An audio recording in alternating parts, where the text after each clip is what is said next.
What it do? We're live once again. We're back on what I would say decent time hours, because it's not like freaking 10 p.m. or 1 a.m. or something like that. There's actually sun outside. Well, there's clouds. It's kind of cloudy today, but there's daylight, and that's good, I guess, because there's natural light to be on camera and shit.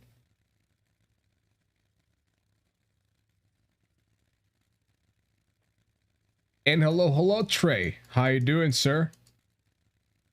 All right, so we're gonna be playing some OW right now.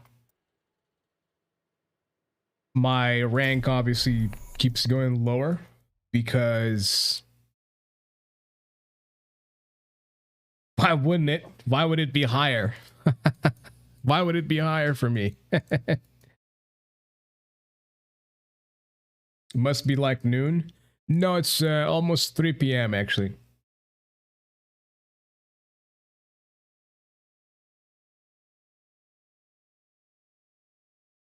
Almost 3 p.m. It's 2:47 right now.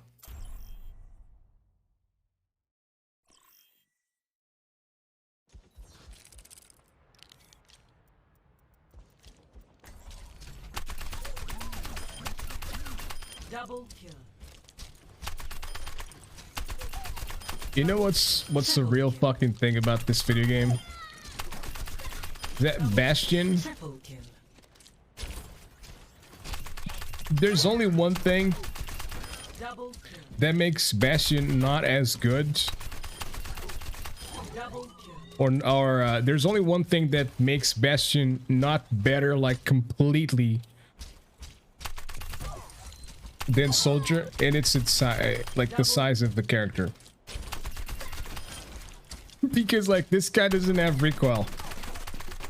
Look at that, no fucking recoil whatsoever. You've got 35 bullets you can shoot, no recoil. And then you can heal yourself, and your ultimate is like quadruple the damage of your normal stuff. And then you can, I mean, you're stationary, but yeah. Triple kill. And then the Soldier, if you don't like do something, you go up to the sky. Double He's got 30 ammo, right? He's got the helix, pretty useful and stuff. double kill. He's got the heal as well, which also grants healing to other people, which is not bad at all. Triple kill. But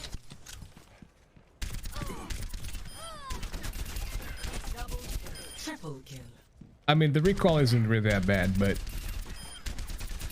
Double kill. with Bastion you can just like literally, I don't know, it's you can sit in the fucking, you can sit with your crosshair in the same place, and you don't have to move your mouse. With the Soldier you have to kind of like adjust to it. It's not as bad as like Counter-Strike or anything, but it's still annoying compared to obviously Bastion. So my idea is today I'm gonna try to play some Bastion video games and see if we can climb or not. Triple kill. Because maybe Triple kill. if our teams are not full of assholes who cannot accept other characters being played, we should be able to make it work. Double kill.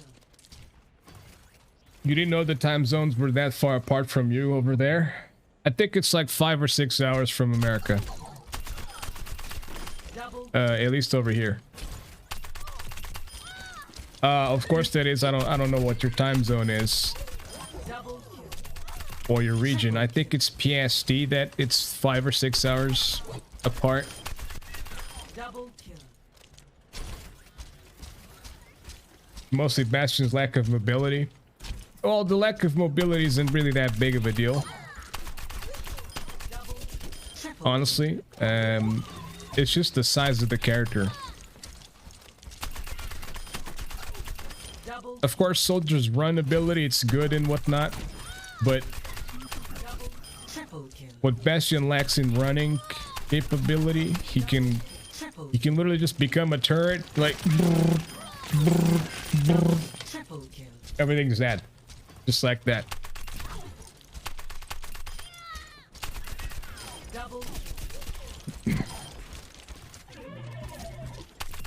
But just like the size of the character, I mean, if you put Soldier right down here, you know,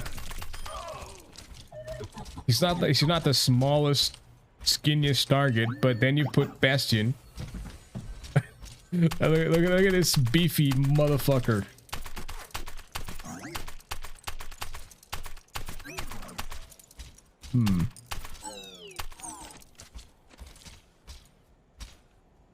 You can rocket jump with Soldier? Yeah, man, for quite some time. It's been in the game. Welcome to Rialto. We got a Portuguese mofo as a tank. Select your hero. I wonder how this will go. Just do that out of precaution. What can I choose here?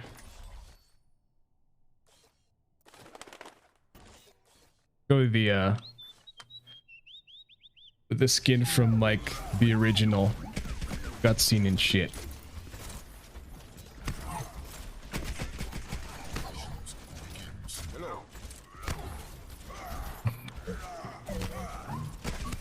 Attack commences in 30 seconds.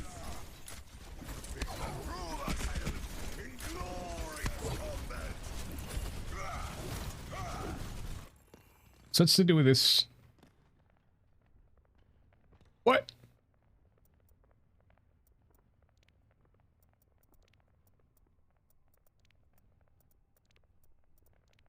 Huh. 5, 4, 3, Okay. 1. Attack. Guess I'll join voice chat. Escort the payload.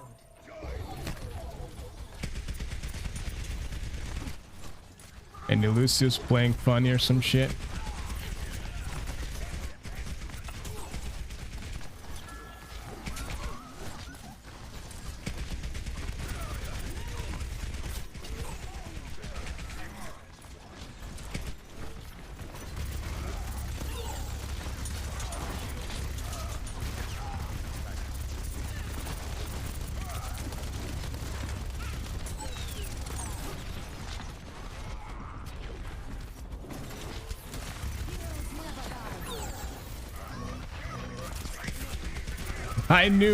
I fucking knew it, dude.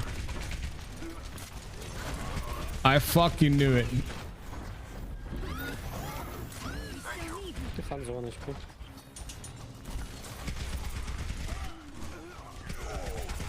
Brother, kill this guy, please.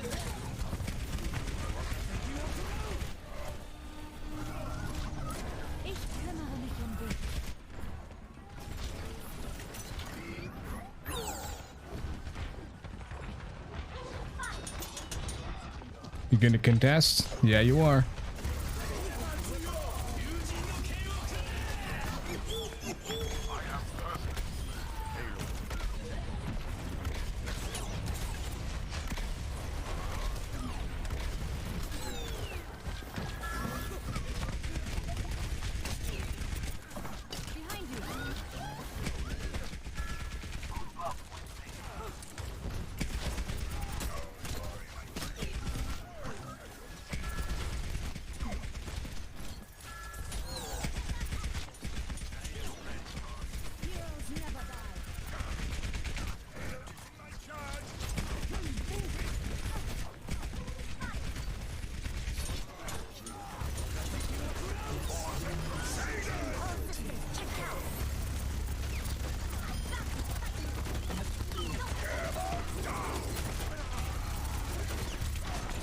No, I ran out of bullets.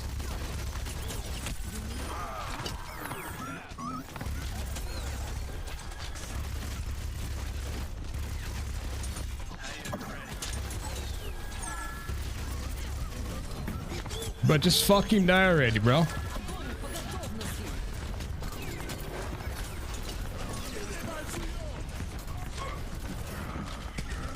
How are we not pushing this shit? This fucking ends already as an ult already? That's crazy, dude.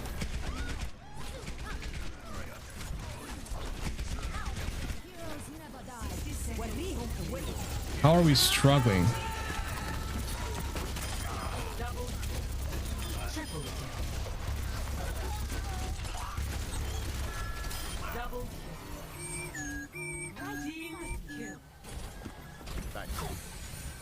That's crazy, bro.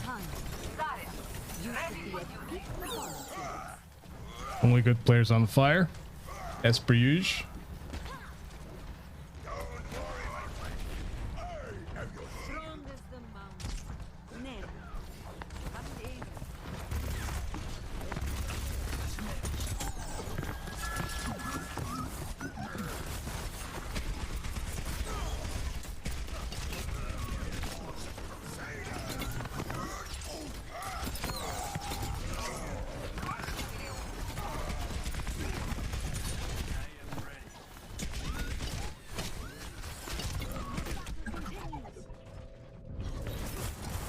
Okay, dude.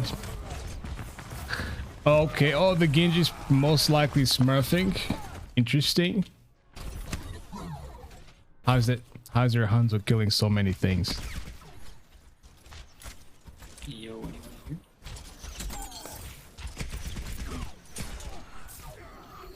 Okay.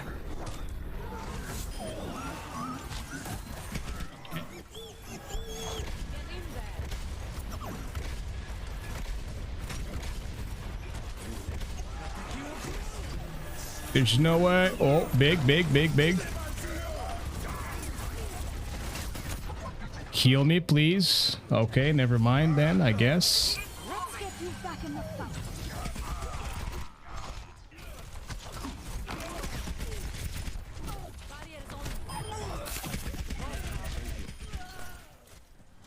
You know what? They're putting all those resources into me. I don't even mind.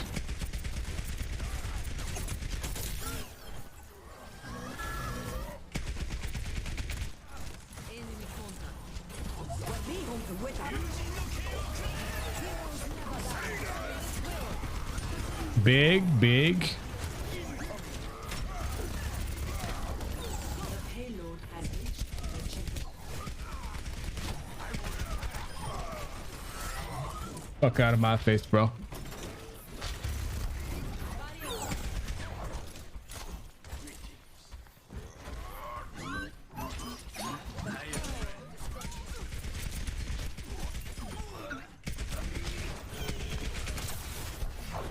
Oh.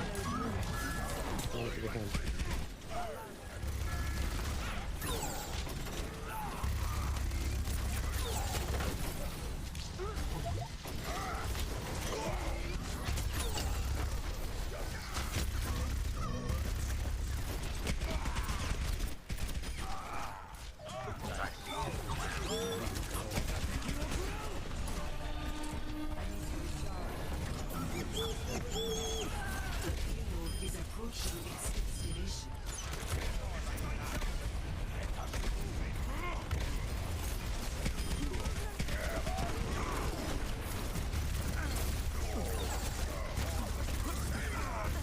Double kill. Round one. Complete. We got it. Well done. Score. I'm playing so fast with him. Switching sides. Yeah, man, gotta always be on the move, you know? Prepare your defenses. That's why like Soldier is slightly better, because he's just smaller target. Hanzo's arrows have like this crazy ridiculous like fucking wide hitbox or whatever that is like crazy.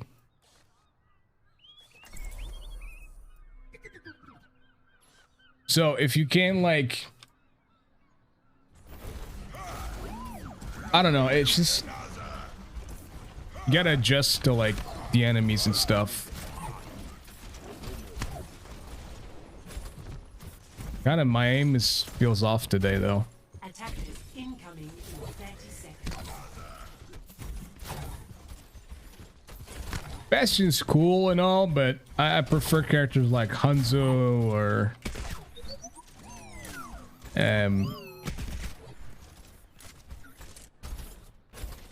Tracer.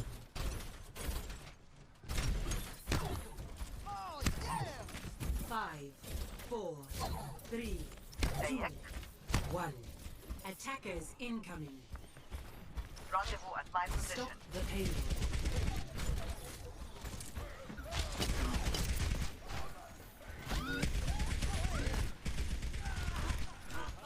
Okay, the hog is coming here.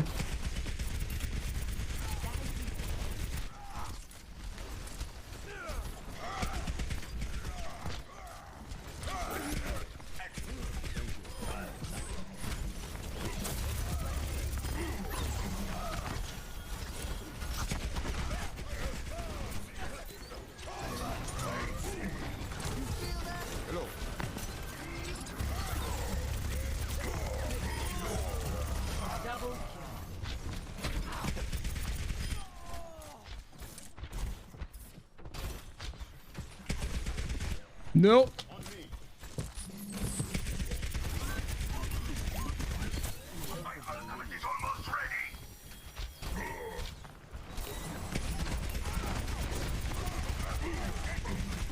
Nein!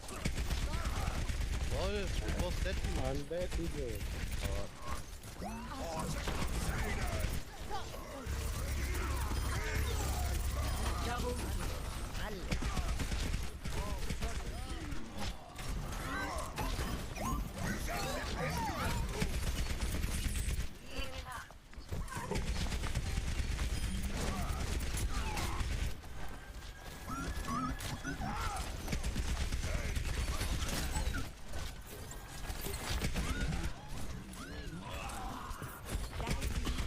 What is Santa doing?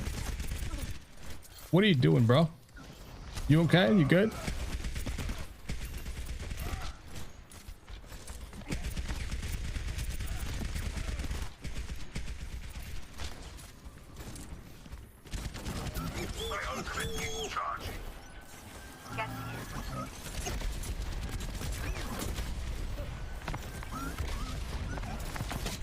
No, I'm dead as fuck.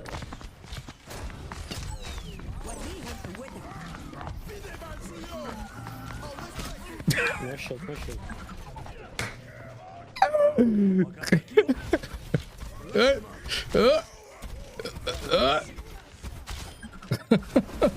Yeah, you guys go back. Oh, that's funny.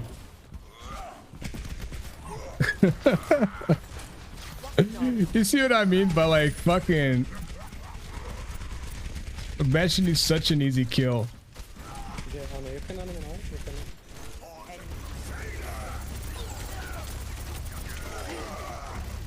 60 seconds remaining. Oh, top point. No.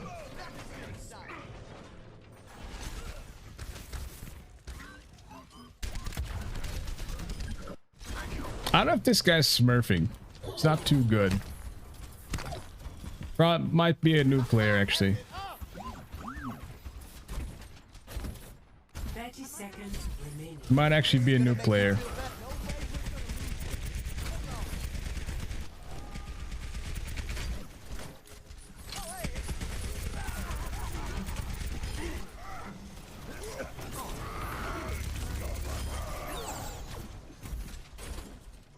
Where's the echo? Echo. Echo. Echo.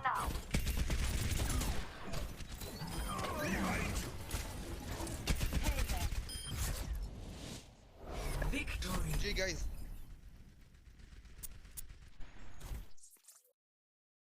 Well, that went well. Play of the game.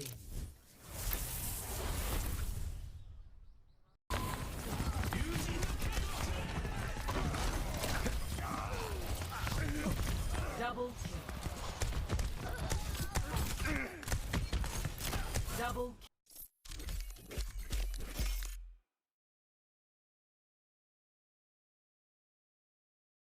Wait, no, it's not what I wanted. Reset all. Win.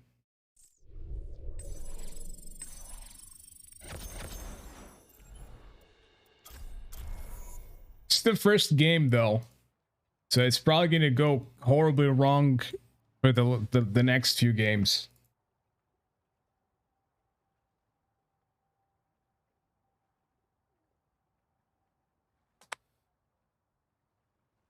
Because my experience is just like the moment you start doing well in this game, the game starts to push you down. Can you imagine that that's even the thing, you know? Instead of the game being like congratulating you and the fact you're getting better at the game, it starts to propel you to higher ranks so that you can get even better playing against better players. It continues to push you down and forcing you to get even better, but at the same time frustrating you and depressing you because you're not really going anywhere. You know what I mean? It's like you get good at the game, or I'm just gonna say better. I don't want to say good. I'm just gonna say better. You get better at the game, and instead of you being propelled to play with better players, you are thrown down. You're pushed down rather, and you're forced to be matched with teammates that are very mediocre against teams that might be good. In comparison, of course. I don't know. I think that's a bad way to do things, in my opinion.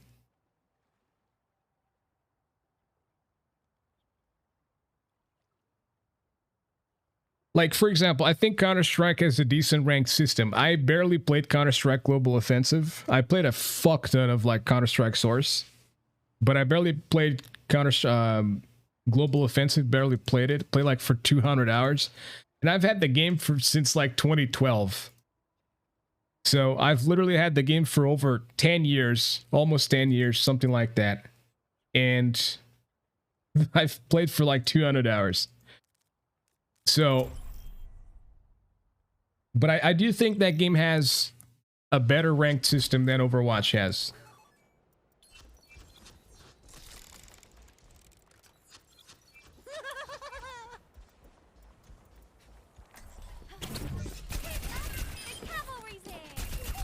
Double kill.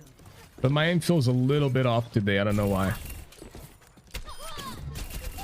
Double kill. I don't know why. Double kill.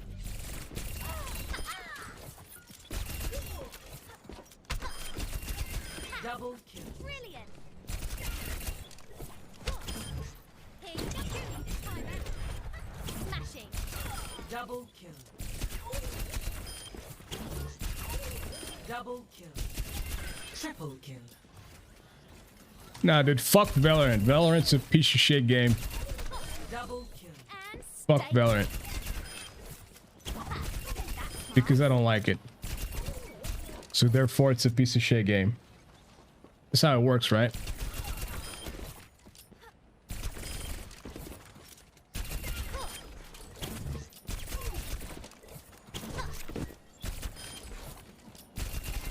Double kill. Nah, but legit, like, Valorant is such a fucking snooze fest. Down with it. Double kill. Such a snooze fest. No, I mean, if you like it, you like it, but Triple kill. between Valorant and Counter-Strike, which I consider to be the same shit, because both games are slow-paced. Both games are purely make strategies, and the abilities are just like, oh yeah, our game has ability. Our game is practically Counter-Strike, but it has abilities, so it's different. But it's basically fucking Counter-Strike. But it's just nah, whatever. Traveling to Eichenwald. Prepare to attack. Select your hero.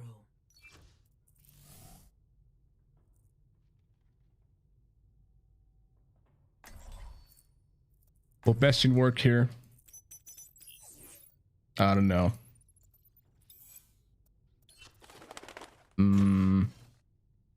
It could. Bit of junk. Perfect day. Mayhem. Tempest. But yeah, like Valorant just feels slow as shit. Attack commences in 30 seconds. I can't fucking stand that game. Just sit around knowing there's someone out there that needs to be blown up. There's nothing that I can for. Like, if people like playing it, nothing against it. You're free to enjoy whatever you enjoy. As long as you're not harming anybody. 4, 3, Or yourself, I guess. 1. You're free to enjoy whatever it is. There's no way there's a fucking Pharah with a Mercy. Wow. That's nuts. Justice ain't gonna dispense itself. That's actually nuts. Wait, there's no fucking Mercy. Why though? Why would you play Pharah with no Mercy?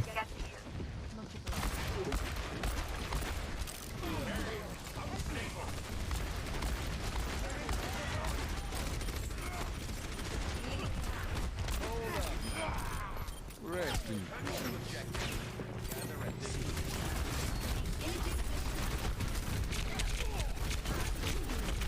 Please, team.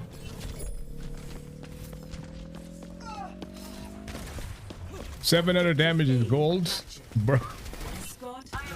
That's crazy. back in the saddle again. Wow, they went Tracer when I went McCree. Sighted the enemy. Barrier in place.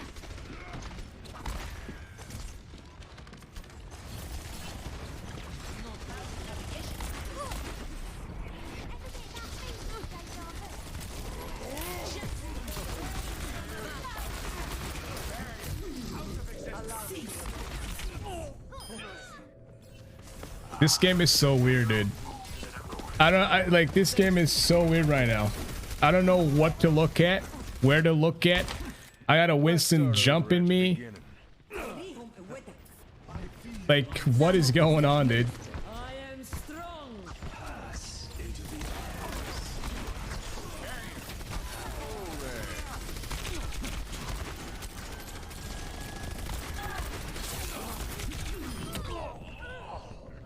Like, okay then.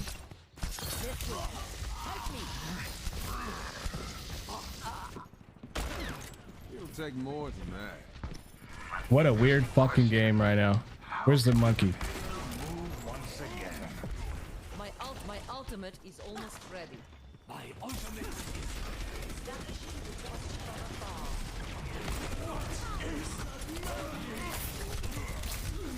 Fucking hell.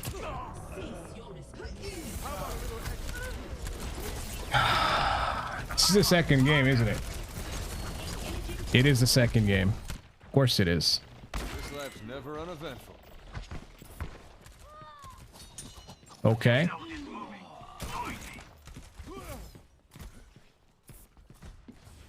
Of course it would go from a game that felt easy to a game that feels like the fucking hardest thing in the world.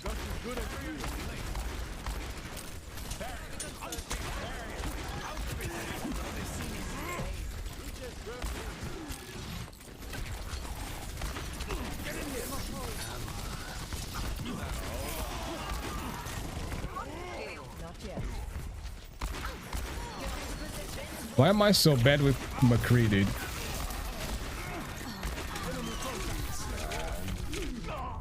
Help me. Please heal me. Do something. Like, bro, can I get some help? Some assistance? No, I guess not. Okay, cool then. Hello, Nikos. Yes, it is English. You get one win now. Yeah, I have to. Dude, it's so crazy, man.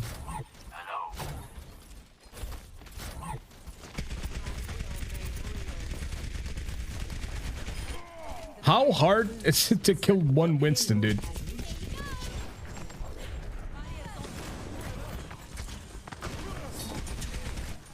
What is this kid doing on Genji?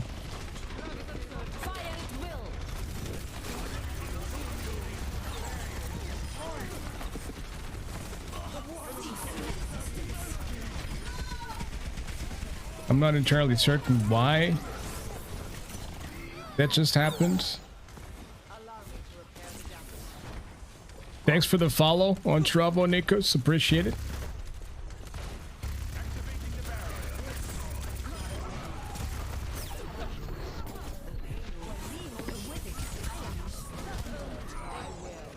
Can I play the game, bro? Can I play the game, please?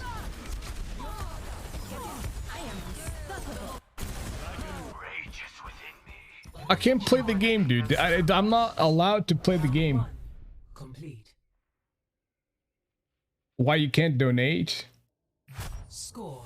I have no idea why you can't donate, bro, but Switching I literally sides. just joined the platform. I don't want to say.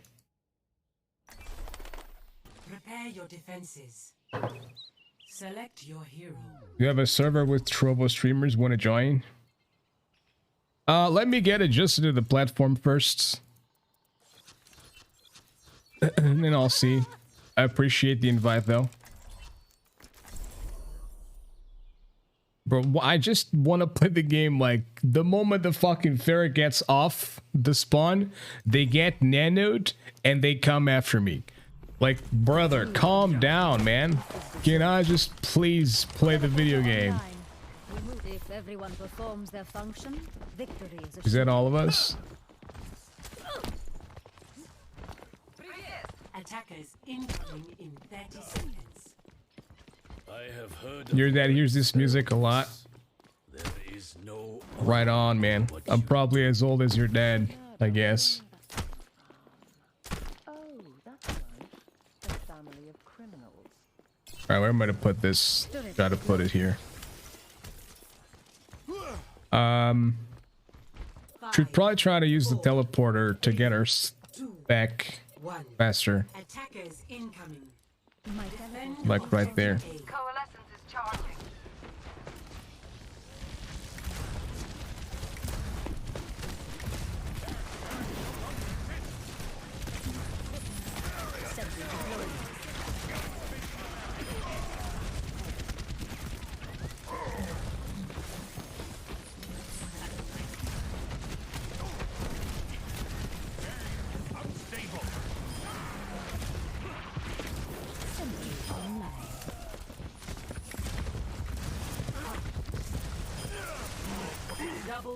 Pattern develops.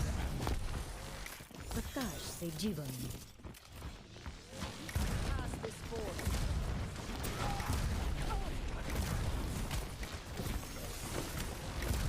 My ultimate is almost ready. They went fair again. Losers. Yeah, get fucked. Turret deployed.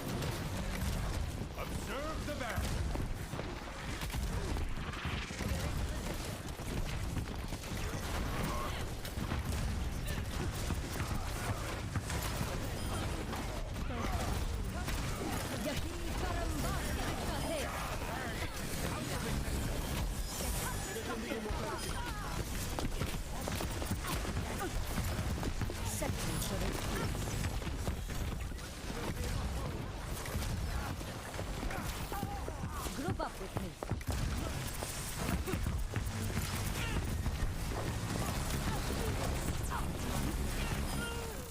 Order is restored. Get fucked, bro.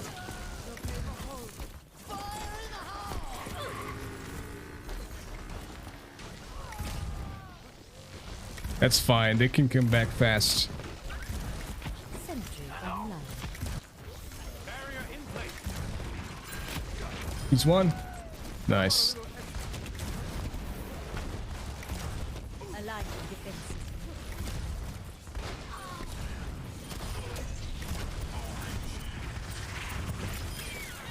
Order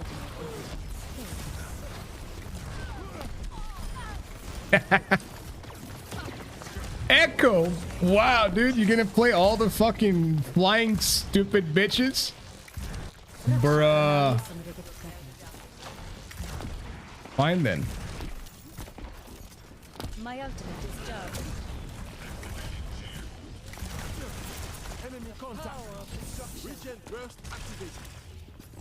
Where are you going, huh?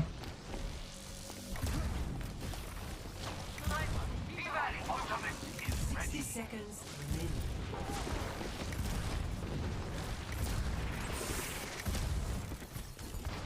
I cast this forth.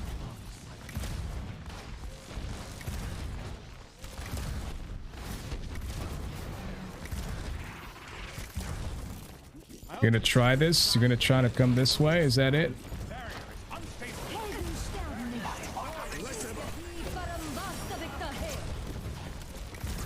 30 seconds remaining.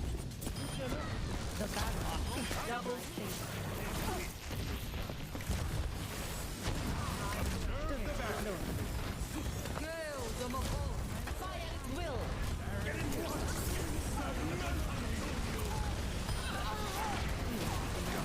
seconds remaining. Exceptional performance.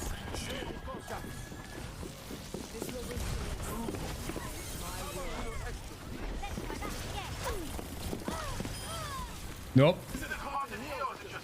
Sentry turret placed. Ain't nobody got time for that. Victory. All right, let me see what you were saying here. Taskina Electric Heart, thank you very much for the follow. Appreciate it. In 20 follows, you can donate mana. You get advertising. I can become famous. I can become famous. I don't really care about becoming famous though, bro. Hopefully the Windows updating graphics update fixed some of the odd delay you were getting on your PC. Hopefully, dude. This guy wasn't bad, actually. Wow, we both had the same limbs. This Hanzo wasn't bad. I'm actually surprised. Do I play other games? Yes. Yes, I play Euro Truck Simulator. I play sometimes Dead by Daylight. I play sometimes Forza. I play a bunch of shit. I do not have mods. No, not yet. We got back to 2400. Lit.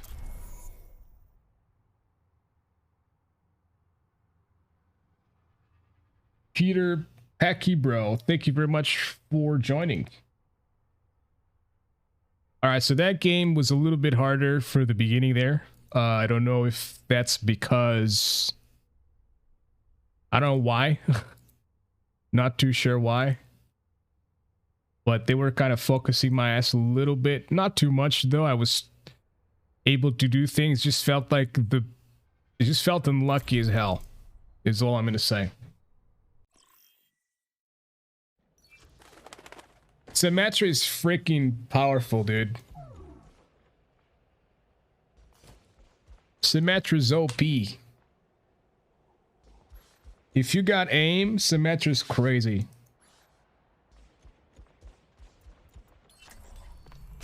The true enemy of humanity is disorder. Like if you build up this laser thing, like look at the damage, dude.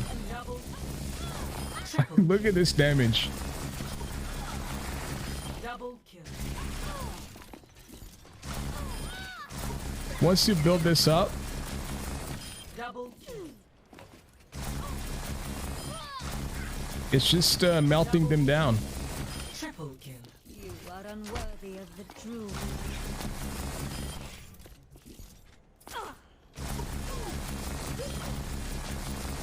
Double kill.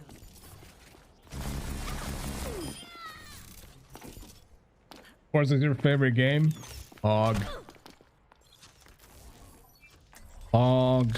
With every death comes honor. Double, triple kill. Quadruple kill.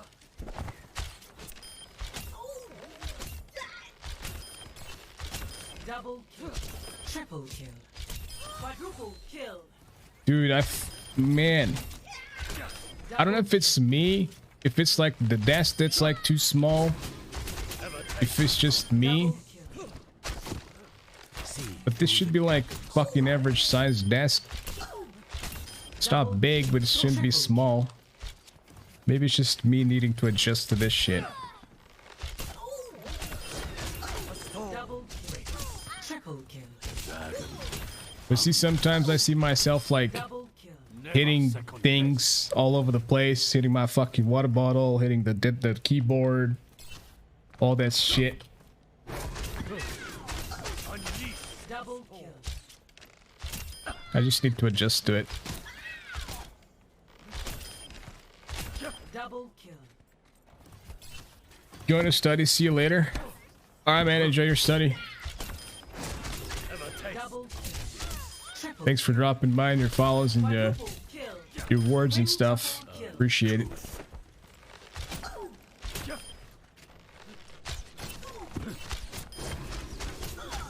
Double kill.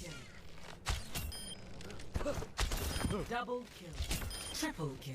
You are nothing. Why am I so bad with Hanzo nowadays? Double kill. Unless it's like the storm arrow thing, which is essentially tracking. I became so bad with, look at that shit. What the fuck, man?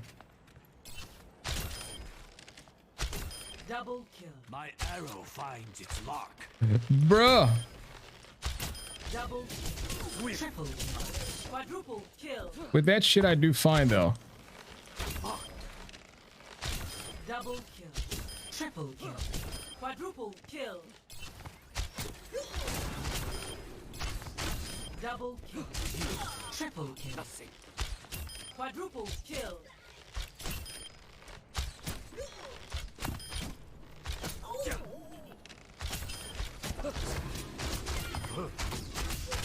Double kill. Double kill. Triple kill. Quadruple kill. I just missed a target right in front of my face. Wow.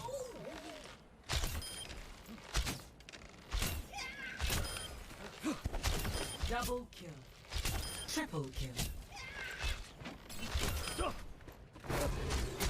Arrows find them. Double kill. Yuga wagateki wo kurau. Dragon is safe. Double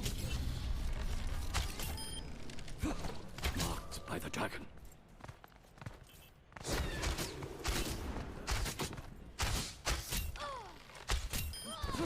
So predictable. Right. What else? What else could I play? Thorb? Thorb's good. Build them up, break them down.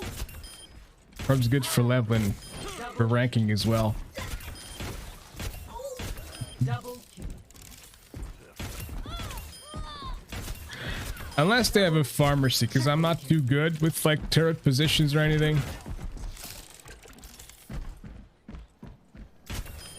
If you got like Double kill. insane turret positions, you can do so much with Torb. I foresee great things for you. Double kill. Triple kill. Double kill. That's it. Triple kill. Quadruple kill. The riveting experience. Quintuple kill. Double kill. Triple kill. Turning up a heat. Double kill.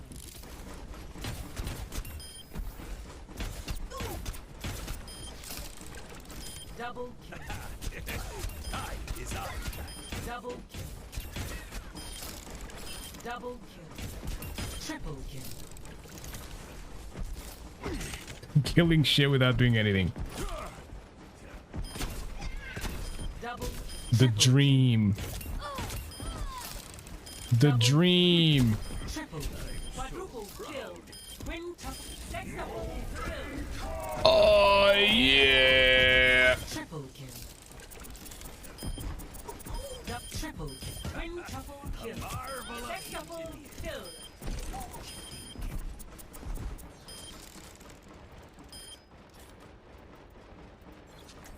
I should put a little bit more Reaper as well. This character can be pretty fucking strong too in lower ranks and stuff. Now Oh, this could be a decent map for it. Mayhaps. Select your hero.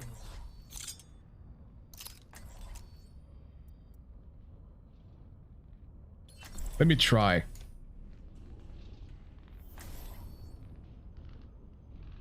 Hmm.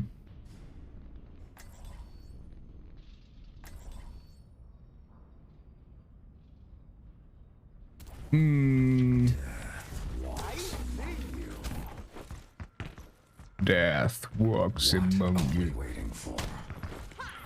Where's your holiday spirit? It's in the refrigerator. Attackers incoming in 30 seconds. Look after yourselves out there. I get what you say. From the shadows. From the shadows. They must have heard me. There's actually a different spot up here. 5, 4, 3, 2, 1. I think they got a Attackers incoming. either a Genji or a Hanzo. Defend objective A.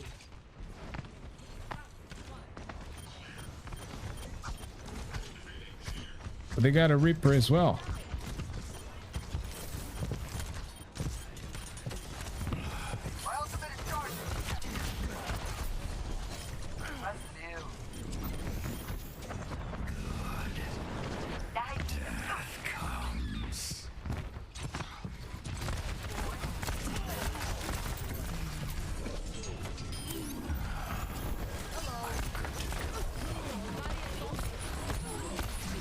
Oops.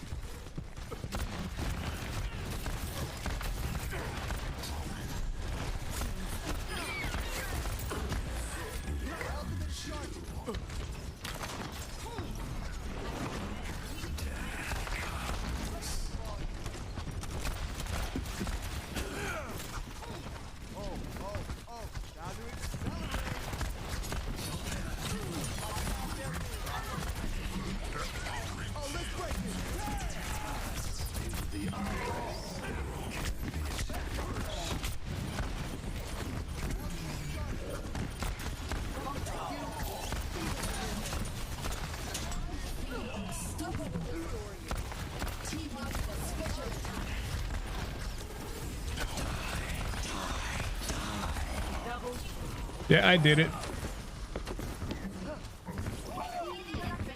What are you doing?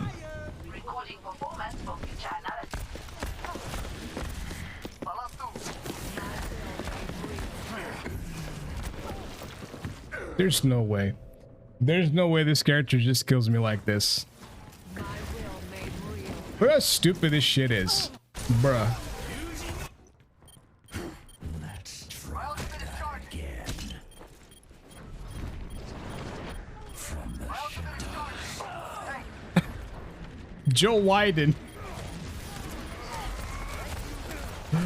Oh man, that name is great. Bro, fuck this bitch, bro.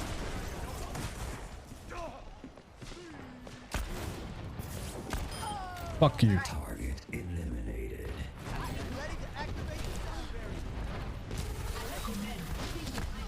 Ooh, they got the Farah now and the Hanjo.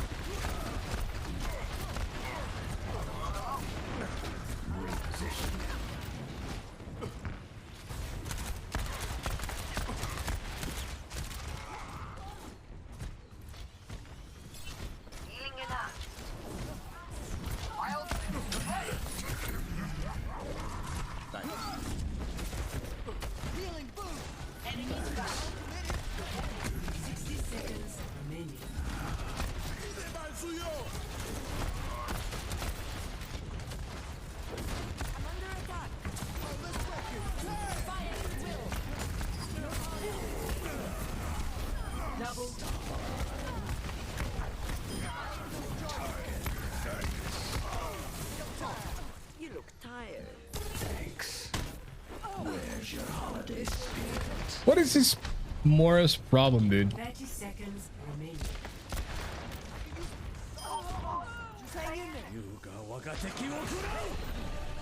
Please move.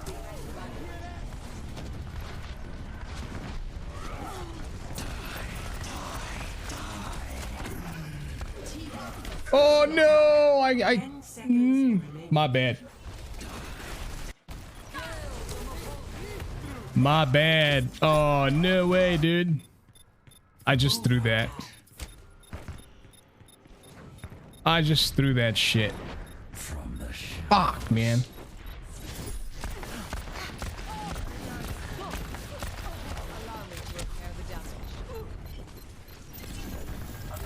Objective lost. I'm out. Stop the payload.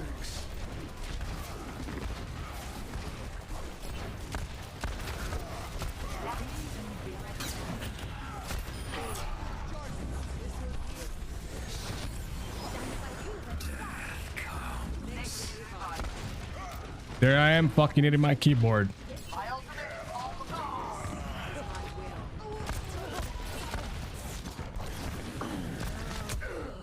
Damn.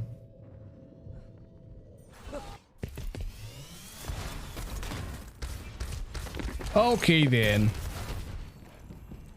We're all. You have my thank you. Wow, my Doom actually killed the Pharah with the fist. She got fisted. She probably loved it too. I am ready to activate the sound barrier.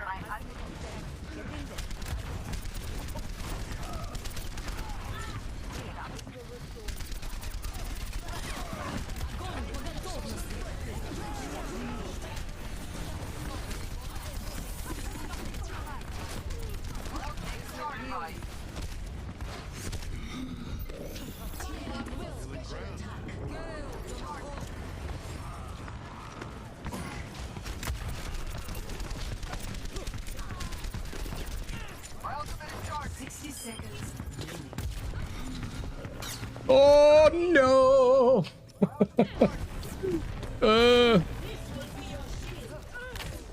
I almost killed the freaking whoever that is, the Zarya. Mission ain't over yet. I am injured. My ultimate is charging. You have my thanks. Joe Wyden. Charging. We wide. We wide. Charging. That's hilarious.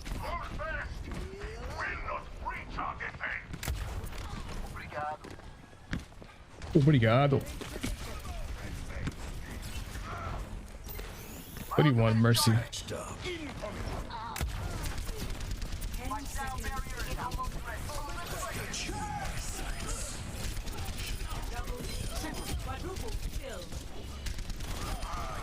Yeet.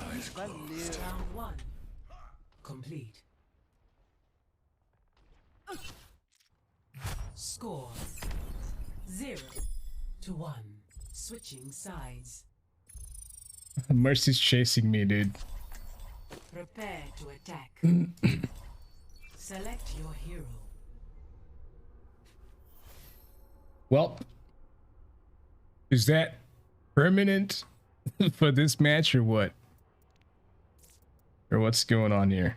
I don't understand what the hell their more is doing.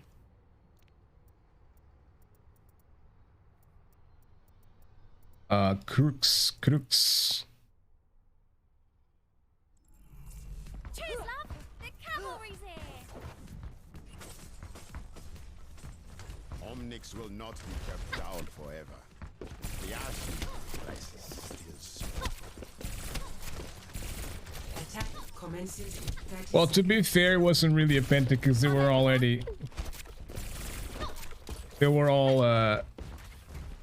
they were practically dead almost. Executing combat. I only gave the killing blow.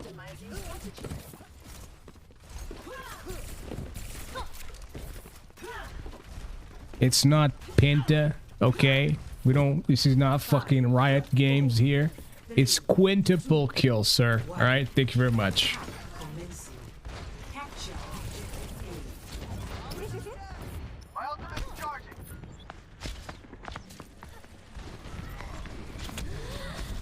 I stood on his fucking head, dude. Fuck you, bro. What do you want? What's your problem?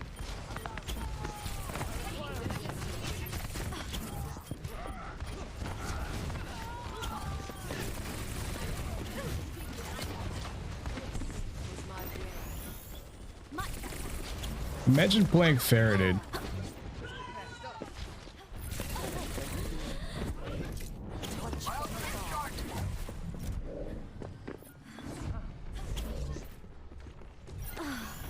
Wait, is the other guy like a Mercy main? And they're like, they were like throwing a fucking tantrum or some shit because they were not being able to play Mercy.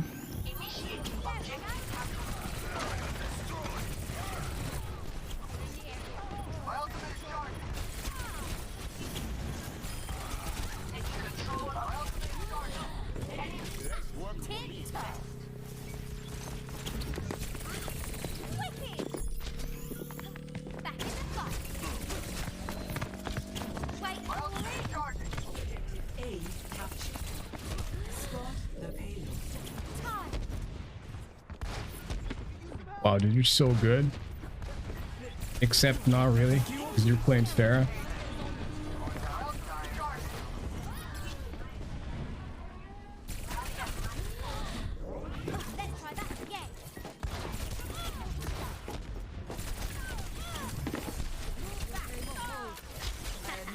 Speed kill. Thank you.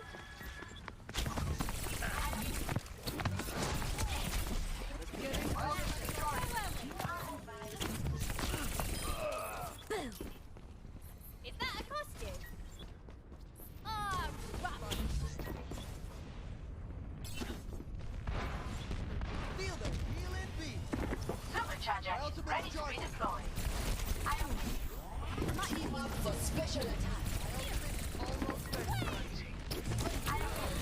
No, I didn't have my thingy. Destination. You're not a mathematician. You don't have to be a mathematician to know that. Just have to play Overwatch to be quintuple kill. It goes double kill, triple kill, quadruple kill, quintuple kill, and sextuple kill.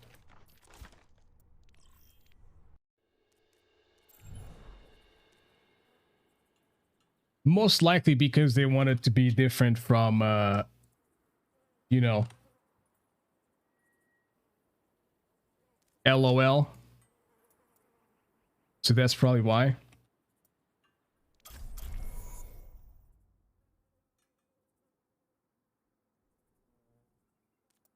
See, like, he wasn't even my play of the game.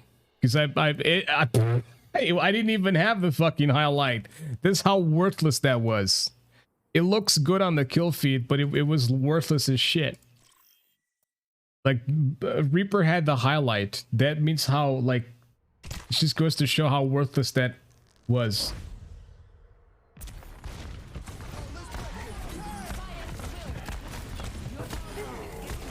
What did I do here? Nothing.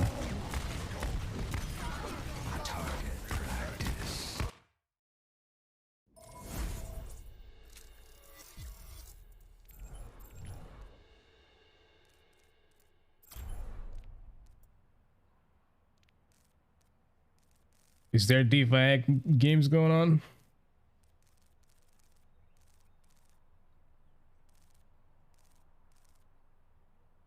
DVAG? Hello? Question mark?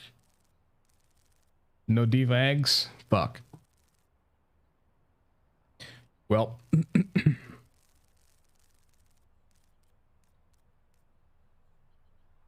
Tiny Rhines.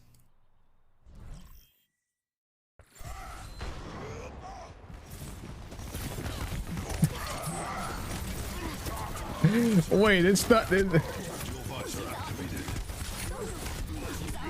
That's not Reinhardt's. That's Maze and Briggs and shit, bro. What the fuck?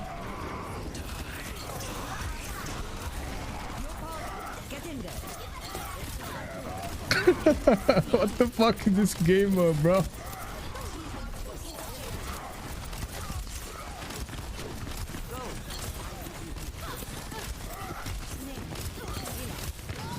No.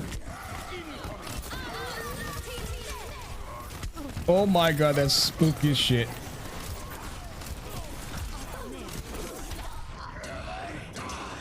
Wow, they deal a lot of fucking damage, dude. Holy shit.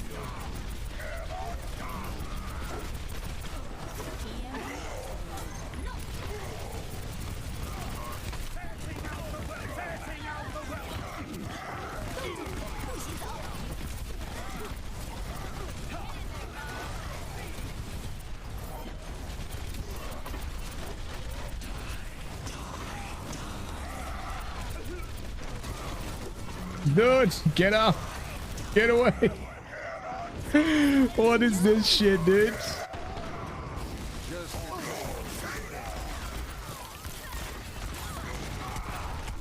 Oh my god.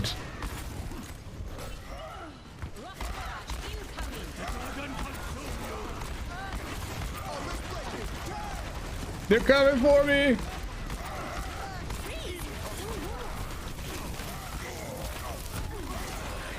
Yeah, I got one.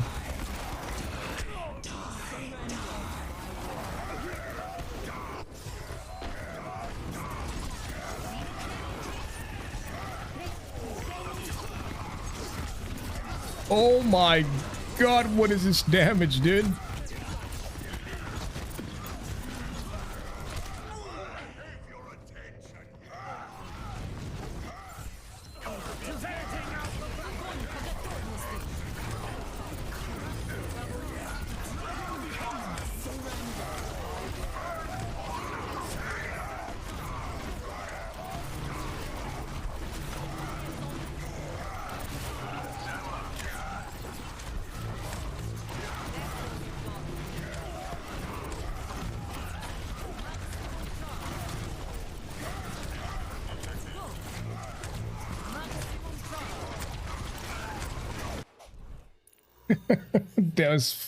That was crazy, dude. What a crazy game mode.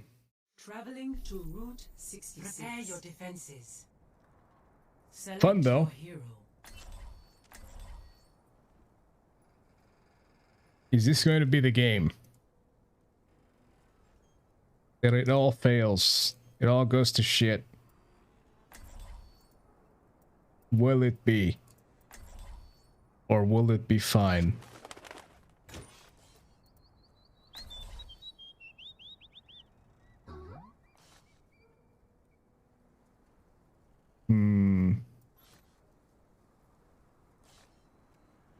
I'm wondering, like, cause they're probably gonna have some flying bitch. Attackers incoming. You know what? Sim. Enemy of humanity is do not deviate from the plan, and victory will be ours. Gonna try to sim. Look like a blast.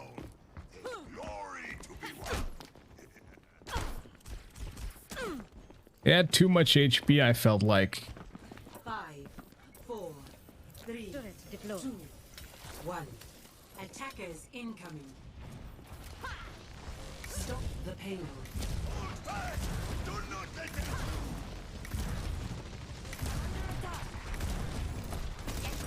Fences in place.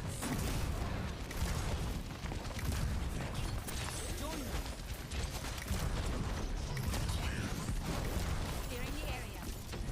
Get them up.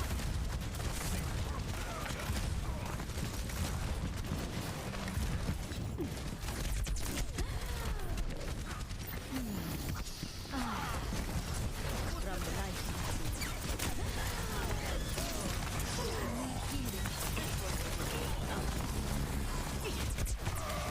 Why are we losing this, dude?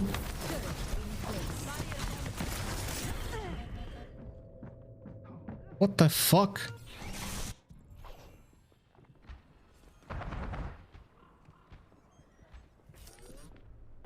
A momentary lapse. Yeah, I'm not touching Fortnite, not even if I was paid like fucking $3 million to play that shit. I mean, to be fair, if I was paid $3 million, maybe I would play it, but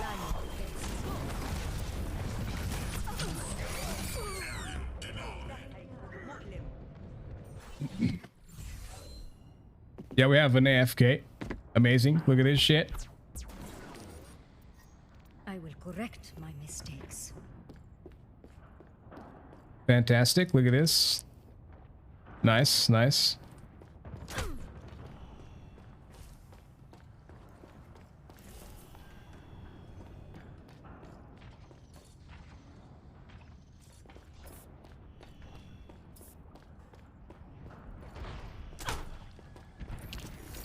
Blizzard decided, you won 3 games in a row?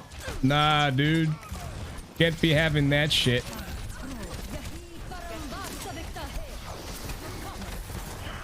Can't be having that shit, dude.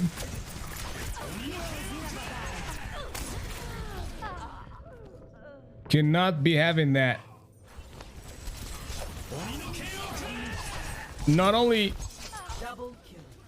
do we have an AFK, it feels like this Genji's getting boosted by someone he paid to. It feels like that. 'Cause there's no way a Genji in fucking gold plays like this.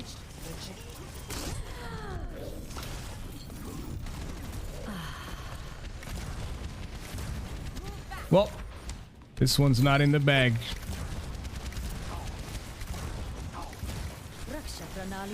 Can't win them all. I just wait that I can't win them all because of this.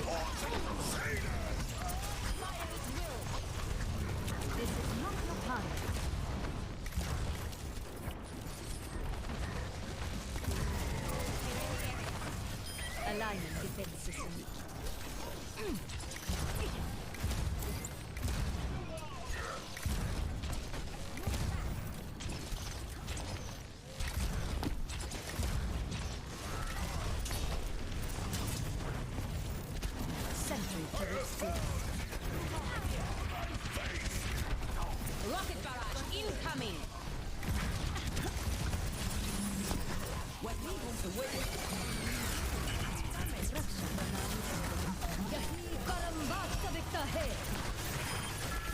There's no way this Genji's like an actual fucking gold player.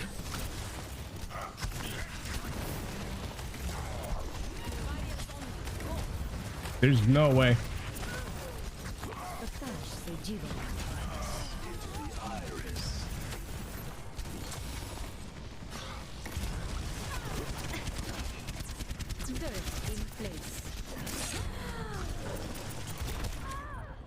This guy's getting boosted for sure.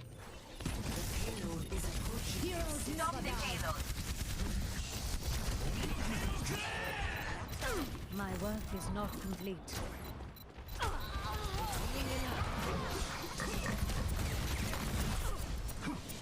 Round 1. Complete. Score. So, possibly the hamster smurfing. Switching sides. Prepare. This guy possibly as well. This one most likely. This guy feels like he's getting boosted.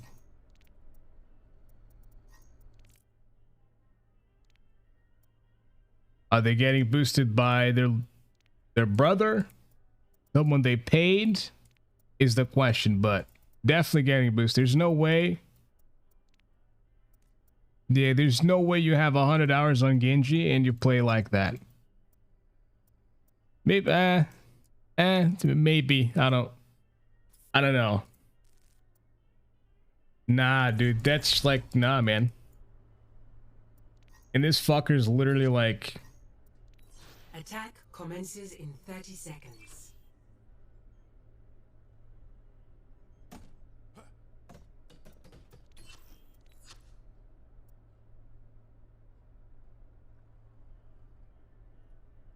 It's just you win 3 games and then the game decides you won 3 games. Now you have to lose 3.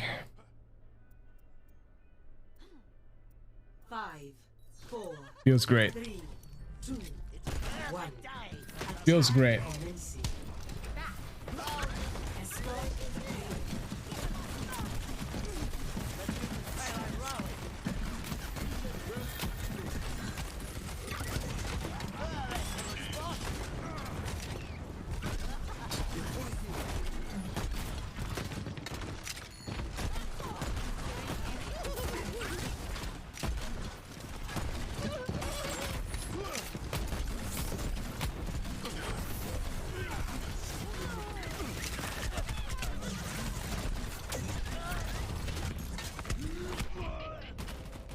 There's no way.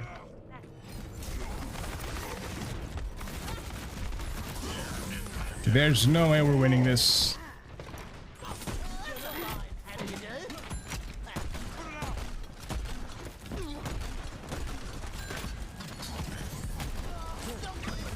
These fuckers are such good players, dude.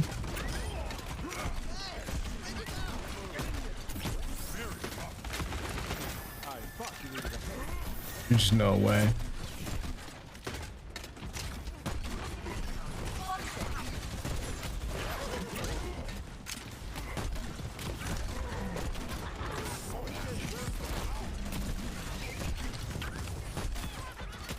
What a player you are, dude. You're completely fucking destroying players that are way under the rank that you probably originally are.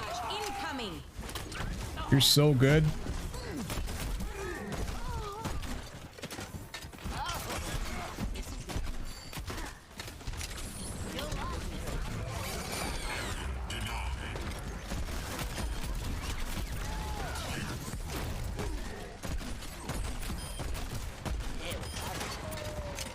Moving the payload.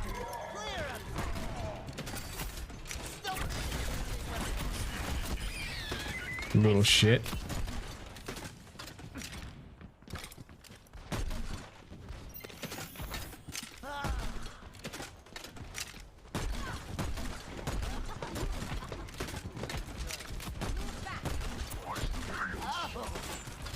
Fire in the hole.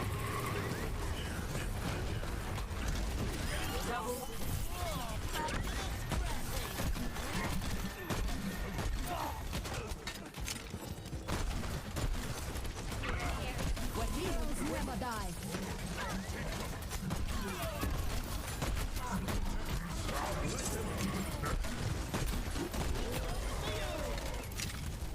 Let's go.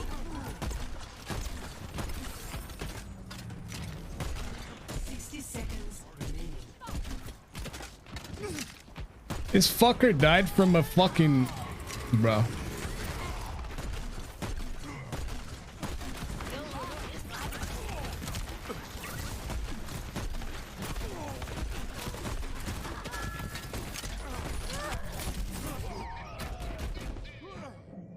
Get them off me. 30 seconds remaining.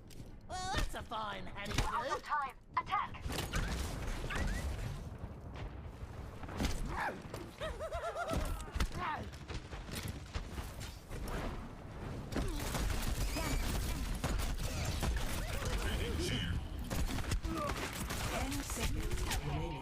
You're all so bad, dude. You're all so fucking bad. If I had a team, I'd completely fucking shit on all of you. Fucking cunts. Oh, man, this is what pisses me off about the game. Like, there's nothing, I couldn't do anything. I couldn't do anything there. Literally. And what's most likely to happen now is that I'm gonna continuously get shit games.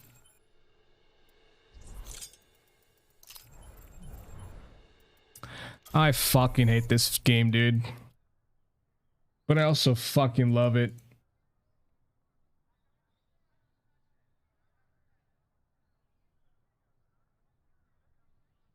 Oh, man.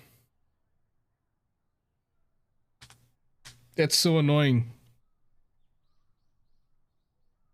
That is so annoying.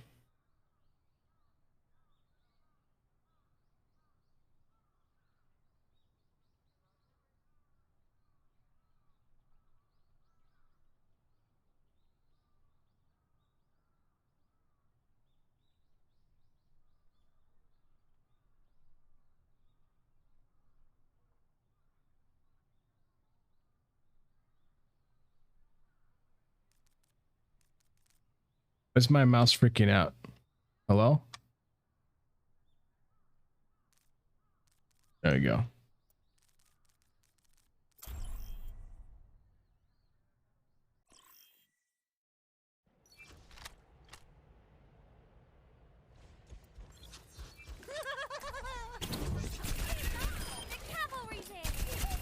Double kill.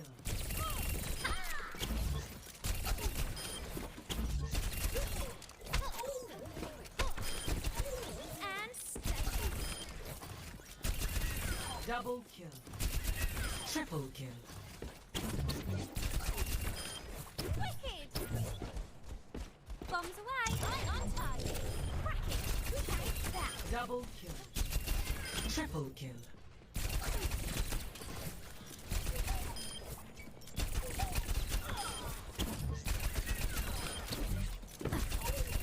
Double kill. Double kill.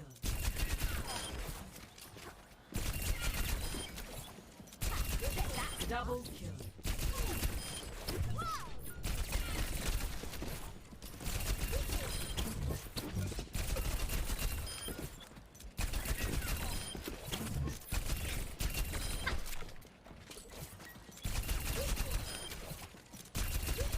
Double kill. Double kill. Triple kill. Double kill. Double kill. Triple kill.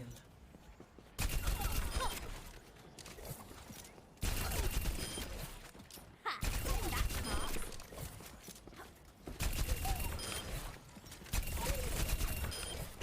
Already feel like I'm losing frames again, dude. I don't.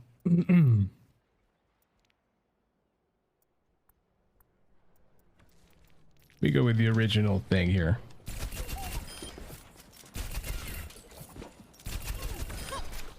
Brilliant. Double kill. Triple kill. Double kill. Triple kill. Quadruple kill. Double kill.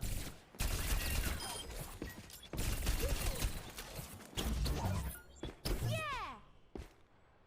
What about McCree? Cassidy. Justice ain't gonna dispense this. Double kill. Double kill. Triple kill. Double kill.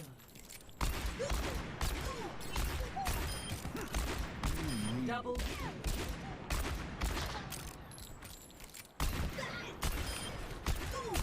Double kill. Double kill.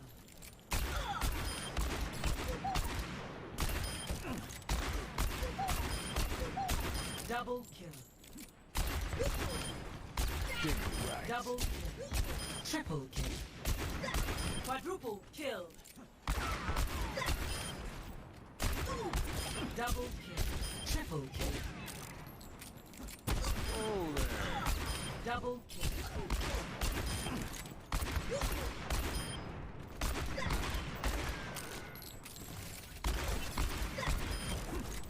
Happy Double kill. Triple kill. Quadruple kill. Beanie.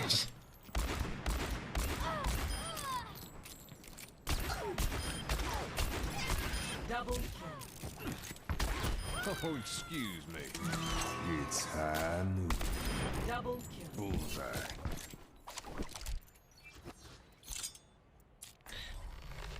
With every death comes honor.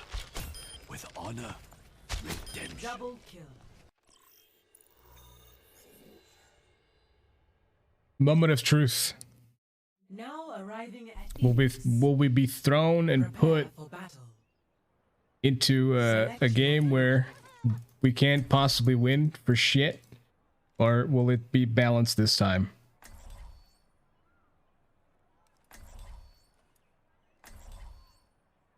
Placeth thine bets.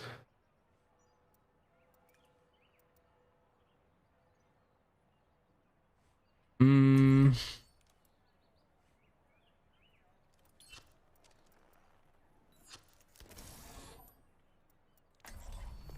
you are looking as lovely.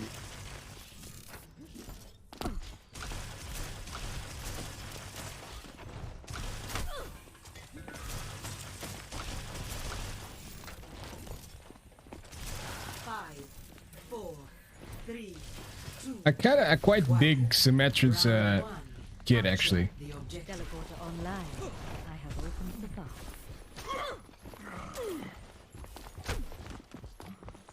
Are you scared? Online. The truth is a lie.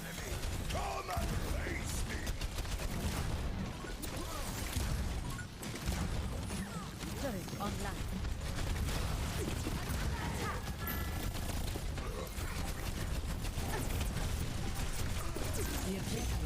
Please heal me.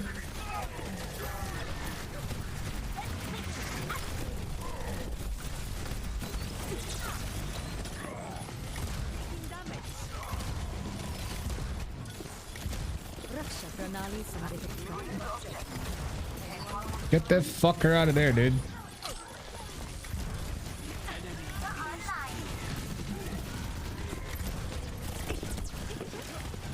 Turret in place.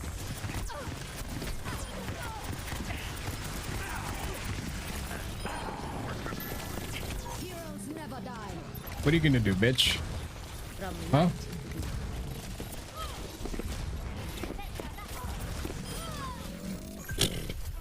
Pathetic. Fences in place. Royal fates are entwined. I'm under attack. My ultimate is almost ready. Turret in place.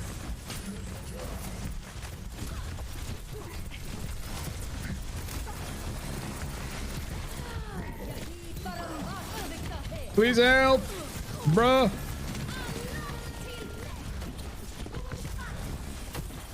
From light into the world.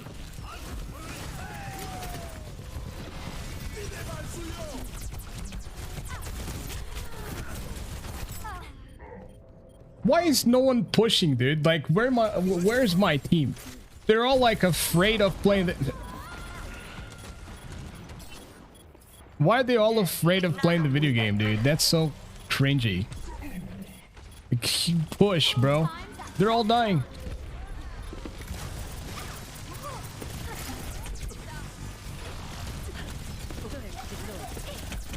They better fuck off, bitch.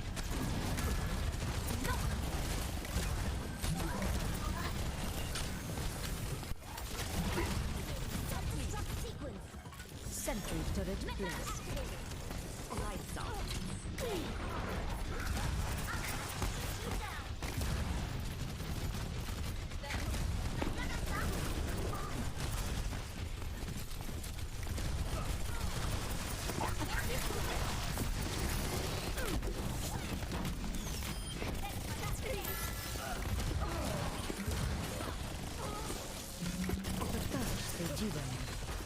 Heroes never die.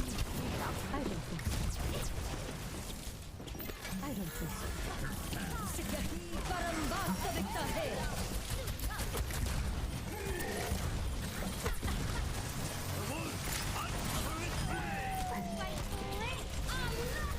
No.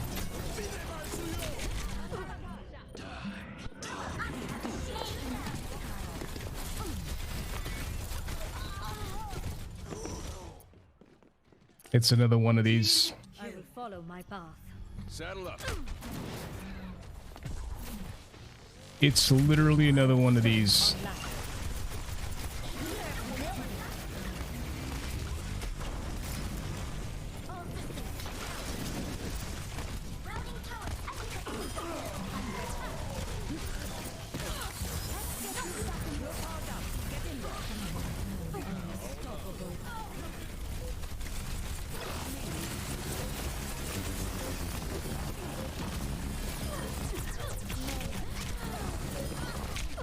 Help me, please. Help, push, do something, please. Oh, I beg of you, just like do something.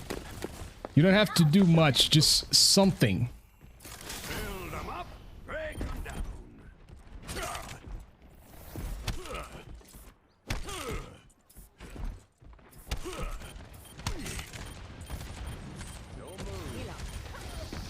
Bro.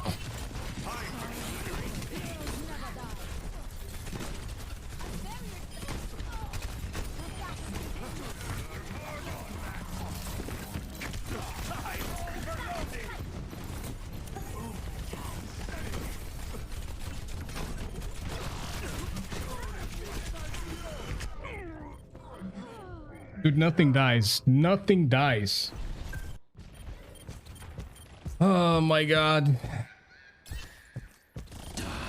Concede. Freaking forfeit. Please, give us that option, dude. This is so annoying. It's so boring. Nerf this. Take cover.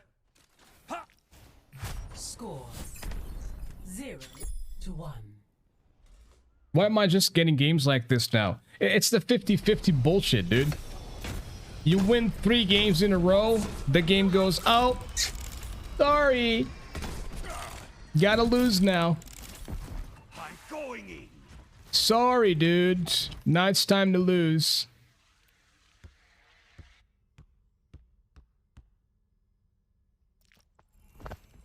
Uh... 5, 4, The cavalry's here. 2, 1. Round 2. Capture the objective. Moira by your side. Hello there.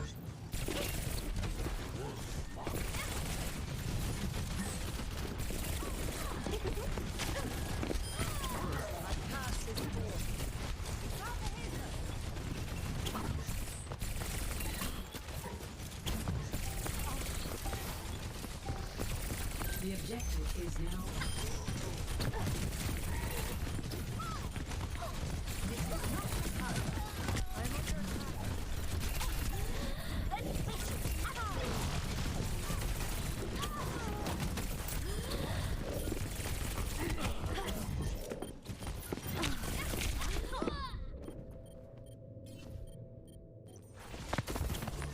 Are we losing to this shit, dude? This guy's so bad.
It's impossible, dude.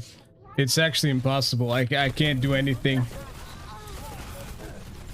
their weakness and claim the objective. And she's back in the game.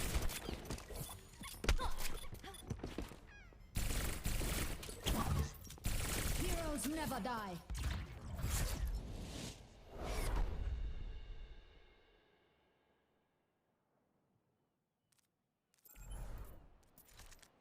Amazing. Amazing game, dude. Fun. So much fun.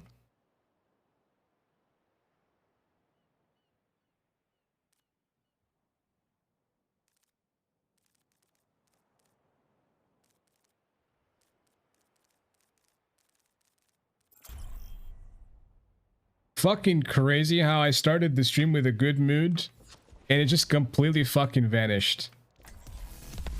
Come on, let's bring it Because I'm getting games that it doesn't matter if I'm like good enough to deal with the teams, with the enemy team. You just don't have a team to fucking deal with anything.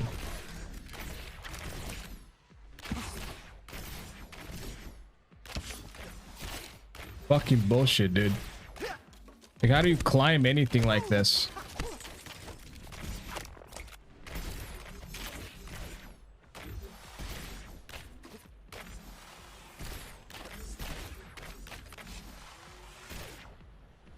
Nothing's gonna stop me.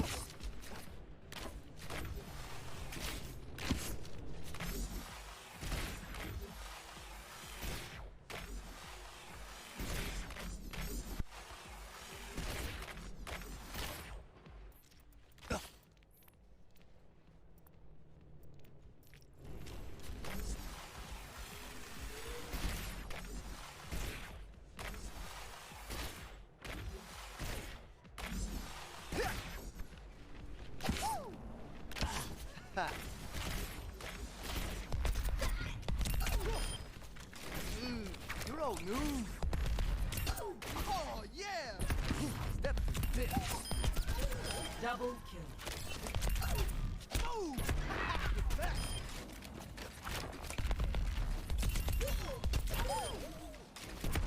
Push off. That's what I'm talking about. Step to this. Boom. I am loving this. Push off. Boom.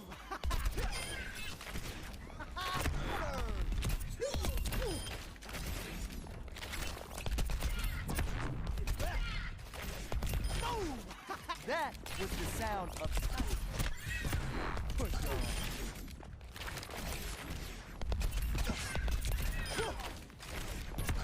Step to this. Double kill. Push off.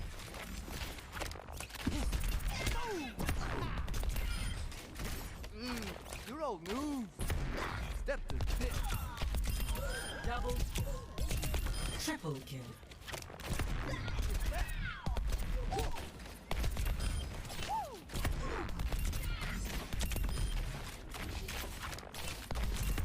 Push off. Too good. Get back.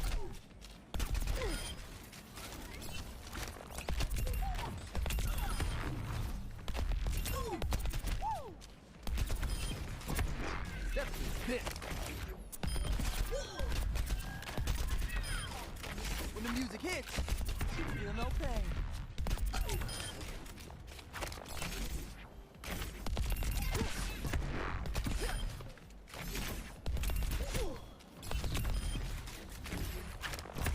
Get back.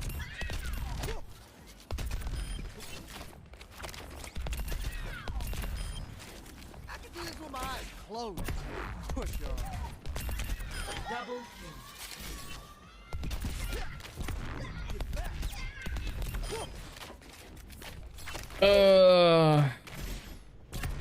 Step to this. Check this out. Sorry, had to give you the hug.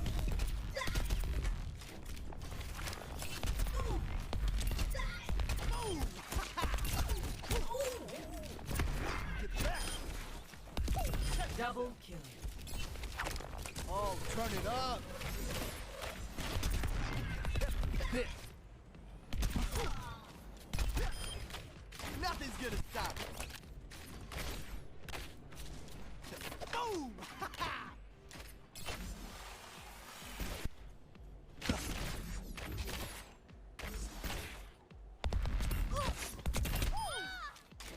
Check yourself.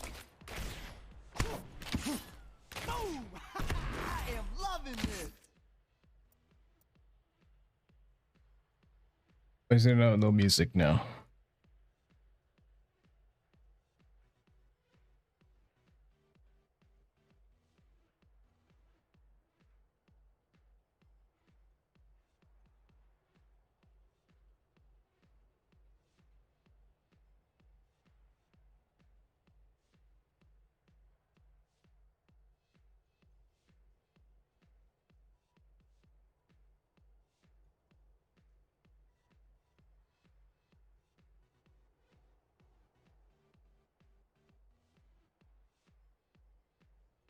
Sun's popping out.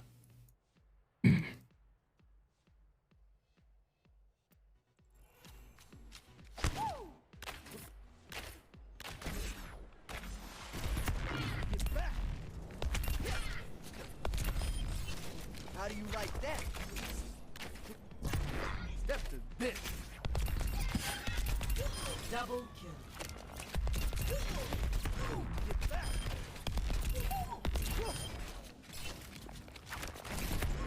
Step to this. Double kill. I got to push off. Get back. Double kill. Step to this. Double kill. Oh, yeah. Get back. That's what I'm talking about.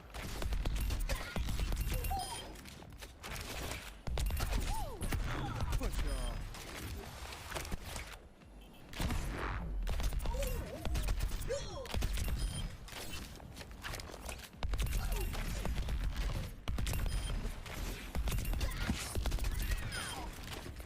Alô? Aí sim! Step is this.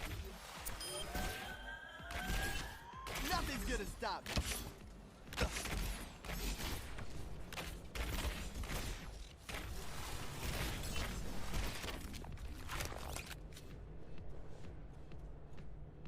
Let me go close the door.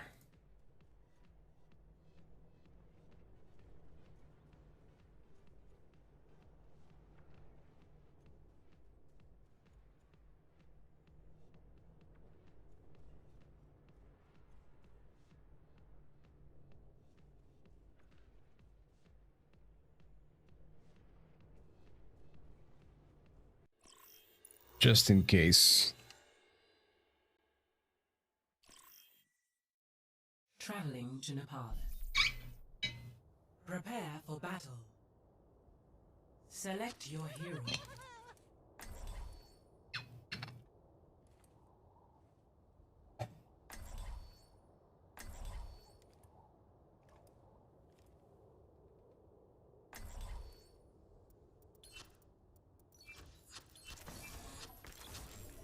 Sanctum, which one is Sanctum? It's like the middle one, isn't it? Yeah. If everyone performs their function, victory is assured. I have not returned here. System optimized. I wonder if my brothers and sisters will be pleased to see me. I'm going in. 5, 4, 3, 2, 1. Round 1. Capture Teleporter the online. objective. I have opened the path.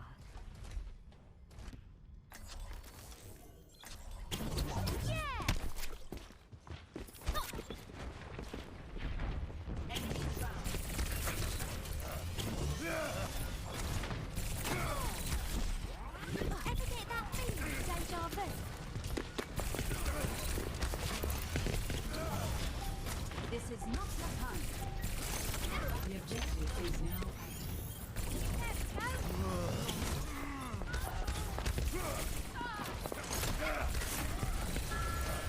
Why are we losing?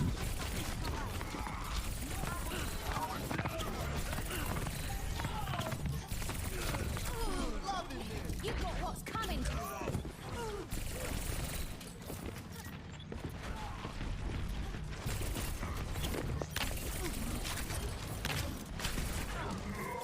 I am with you.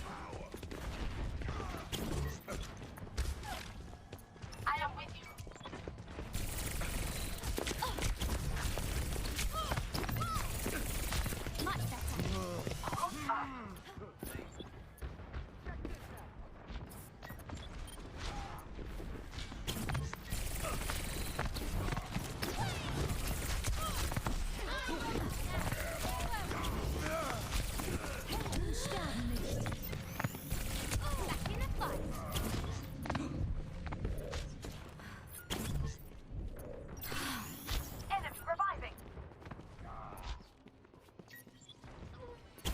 still losing.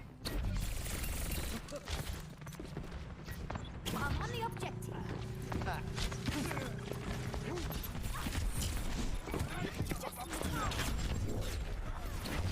Wicked. We're still losing.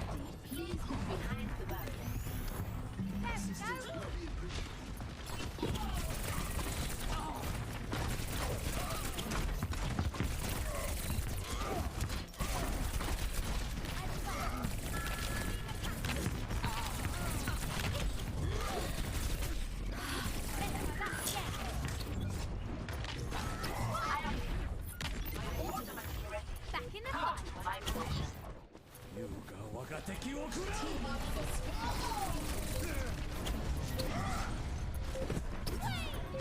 Meteor strike.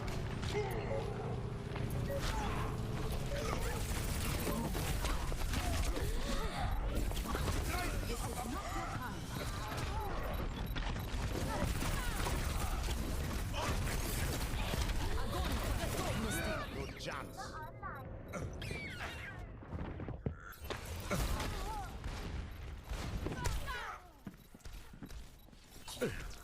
Fire at will.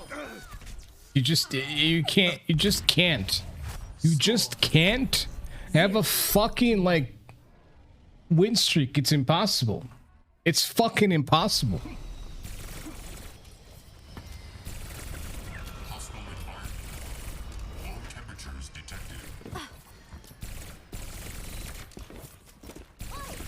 This is no time for standing around.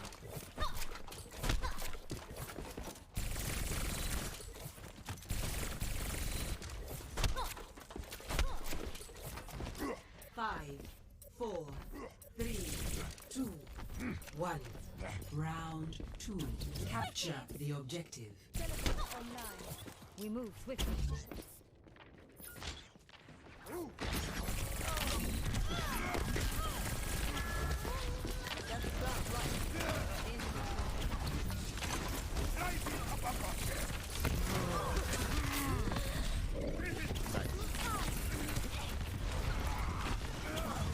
Do some healing. The objective is This dumb fuck was low HP and killed my entire team.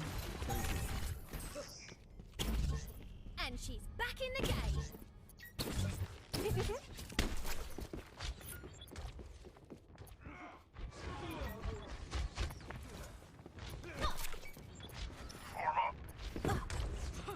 I'm on the objective.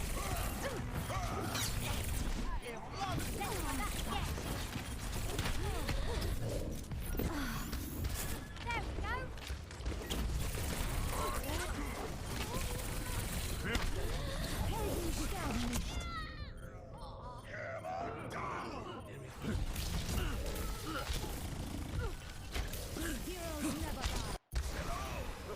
team kill. Wait for me.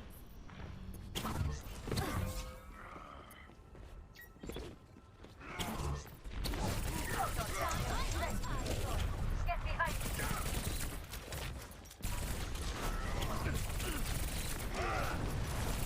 Never die. Back in the fight. Take the Bend to my will.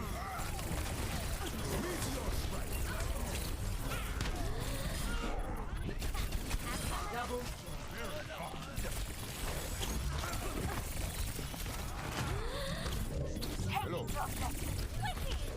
Fuck off, dude. You're fucking dog shit, bro. If I had a fucking team, I'd fucking shred your ass, dude.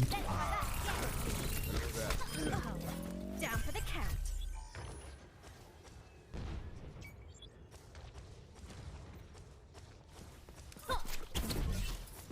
Fuck off, bitch.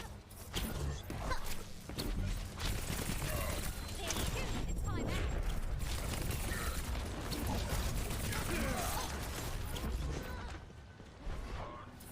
Helden sterben nicht.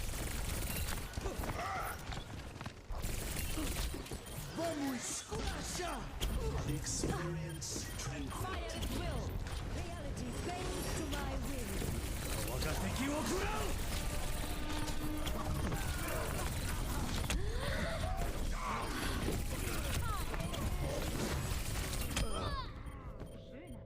Kampf ist noch nicht vorbei. Hello. Wait for me! Yeah!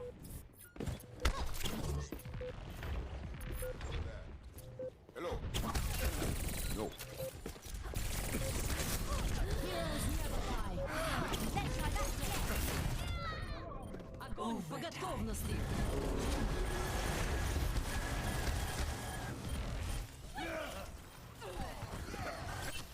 What do you just fucking lose, dude? There's 2 rounds you fucking can't win for the life of you. Why are you delaying the inevitable? Just lose. Just move on. Go to the next game. Helden sterben nicht. Like, what the fuck, man? Why are they still contesting? Holy fucking shit, dude. Amazing. Started off great. Same shit. Same fucking shit. Started off fantastic. We're at the same fucking SR we were just now. Just 2 hours. Been playing for 2 hours this fucking game. We won the 3 fucking matches. And then the game just decides, oh, you won the 3 matches you just started playing with? Well, now you will lose the next 3 because that's how this fucking game works. Now you're going to be put into teams that are completely fucking like disaligned, no synergy, no chemistry whatsoever. Some players have no idea what they're doing against players that actually know what they're doing and are actually playing with chemistry and synergy. This is what you'll get now. Because fuck you.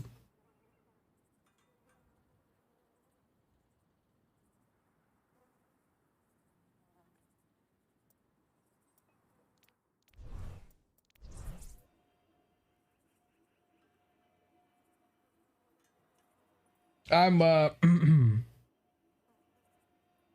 take a break. I'm gonna grab a cup of coffee as well. Gonna take a quick break. BRB.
All right, I'm back.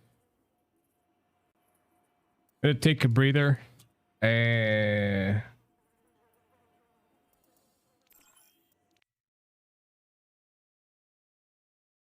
Oh, dude, why does this game get me so freaking? Yeah.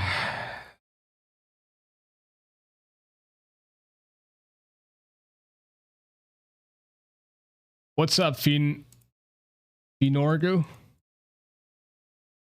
You're also Portuguese. Right on, right on. Thanks for the follow and the upvote. Appreciate it.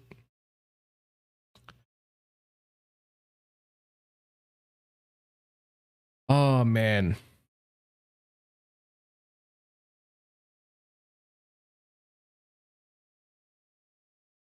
I can't like stand it. You win 3 games and then you lose 3 games because why not? Ha ha ha.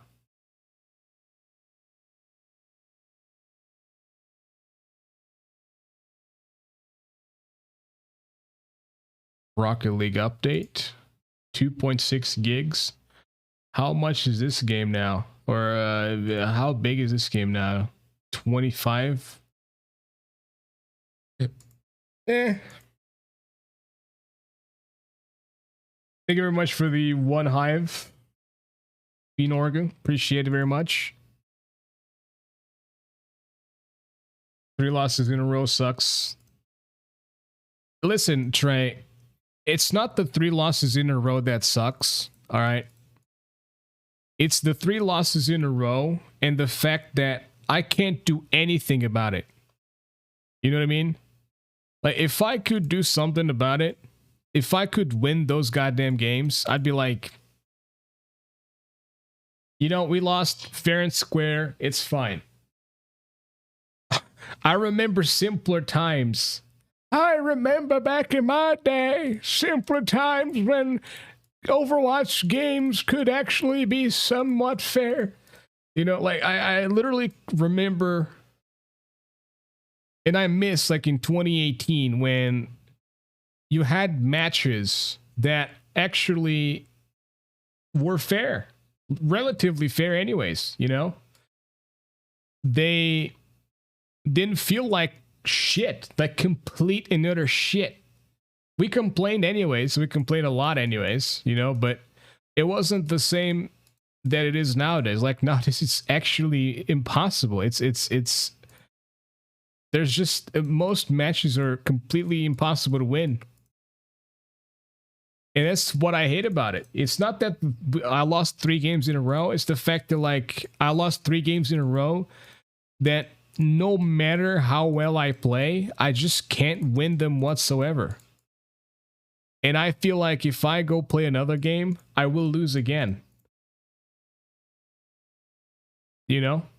That's what I hate. That's what pisses me off the most. You know? Outside of that, I'm fine. Like, you know, you're going to lose. There's only one team is going to win, one team's going to lose, right?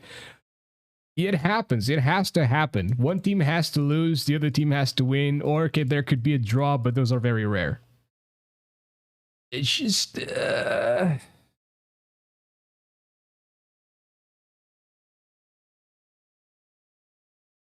It's just how it works. The fucking matchmaking is just stupid as shit, man. It's really, really, really dumb.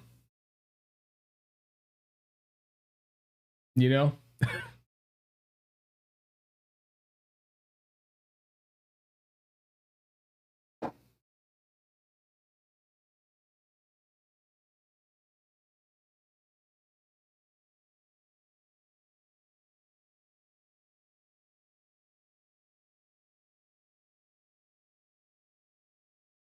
Didn't you make a comment? I think I remembered you made a comment or something at some point.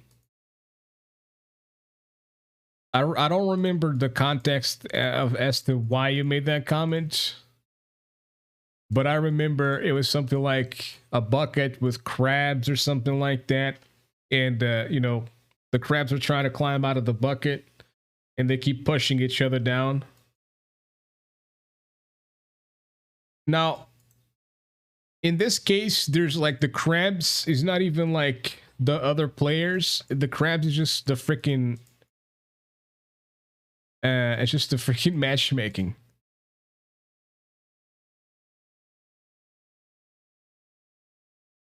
Because it's like, oh, you just won games, so you're kind of, oh, you just had like medals and stuff, like gold medals and stuff. All right, so we're gonna put you with like shitty players now, because you're gonna have to carry them.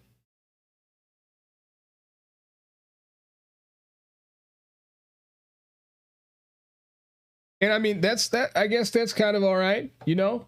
That's all right to an extent. To an extent, it's all right. When it's not all right, it's when you literally you just don't have to carry them. You have to carry them going against Smurfs. You have to carry them going against fucking boosted accounts or accounts getting boosted. And it's like, how do you do that? Like it's like I can't, you know? Like my PC's not even good enough for that shit. That's kind of a cope. That's a little bit of a cope. I'll admit that's a little bit of a cope, right? The machine's not all. The machine's not all. But it's not like I play this game 12 hours a day, all right? If I play this game 12 hours a day, maybe I'd be able to beat like, you know, the accounts getting boosted and stuff. But I don't play it 12 hours a day. I play it a lot. I'll say that. Yeah, I play Overwatch a lot for sure. But like almost every day I play for like 3 to 4 hours. If it reaches 3 to 4 hours.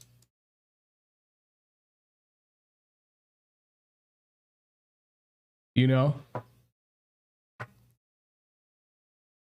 It's just really, really, really, really, really, really, really, really annoying.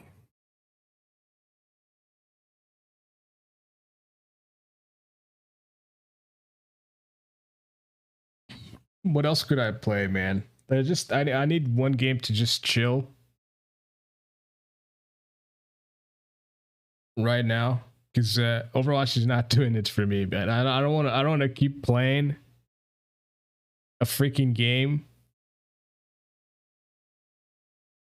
and continuously getting like angry about it and stuff.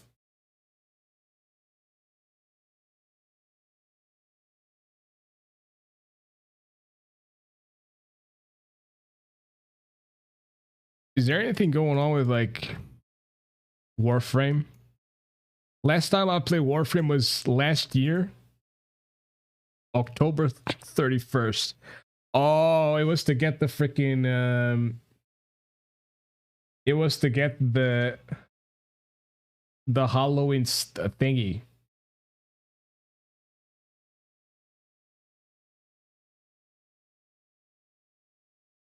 It was to get the Halloween thingy.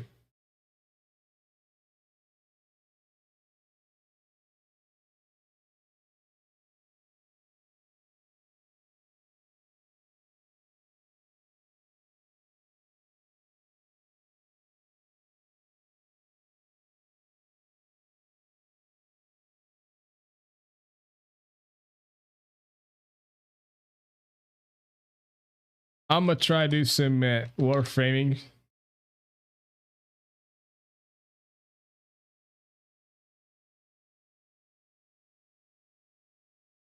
Mostly to chill, to relax a little bit.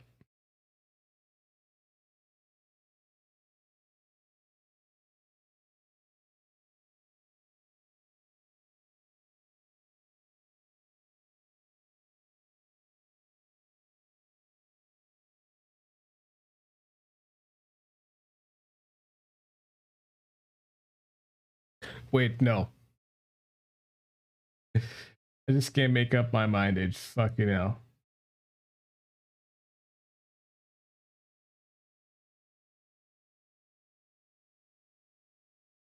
Okay.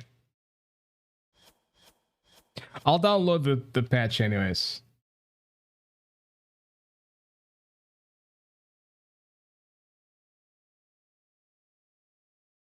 I shall download the patch anyways.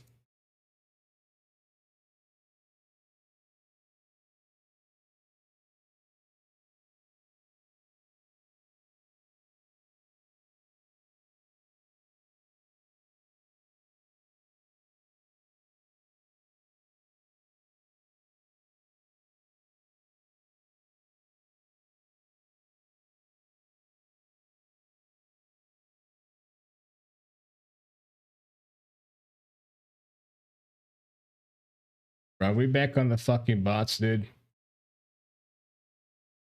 For real? For real? For real?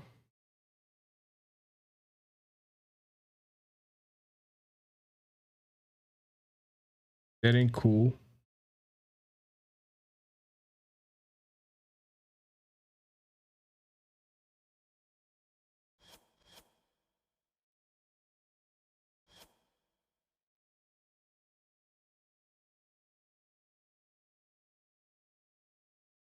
That's a big ass fucking patch, dude. Holy shit.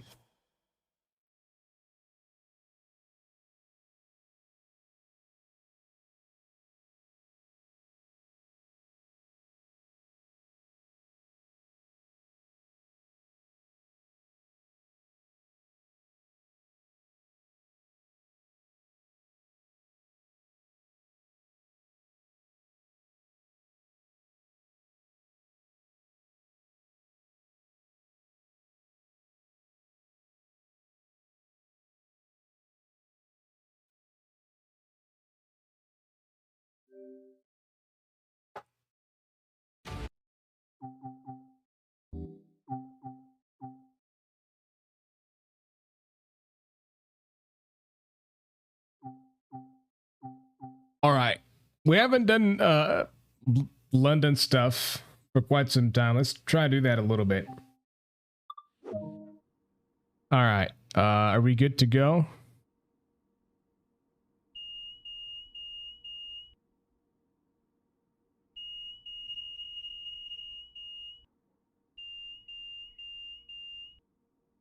What?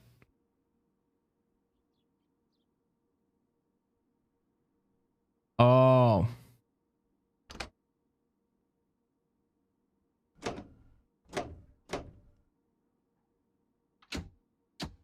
Right.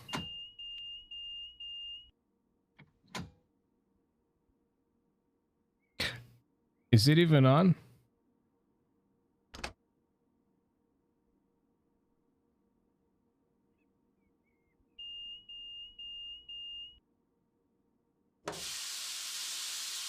Well, the train wasn't even on. Makes a lot of things make sense now. All right.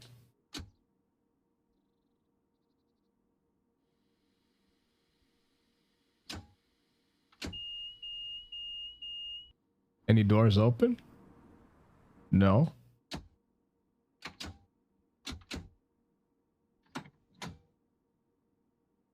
Oh, I'm so stupid. I'm so dumb, dude. God damn it. I didn't put the direction selector thingy.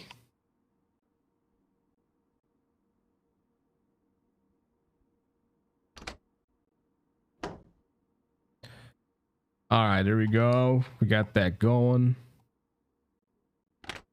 Put that in there. Just inter. Put this to off and release. Press that. Now forward. There we go.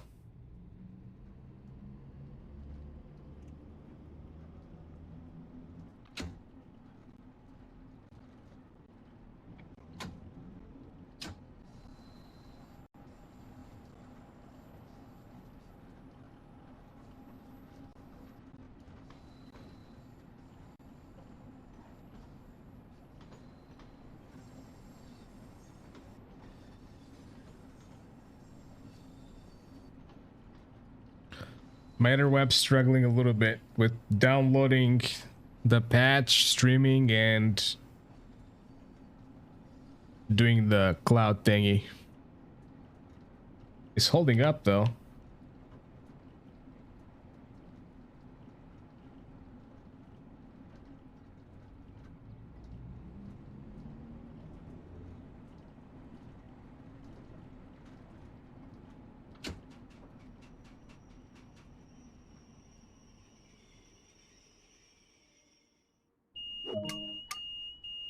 You know what? There's a very big possibility that I no longer know how to control these tubes. I used to be pretty good at like stopping them and stuff. They're pretty simple though. They're not as complex as like the German ones.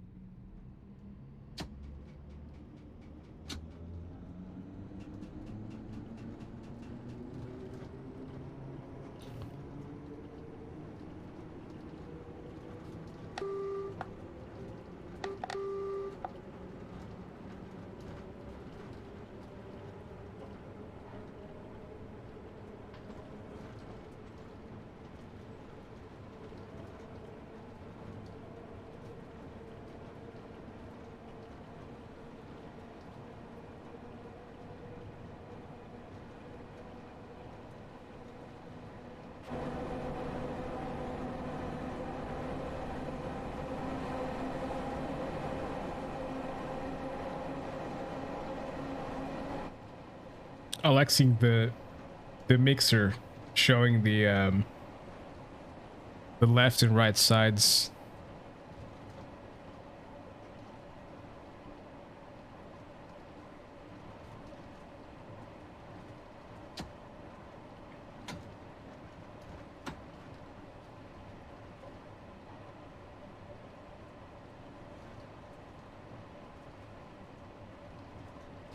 Okay, so I'm guessing by 300 yards we start stopping right now.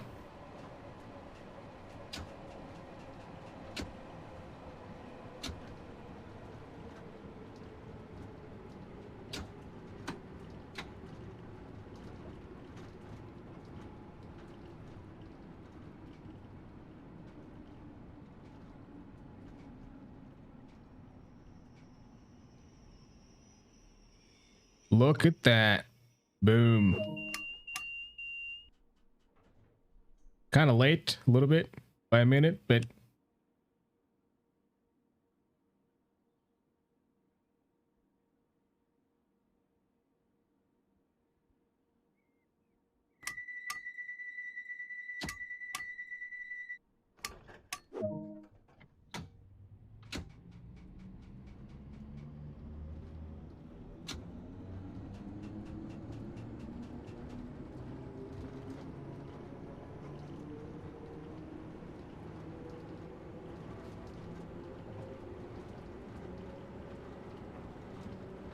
I wonder what the fuck you do with those points you earn for doing these things. You gotta be able to do something, right?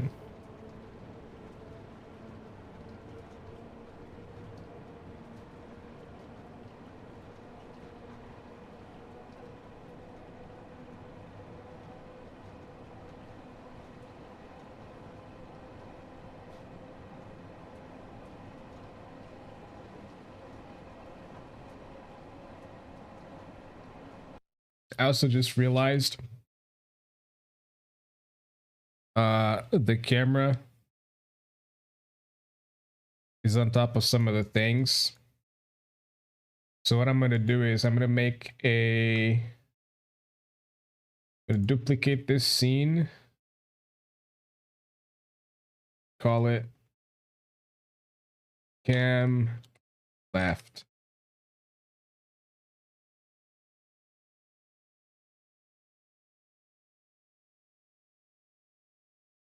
And it's gonna be the same thing for everything except the camera.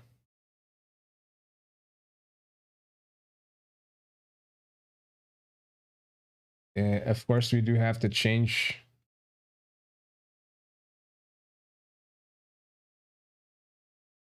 some things.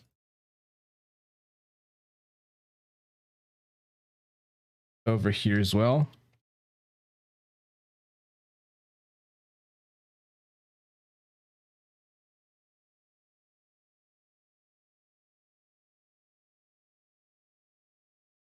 Okay, the thing is downloaded.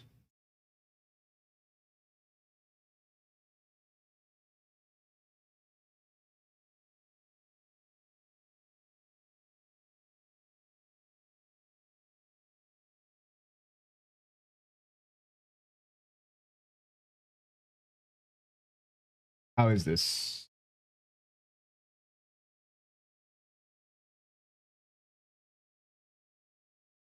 Uh,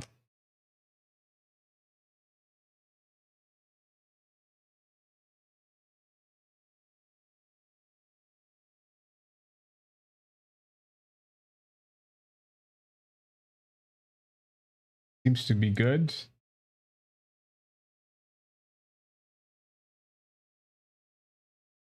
Yep. All right.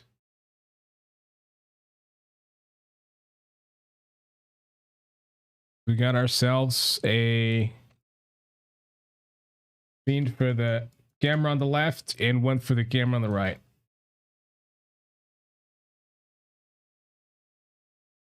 Oh, brother.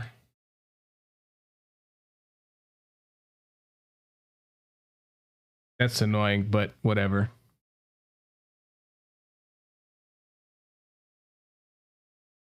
Yeah, I'll keep the, yeah, okay.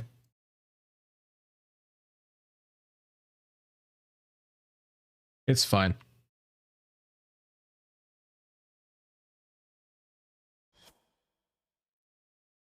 It's totally fine. No, it's not fine. Wait. Yeah, it's not. Fuck, man.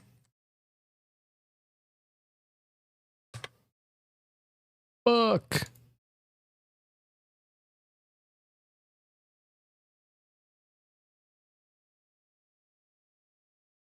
Why did I put the camera in the right side in the first place?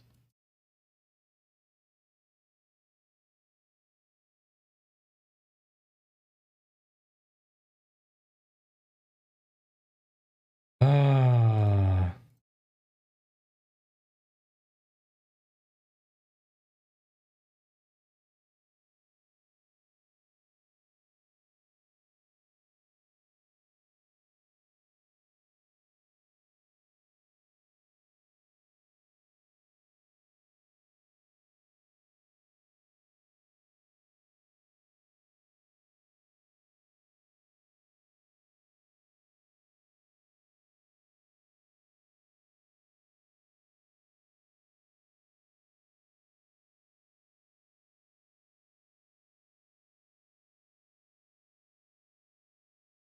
All right, this should be fine.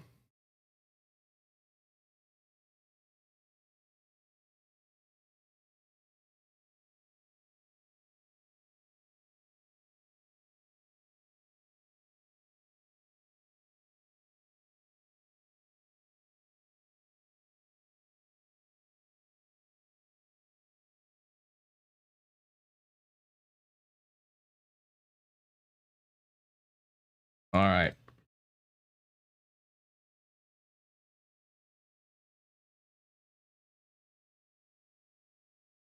Um, Welcome back, Nikos. What up? What up? What up? Okay, so I'm gonna have to change this again.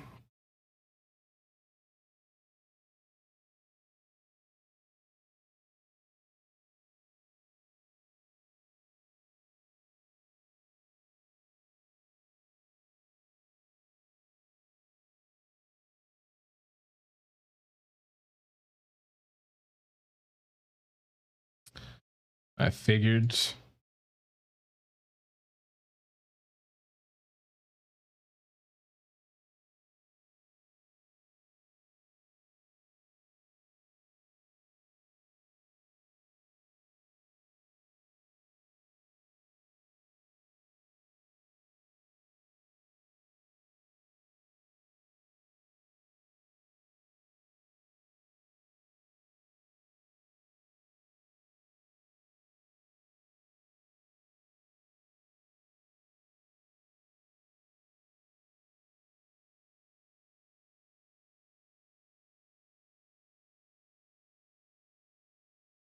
Man, it should keep the settings of the transitions if you are pasting in referencing or pasting the reference. This is very annoying.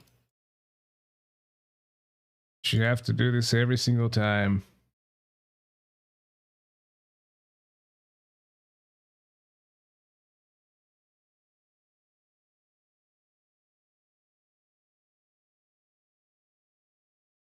Okay, that one's in the right place.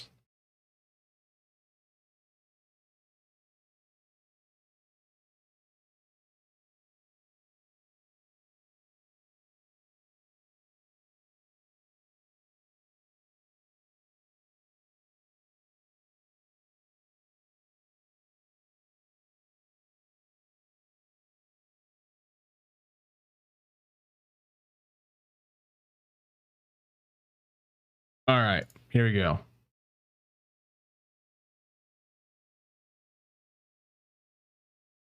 Just a little bit of technical, as they say, technical difficulties. We're back at it though. I think, yes. Cool.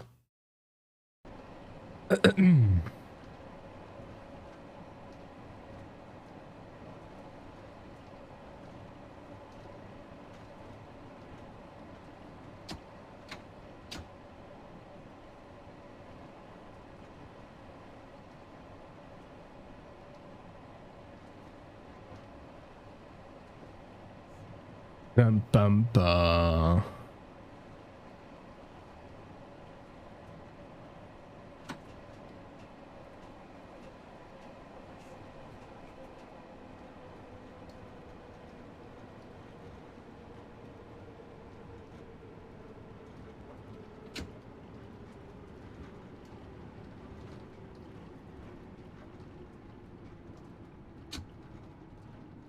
Am I still good at this?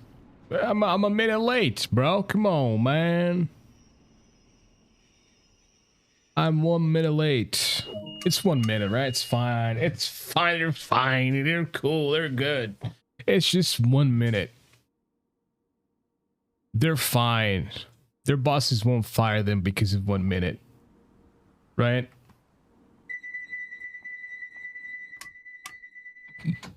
We're good. We're all good.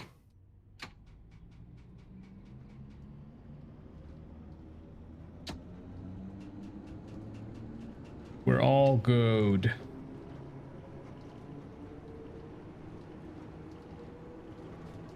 Caution ahead. Huh.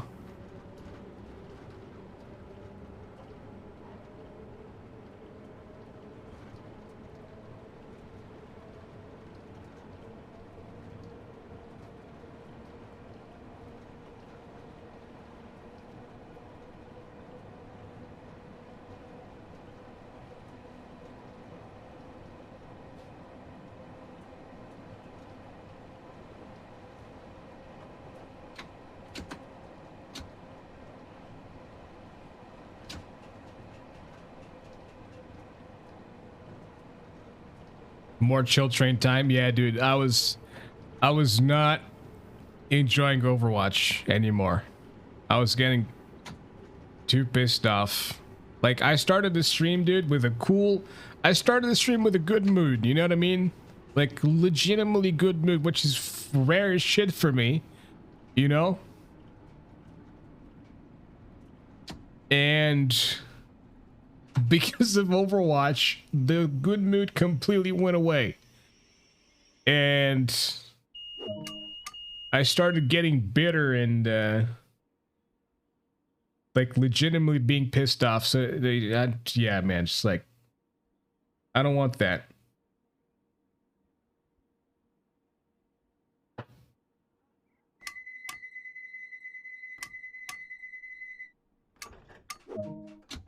I do not want that.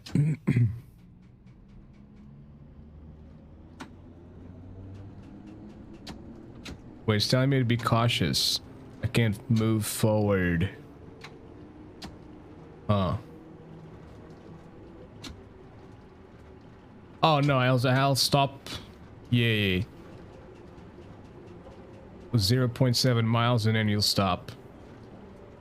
Yeah, man, like, I love the game. I love Overwatch. You know what I mean? I love the game so much. It's so, like, in terms of first-person shooters, like, personally, I've never been too much of a fan of, like, Counter-Strike because it's, like, very slow. I started playing first-person shooters with Quake 3 Arena.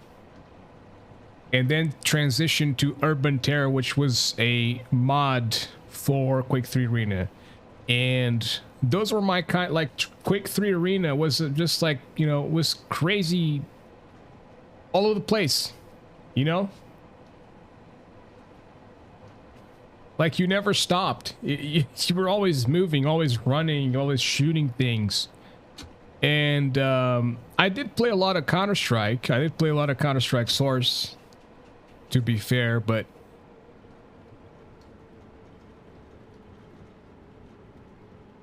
by the time Counter-Strike Global Offensive came out, what was I playing when it came out?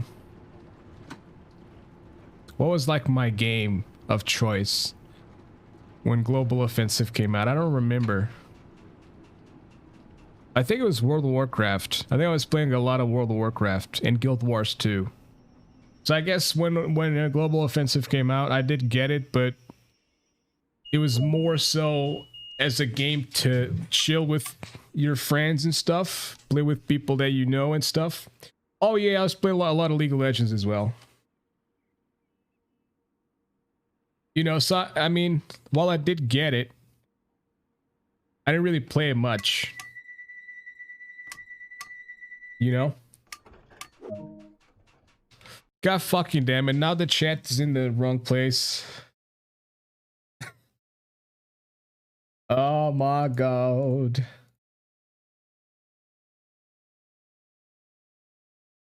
I just have to move it here though. It's all good.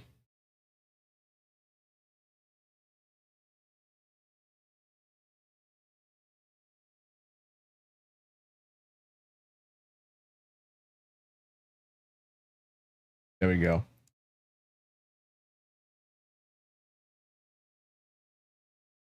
There we are.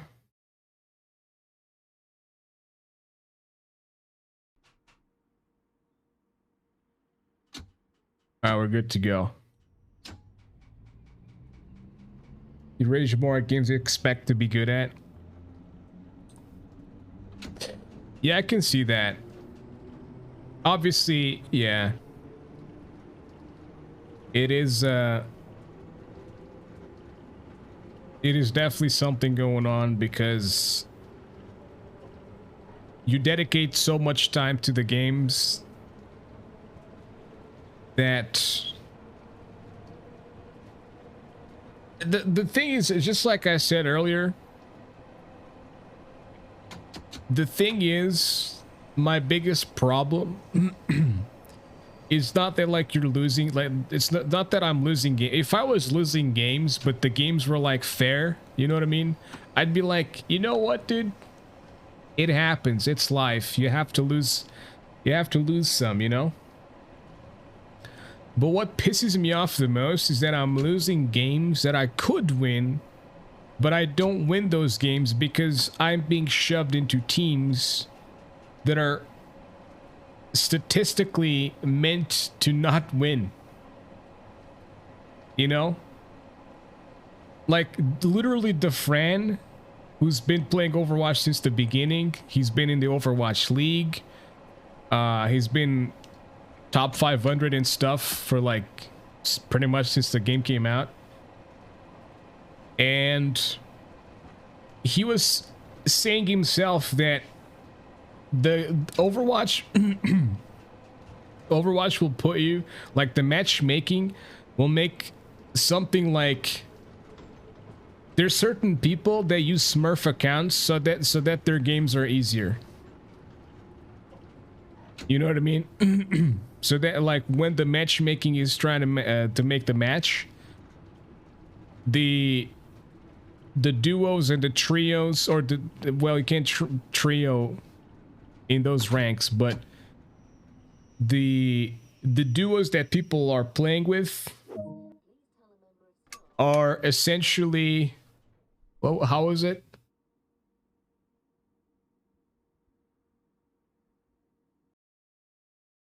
Hold up. Is this done? Not yet. How was it again? Let's check the notepad. So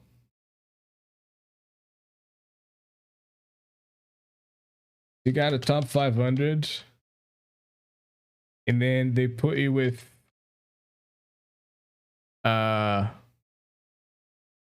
masters,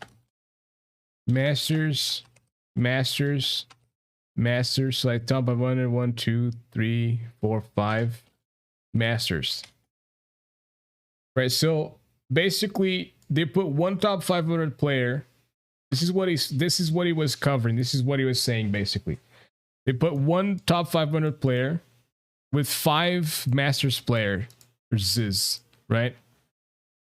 And then they, because of others smurfing in these ranks, in these high ranks, like they will have a top 500 smurf, but basically they'll be just like masters or some shit, you know what I mean?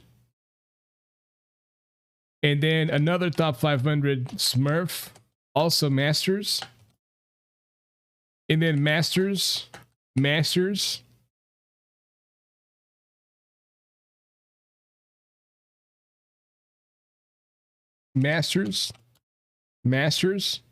like 1, 2, 3, 4, 5, 6. So what does this mean? So these two guys, right? These two guys, they're top 500 players. They're good players. But because they're Smurf, they're on Smurf accounts, they're considered to be masters. So this means that, like, in this case, the system, the matchmaking system, analyzes this shit and says, well, these guys are the underdogs because these guys are 6 masters and these guys have a 1 top 500 and 5 masters. So statistically speaking, these guys are meant to lose, whereas these guys are meant to win because they have a top 500. You know what I mean? But that's not the case because these guys have 2 top 500s and 4 masters players, whereas this team is clearly the underdog. And that's the bullshit about this system. That's the bullshit about this. That's the bullshit about smurfing. And this is like a situation where, I mean, like they're smurfing in the highest ranks. It's like, who gives a fuck? You know what I mean? Clearly the people in highest ranks who play their main accounts give a fuck about it, you know? But it's like, when you're, you know, when like, I don't know. I can't even tell because of like my MMR is all over the place. You know, my MMR is all over the place because I've been playing the game with my main account has been playing the game since 2016, and I didn't even start playing competitive until I was like level 100 and something. So it's all like my MMR is literally all over the place. But it's still annoying as shit, you know? Still very, very annoying.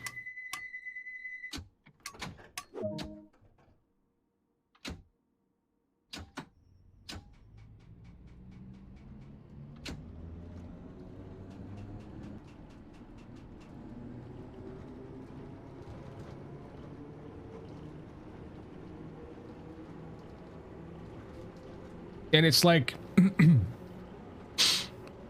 I can literally show evidence that if you make a new account and you start excelling with one character in particular, I can show evidence that the game is easier. Like, it's easier for you to climb because the game assumes that you're really good with that character and it's gonna like try to sort of propel you to higher ranks. Instead of like keeping you around lower ranks and trying to put you like with really shitty players, it tries to propel you because it assumes that you're smurfing or some shit. You know what I mean? It's such like, man. Like, I don't want to be too fucking mean, you know? I don't want to be too mean for the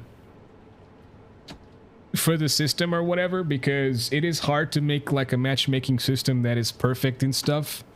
I understand that, but at the same time it's kind of like, man, I get that it might be a little bit hard, but like, can't you, like, you are Blizzard, bro. You're Blizzard. You can do this. Like,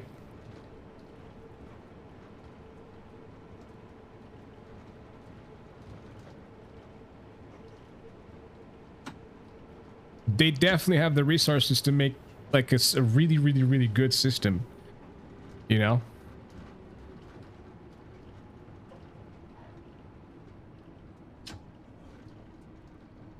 Of course, the Smurf problem, it's going to be a problem until like Overwatch 2 or something. I don't know what's going to happen in that regards, but right now, as of now, as it is, they're not going to ban Smurfs. They're not going to ban people just Smurfing because the dough. You know what I mean? It's like Smurfs are probably what's paying the bills for them right now. But I'm 3 minutes. How am I 3 minutes late? I've been doing everything right, dude. What the fuck?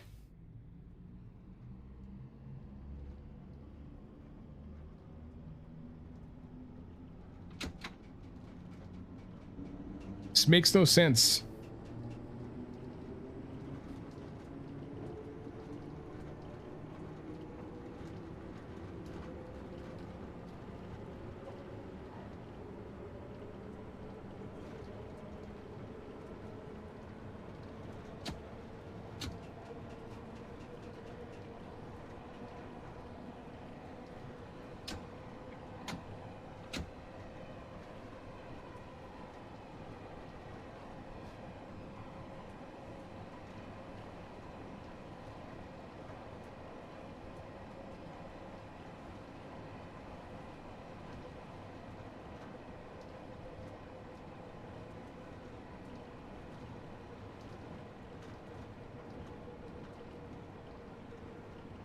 I just hope, here's what I hope. All right. What I'm hoping for is that with the coming of Overwatch 2, they learn that they have to do an MMR reset. They learn that they have to reset the SR. They have to reset, like hard reset, full on reset, all that shit. You know what I mean? Break. We're good. Because there's just a lot of people that they just like they're not in the ranks they belong, you know? It's not just me. It's literally not just me. There's so many people that are really, really good players that are like stuck in gold and plat and low diamond and stuff that could very well be like, you know, masters.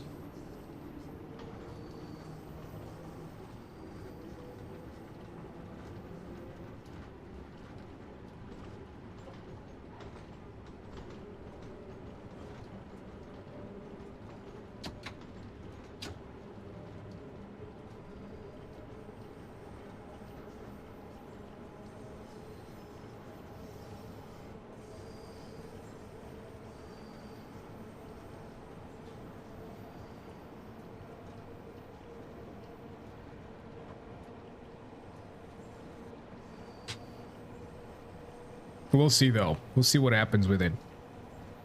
We'll see what they'll do. Hopefully they'll be smart about it and not fuck up again.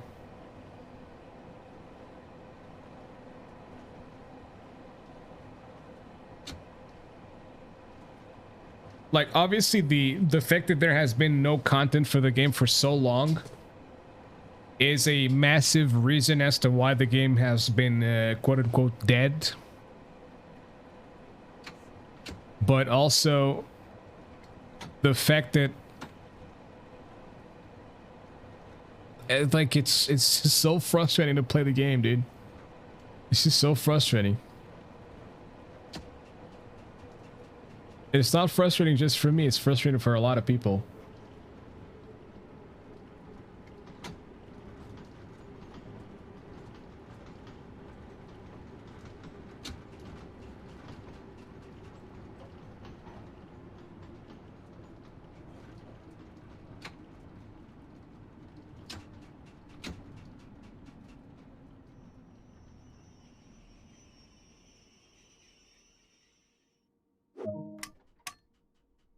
You know what I need to put in this playlist? Zeal and Ardor. I should put Zeal and Ardor in this playlist.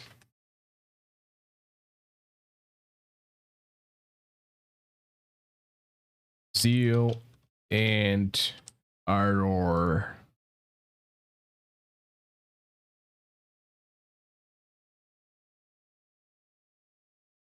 They have a new album?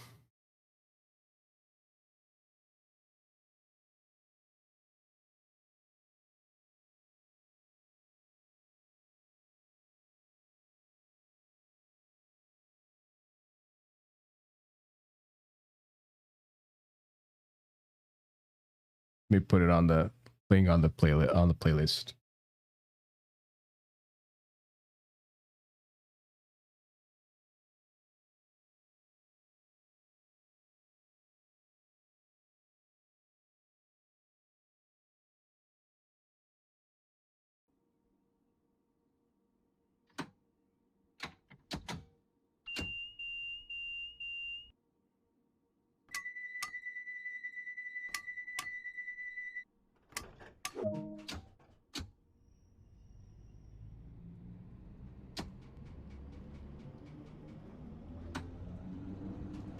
Off we go.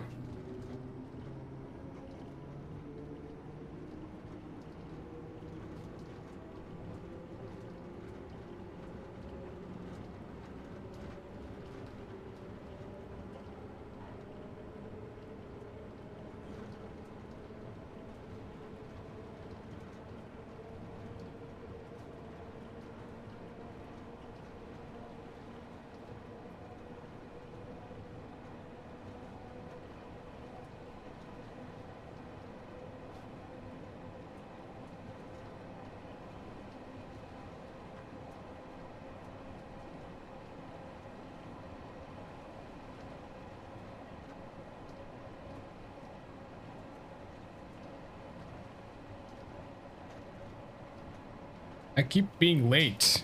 What the hell? And we're gonna be speeding.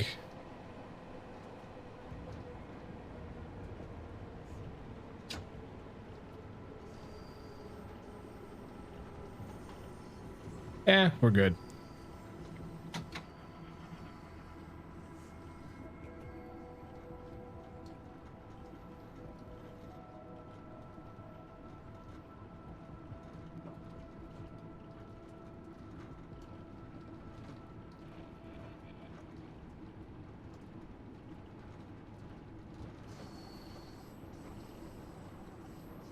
Over speed limit. Dude, I'm literally at the speed limit.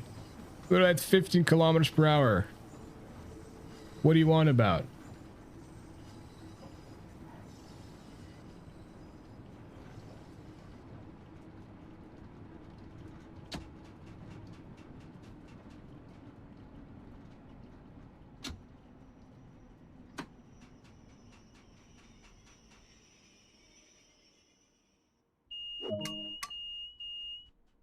There's a lot of things to do on this site here, station.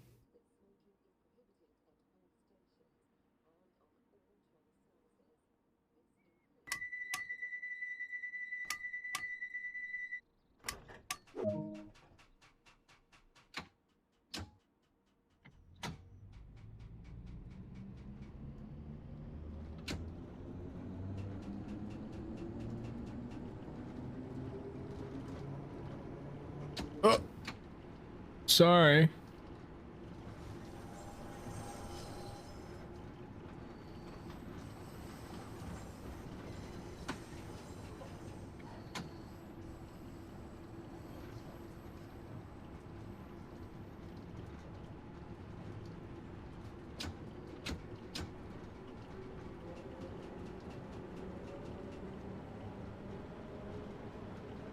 Where's my lights, dude? Can't see shit. Oh, there they are.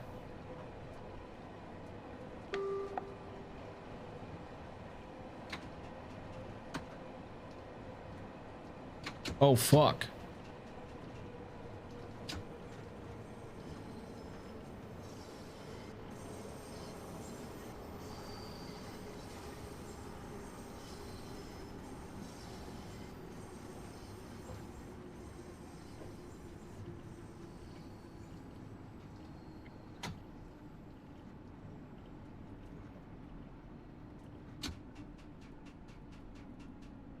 It's nice and sunny outside, but still very windy.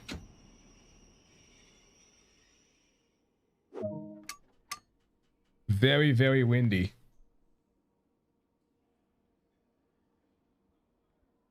Getting warm now.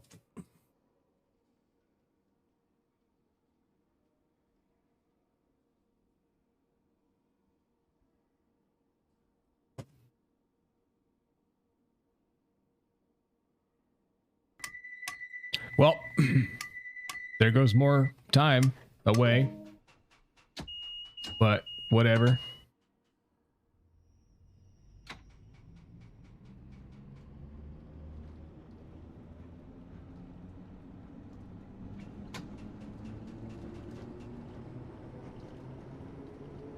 Imagine not being late. That's the real question.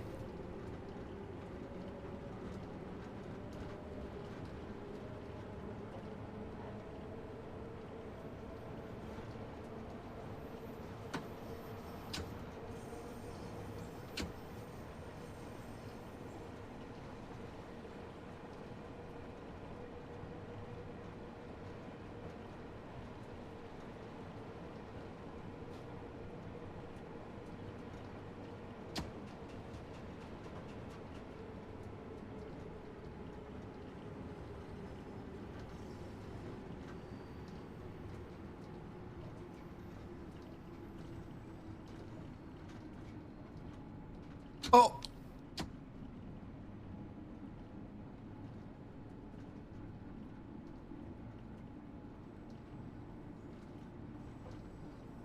I'm gonna get fired, dude. I'm gonna be fired from the tubes.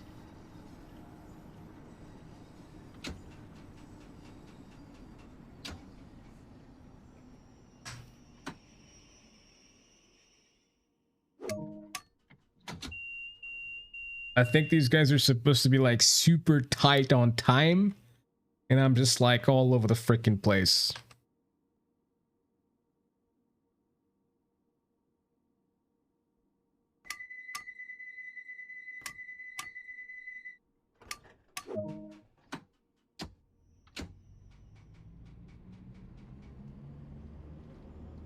So why did you with Fire Knights for some reason? Hello?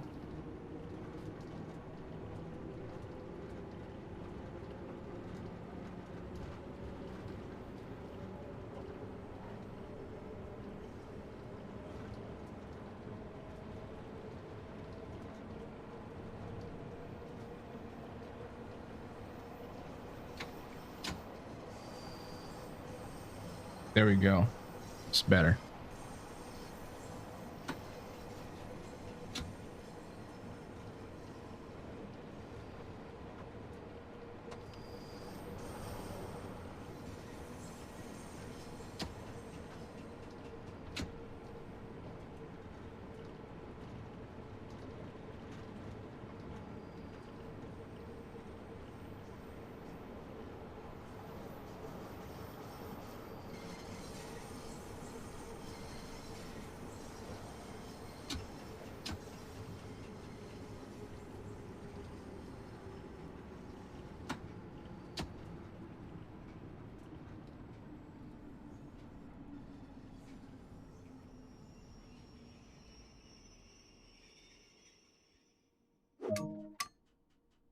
Get drunk because I can't afford a shrink. Fucking relatable as fuck, bro.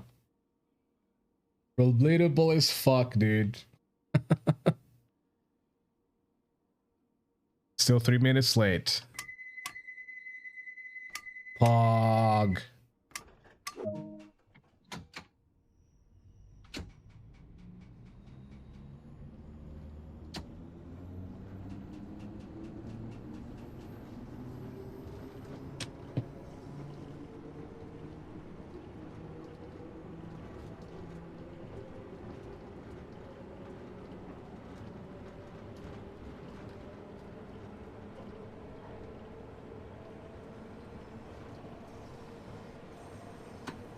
Into the fire.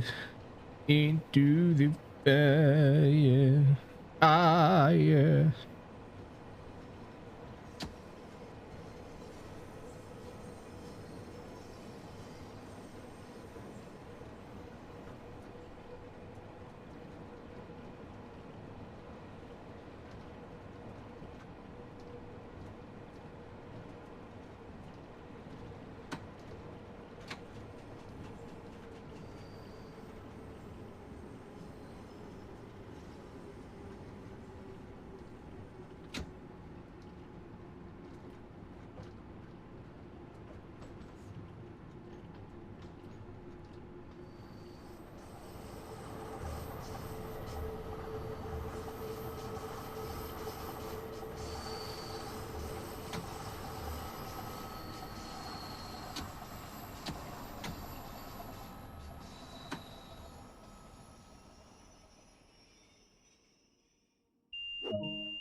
Is that legit? Kind of feels legit. Fucking Paddington, dude, like the bear.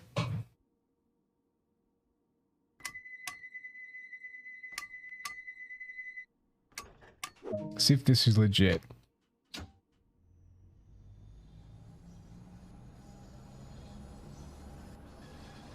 Felt legit. It's actually legit. That's crazy.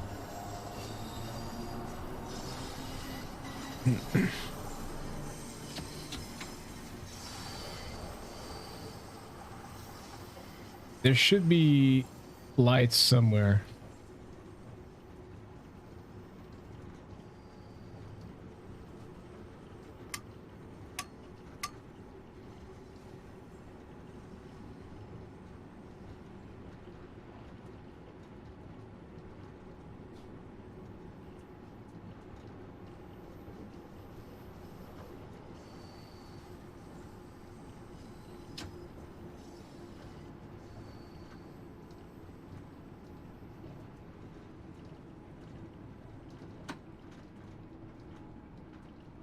Why are you not accelerating? Ah, there you go.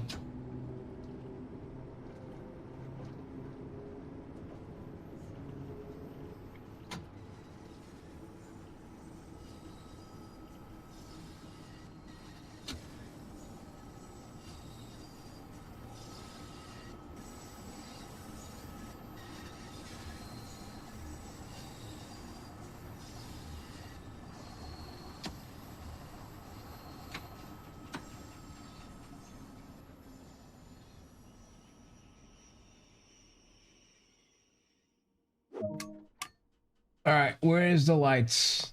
The gauge lights.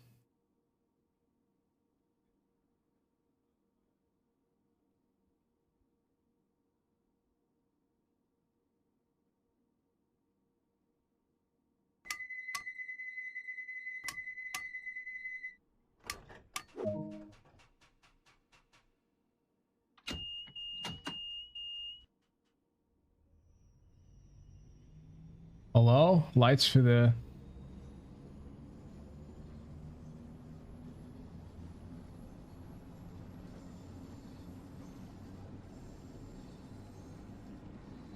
Okay, well... You can see shit.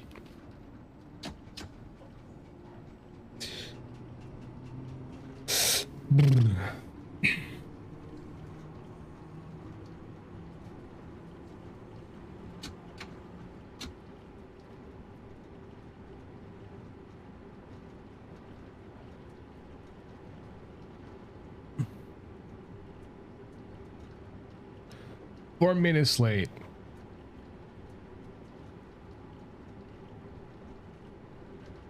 Sweet.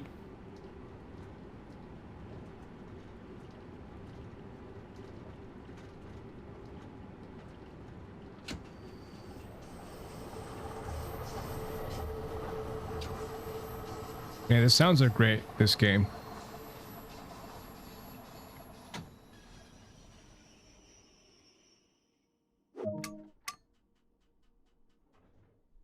There has to be cab lights. Like, not cab lights, but gauge lights.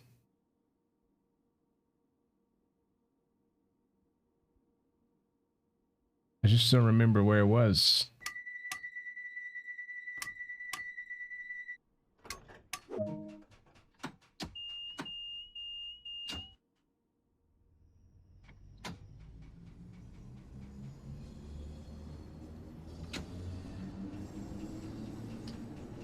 Whatever, dude, whatever.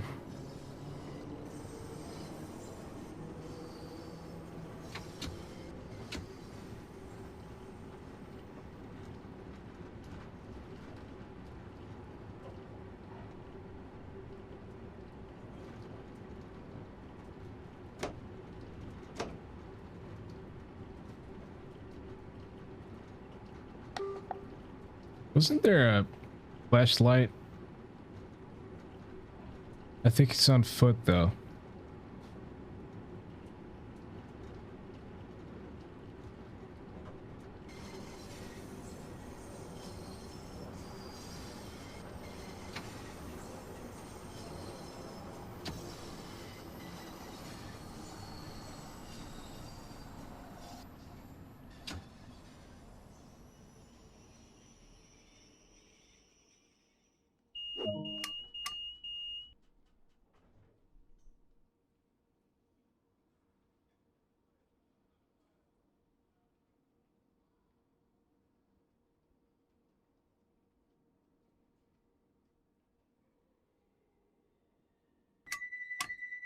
Where the fuck are the lights for the, like, the gauge lights, bro? Like, there should be somewhere around here. Oh, there it is. What the fuck, man?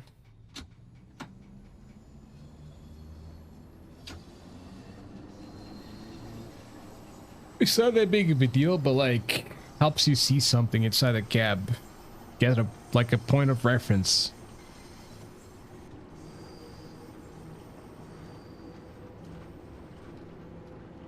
Bam, bam, bam, bam.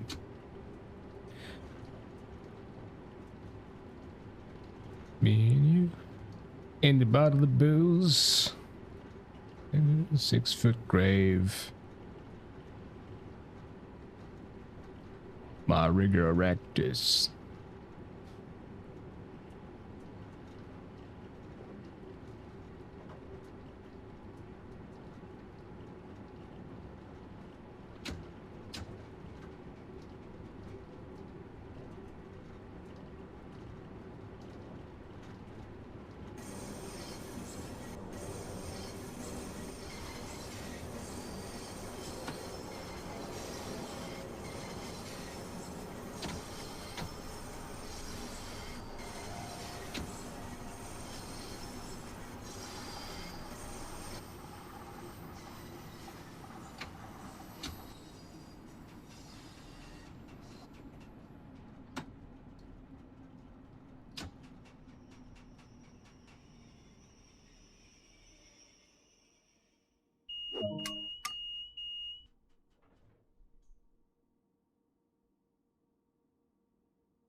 What do you mean not in service? What have I been doing this whole time?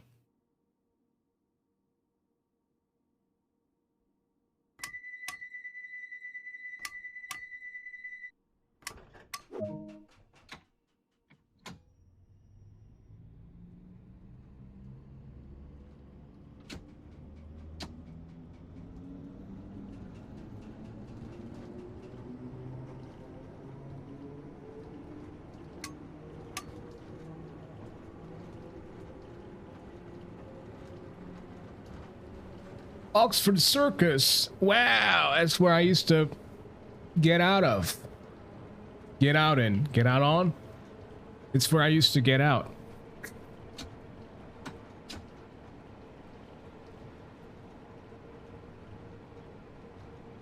That was it, right? I think that's like one of the main stations. Or is it? Wait. Huh.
I always thought subways were such a crazy thing.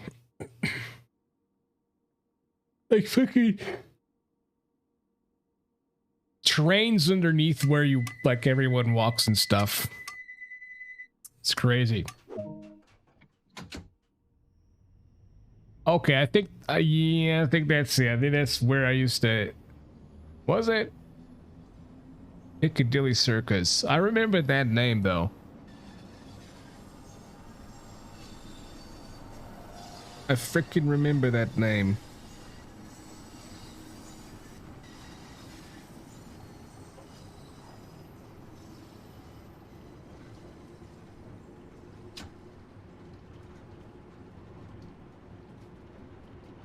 Da-da-da-da. Let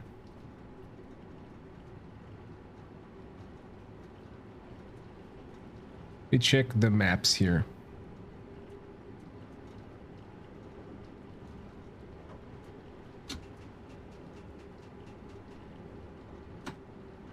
Maps and dark theme. Oh man. Fuck yeah. Don't mind if I do.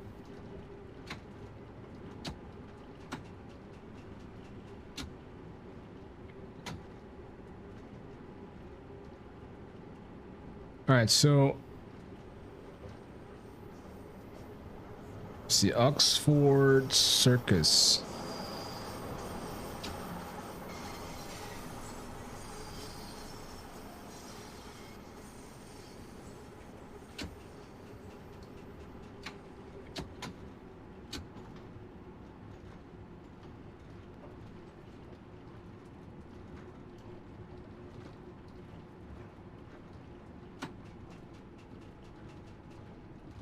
Where's the end of this line?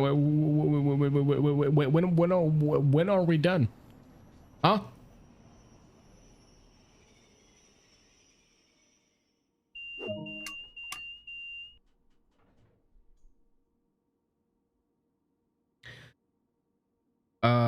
Underground station.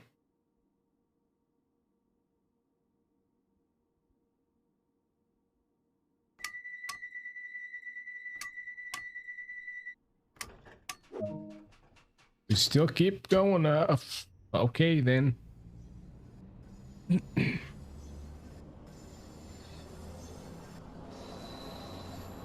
Was this it?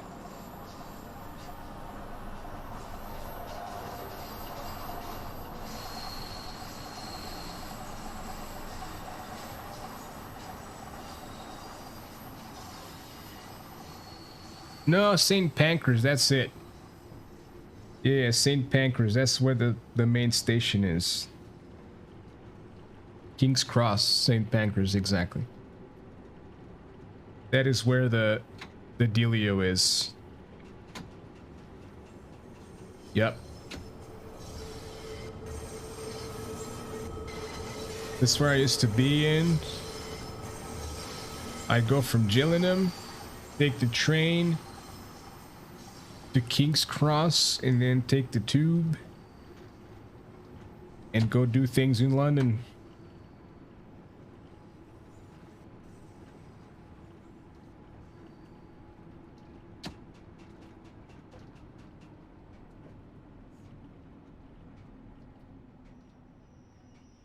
I did, Trey. I finally did it. I finally did it.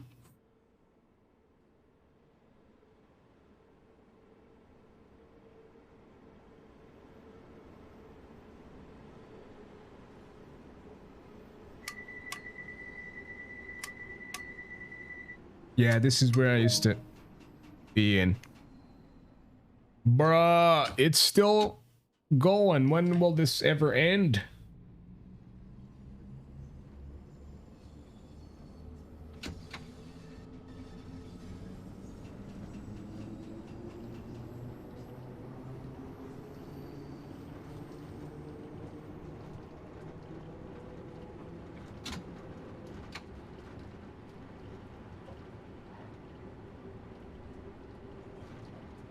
Yes, this is the London stuff. The London subways. The tubes, mate. The London tubes. They're actually very, very accurate. I don't like, there's a lot of these that I don't know because I didn't go through the whole city, but I used a couple of these like Piccadilly, Oxford Circus, etc., and they are very, very accurate. Which one is this? Embankment? I don't think I've ever been in this one.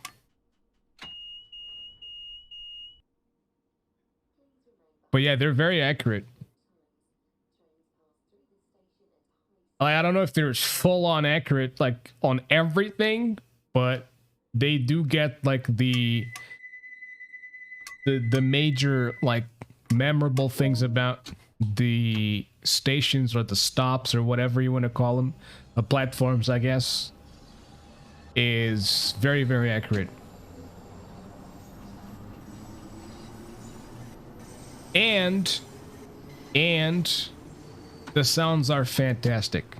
Love the sounds. Very well done. The sounds of the wheels on the railings or the tracks, whatever. I guess rails. And the sound of like, it's so like if you rode one of these, it just feels so like real, which is great.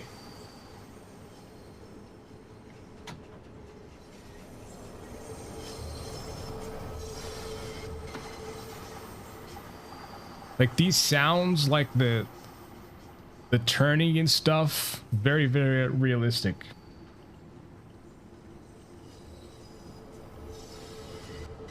Speaking of Call of Duty Modern Warfare. Oh yeah, there was like a London map or something, right? I think I saw that a couple of times. How do you know it was accurate, huh? Have you been to Piccadilly? Huh? How do you know? How do you know? You're not really American, are you? You're a fucking spy. I knew it. Nah, but yeah, it was. I mean, I didn't play the game. I didn't really see much, but from what I saw, I do remember a couple of things from the London map, and it didn't seem pretty accurate. There are subways in Portugal, in Lisbon, but that's it. Maybe Porto has? I don't think Porto has them though. I think it's just ground trains.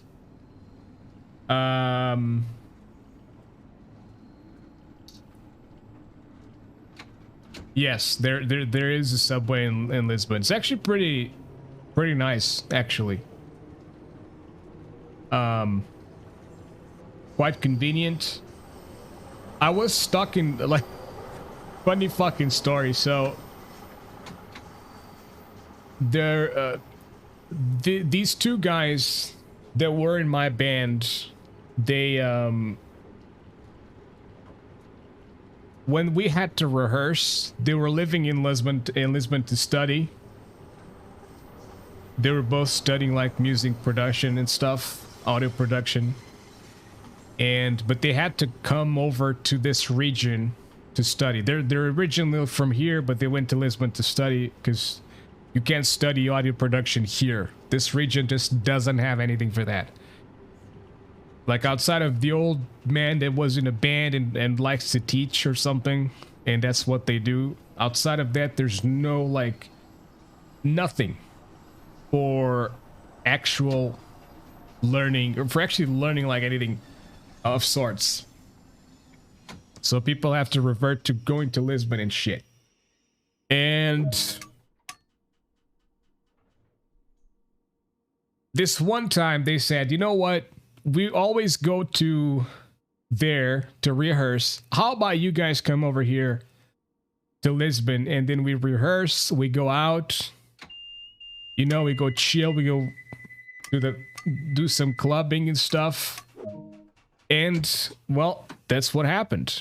We went there, we rehearsed throughout the afternoon in this like completely isolated with cork room. And then we went back to their place, and then we went out clubbing. I do not like clubbing in Lisbon. It's too fucking crowded. I don't like it. I don't like crowded places. I like places where there's a lot of people. Unless it's like a concert and stuff, but I know what I'm going for that. With that, you know? So, like, fucking, I hate clubs. I just hate clubs. Like, by the time we were leaving, the floor was just sticky as shit. From people, like, spilling their drinks and stuff. It was just like freaking walking on a... It felt like walking on a candy bar or something like that. But... before going to the club, we actually got stuck. On the subway. Because... I think one person said, oh, we go this way. And then the person said, oh no, but this is the way. And then they closed. So like there was one exit still available, one exit still open. But we took the wrong exit. We took the exit that was closed. Then we had to go to like one of those things. You press a button and it calls like a security officer or something like that, or one of the people involved with the freaking subways and shit. And they had to go and open the door for us because we were just like, whatever, dude. But yeah, we got fucking stuck. You kind of wish you had a subway network in your main city. I mean, yeah, dude, like if there's no point, oh, there we go, fucking finally, dude. If there's no point in having a subway, I mean, it's just costly, honestly.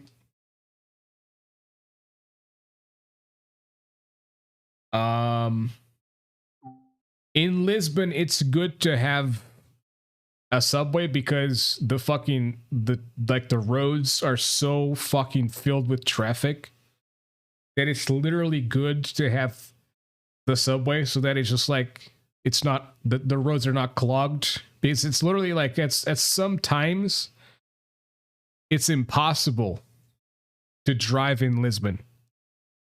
Like it's so freaking like, what's the word? Conjunction, whatever. It's filled with traffic, right? And so, yeah. I want to do another one. I want to do something different now. But yeah. What can I do with the fucking points, though?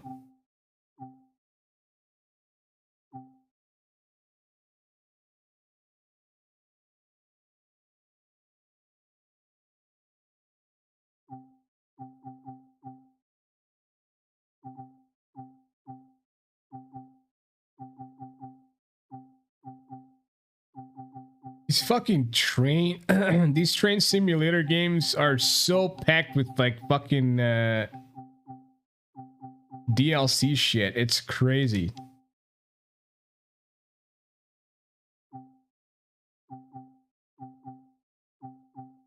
Like, what am I gonna do with the points that I get? Is that for like leveling? I think that's for leveling up, actually.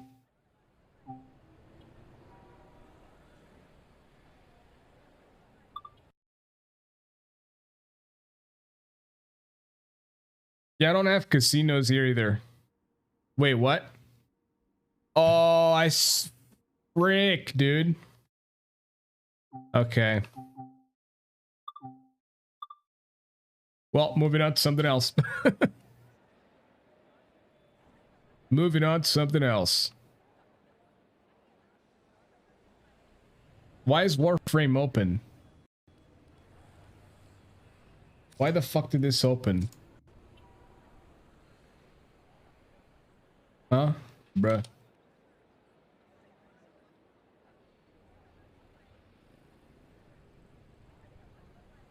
Okay.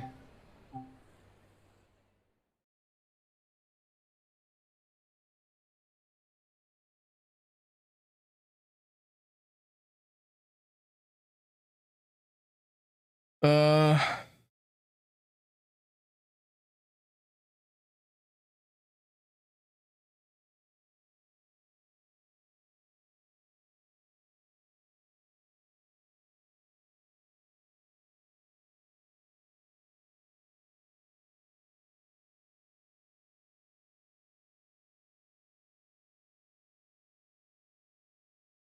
man, I don't know what to play. I, I like playing Overwatch. I really do. But at the same time, I don't want to be like mad, you know? I don't want to be streaming and being like grumpy cat mode, you know?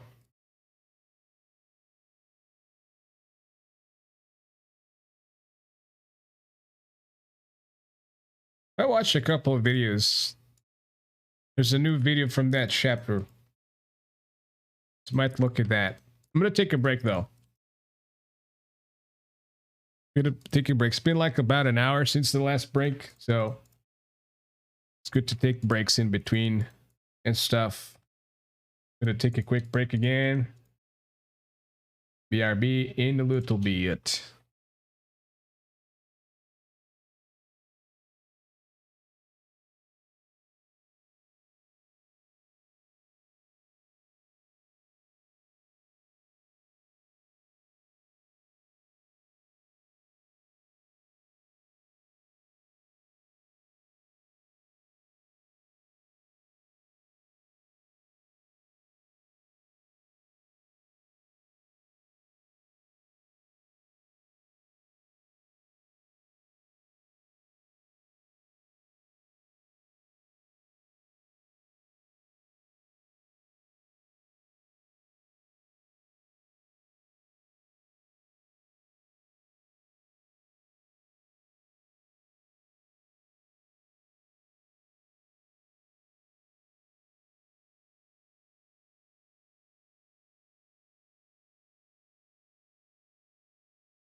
Oh.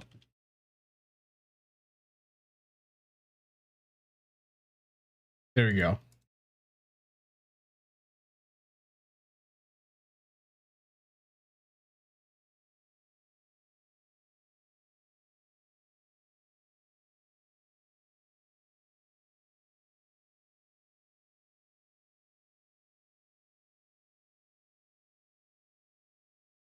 All right.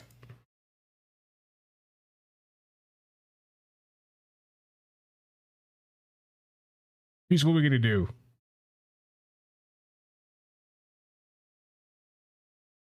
We're gonna watch a couple of vids.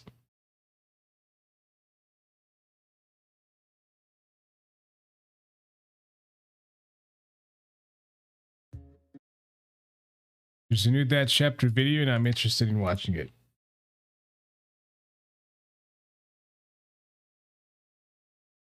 The stick again at that.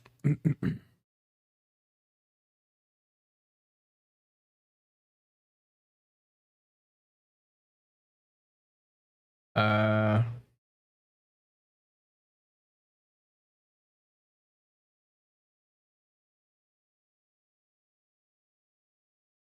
Alrighty then.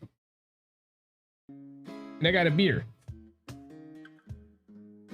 Hey you, and welcome. My name is Mike, and in this old video, what It's not we're a good talking place about for it, is though. the story of a taxi. You know yourself, like booking it around, having a grand old time. The driver was, anyway, passengers, maybe not.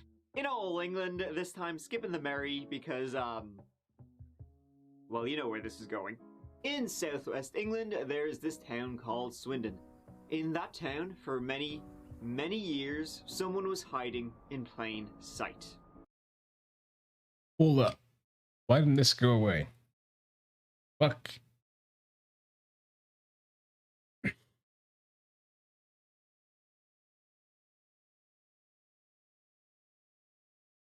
What the shit, dude?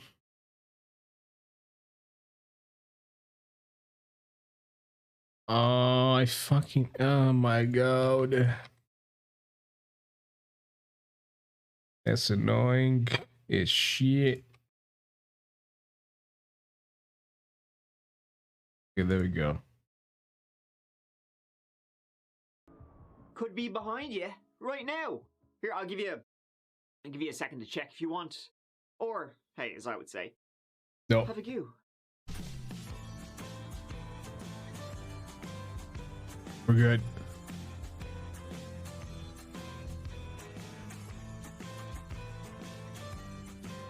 So let's check out Swindon and all the myriad things it has to offer, right? Start licking your chops because you know it's going to be good. Well, it's about halfway between the cities of Bristol and Reading. Nah, I've already Reading. It's got a museum about trains, a big old roundabout. Don't keep that to yourselves. Holy shit, everybody! The tourism office. In the greater Swindon area, about 200,000 people live there. Europe really has a From just weird reading obsession some with boards and roundabouts, stuff, dude. I people don't know writing about why. Swindon, it seems just fine. It's a pretty I don't know featureless why. town, but around it is some very beautiful countryside. That's nice. In Swindon, there's a nightclub. Suju be its name, or was its name. It's since been changed. It's located on High Street, opposite a Domino's and a kebab shop. Bon appetit. So if you were to go clubbing in Suju, you might have a great old time. Though, I mean, come on, let's be honest. But if you didn't want to go with the plebeians and you wanted to go with the patricians, you might get The what? Prowerity. I'll only get Prowerity if it gets me out of there. Now let's go back in time to 2011, the night of the 19th of March. That night, Shan O'Callaghan was out with some friends having a grand old time. I'll give Suju the benefit of the doubt. Shan was just 22 years old, working as an office worker in Swindon. That night, well, you know, it was a night out like any other. Till it wasn't. As I said, you know, she'd been out with her friends, having a few drinks and blah blah blah. However, she left at close to 3 a.m. by herself. She left alone. And after that, she wasn't seen again. She was supposed to be, you know, getting home. She only lived about half a mile away from that club. She shared a flat with her boyfriend, Kevin. But she just never made it. She vanished that dark, damp night. At about 3:30 a.m., so half an hour after she left the club, Kevin, who was at home, perhaps waking up, wondering where she was, texted her, worried. Nothing. That's it. With no word from her, and then, you know, contacting her friends and getting nothing back from them, the following morning, he contacted the police and reported Sian O'Callaghan missing. So the hunt was on. So the police did the logical thing, right? It's gotta be the first thing. You know it's gotta be the first thing, and let's go to where she was last seen. They first went back, they first started off by going back to Suju, you know, talking to her friends, seeing what time she left the club at, and then trying to get some footage of that. They got CCTV from the premises, and footage of her leaving in the wee hours. She exited and began walking up In the door. small path. What They have a happens reason next for it is now. blinded by the light. Then she was gone What? It's so weird. by the light. Small path. What happens next? What kind of light is that? Is that someone? By the light. Then she was gone. What? Hospitals were checked, the route she would have taken home, and the word was out to the public. The boyfriend of a woman who's been missing. This is a channel I literally almost religiously watch these videos. That chapter, it's true crime, and I mean, if you consider like it is spookier than like fucking ghosts and shit, because those don't exist. So this is actual real crime, true crime. So Since the early hours of Saturday morning has made a tearful plea for information. Sian O'Callaghan, who's 22, hasn't been seen since leaving a nightclub in Swindon. After leaving this nightclub in the early hours of Saturday morning, that was pretty weird. The fucking light shining on the camera. into thin air. I just want to say how very worried we are about Sian. Almost as if like on purpose. She's been missing now for over 2 days, and it's not like her not to come home or contact Man, the police. you need a nar in its name. This name needs a nar at the end. It's Reaper. Kevin Reaper. Dude, that'd be sick name. And it's not like her not to come home or contact any of us for such a long time. We all want to know where Sian is, and we want her home safe and well. Sian is a bubbly, lively person who is instantly liked by everyone. I'll say this. If this guy is responsible for anything, he's better at hiding it than the fucking McCanns. Just saying. She meets. She's very close to her family and has lots of friends. We'd like to thank all of the people who have shown their support and helped search for Sian. Their kind words. The GPU comes out this summer. Hopefully it's not.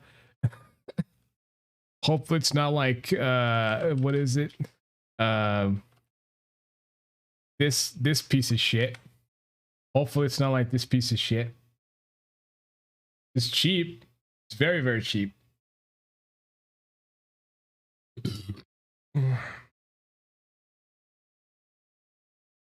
Super cheap. Look at that. Oh, look at it.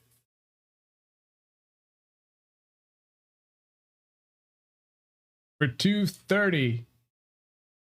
For $230, you get a fucking 65 XD.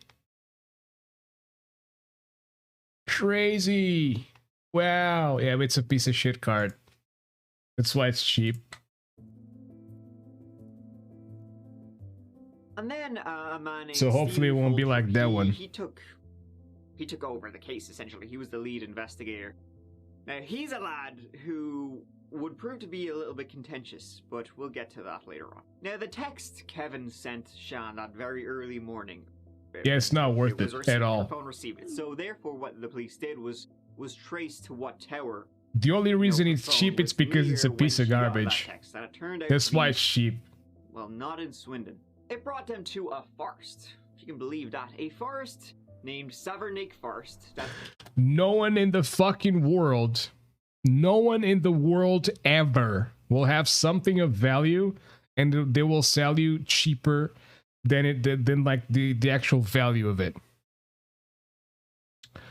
That's why no one is going to, even if they have a second-hand card, no one's going to sell you a fucking GPU, even if it's used, for cheaper than, like, if it's good. No one's going to sell you a fucking cheap, a used GPU for cheaper than like $350. No one. Unless they're fucking morons and they don't understand anything of GPUs and stuff, but it's just like, it's not going to happen. So if something is cheap like that, it's a piece of shit. More likely. It's 12 miles south of the town, a pretty big wood. That mast in Savanac covers a colossal area. Well, there Trees, you go. Undergrowth, awful for a police search. You just censored your own. Well, you didn't ask anything, but I mean, if the guy is just trying to get rid of it for cash, then. But that's different. SSDs are SSDs. I think my SSD was like $50 At this new. point, you don't exactly need to be a genius So, investigator to determine that her being in a forest 12 miles south of town, half an hour after she left the club, It is like probably wasn't there willingly. fucking. The forest was scoured? No. What, dude? Hold on. I need to pay attention to the video. I like these videos, and I'm not paying attention to it. So, but yeah, this SSD is like what, fucking 500 gigs, I think. It cost me like 50-60 euros or something, with a little adapter for the, so that I don't have to put it inside the computer. So yeah, these are the kind of true crime shows I want to make. Kind of, a little bit. I mean, this guy puts a spin, like a very personable spin to his videos. He's not as like professional, like he does a really good job,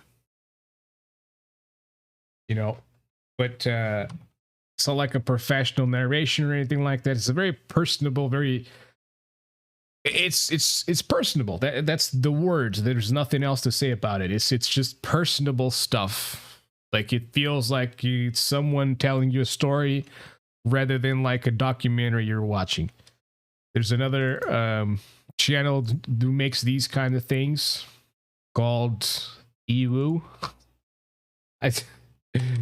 Ewu Crew. Yeah, explore with us. And these guys are a lot more documentary style. He loved horror movies and played the drums. They have these narrations, very professional narrations and stuff like that. I've always wanted to make... Where this guy, he goes in front of the camera, he has this personable way of telling the story and stuff, shows evidence of things, shows videos. It's a different spin to it. Fires kicked, time wasted. Extraordinary scenes here. More than 400 people turned out today, and you can guarantee that just a couple of days ago, 350 of them perhaps hadn't even heard of Shano. I want to give use to my voice and my equipment, and I'm going to try to make something kind of like the professional narration style. I want to write the scripts, make it good, make it an audio podcast for The Grinder's Verdict as a main episode, and then convert the audio episode into a video for the YouTubes and others. But all they had was this footage, grainy, shitty CCTV of her walking, a car. Are they sure this was her? And then she was gone. Is this a car? A car, the lights. Ah, my eyes! Oh. And then she was gone. The thing about those lights, that car in that footage, it didn't just go past. The car stopped just exactly where Shan was walking, and it stayed there for over a minute. Due to the lights blinding the cameras, you never actually see Shan get into the car, but she wasn't seen on any, security footage further on from that point. And she only could have gotten, to Savernake Forest from where she is in that CCTV within, that 38-minute time frame of her leaving and getting her boyfriend's text by car. So then the question was, well, A, who was in the car? And B, did she get in willingly or not? The car was found to be a 2007 Toyota Avensis, and another piece of CCTV led to this. That's a taxi marker, or taxi number, on the side of the car. And then the final piece of the puzzle. That was a dash cam on a police car that just so happened to film that taxi driving by literally minutes, possibly even seconds after Shan got in. And that gave them the license plate. That's crazy. That's fucking crazy. And it gave them a name. 47-year-old Christopher Halliwell. A guy who, he doesn't look like a serial killer at all. Such kind eyes. So who, be he.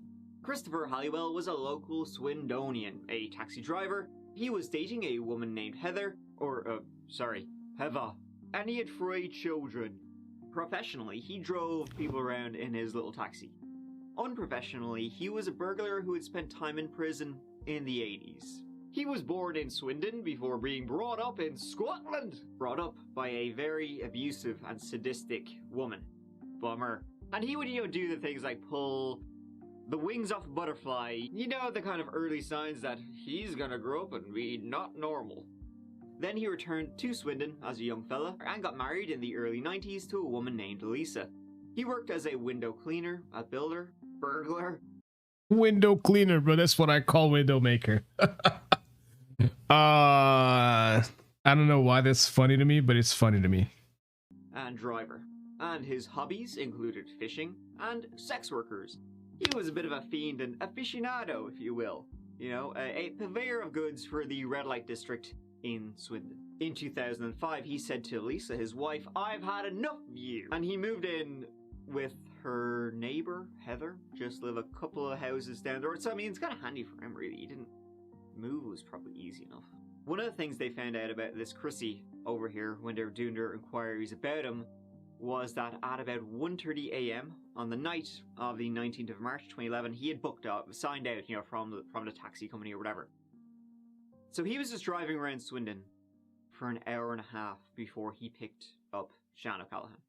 He had just been looking for someone, anyone, prey. All right.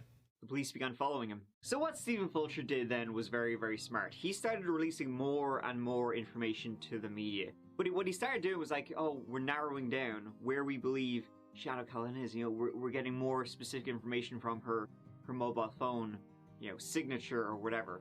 And he started, naming places which he thought would be likely burying grounds. The idea was that they were trailing Christopher Halliwell, and they hoped that he might panic, upon hearing this on the radio or whatever, try and move her body. Got him. There's been a new lead. They do believe that she was driven 12 miles south from the old town of Swindon to the Savernake Forest area. Did it work? No. What Christopher did instead, once he started hearing about this, that they might be closing in on the body, with the police trailing him, covert-like, he drove to a chemist's and he just bought a whole shit ton of pills. The police then saw this and were like, well, that's like enough to go sleep forever amount of pills. So they contacted Steve Fulcher, were like, he looks like he might just fucking try to kill himself. So Steve Fulcher was like, okay, arrest him, get him right now. I guess they would like to speak to him, ideally,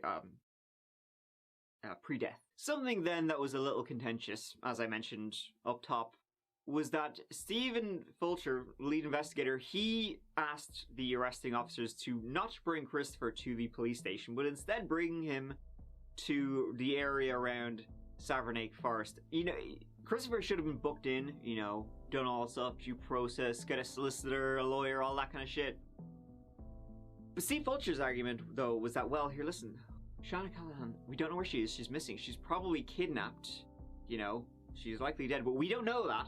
So therefore, we have to, urgent. They need to conduct an interview with Christopher right now on location without the whole rigmarole.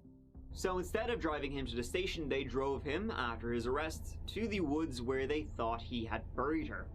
After initially saying he wanted to speak to his solicitor, Stephen Fulcher convinced him, and Christopher Halliwell led the police to her body. After which he said, "You and I should have a chat." Christopher Halliwell was going to lead the police to another body. In 2007, Becky Godden was reported missing. She was from Swindon, 20 years old, and she'd worked as a sex worker. And she had actually gone missing 4 years previous. It took a while. It's so like these motherfuckers are so like boring though. They typically go for like the weak individuals, like the. I'm not saying weak as in like. So when Christopher told Stephen this, that you know, he had murdered the helpless, there was a dead body, the helpless. What Stephen should have done immediately was book him right there and then and take him back to the station. But instead, Stephen said, "Lead me to her."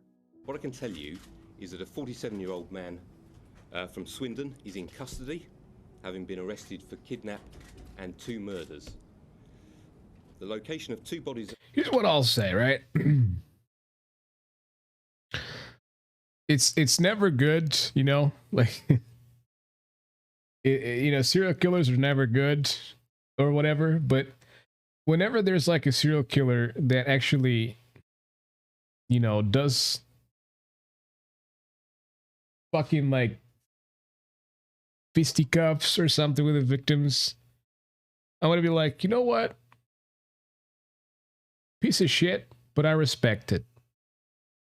Because at least they're not like going after helpless people, after women, when they least suspect, typically like prostitutes, which is, you know, very people that are, they have to trust.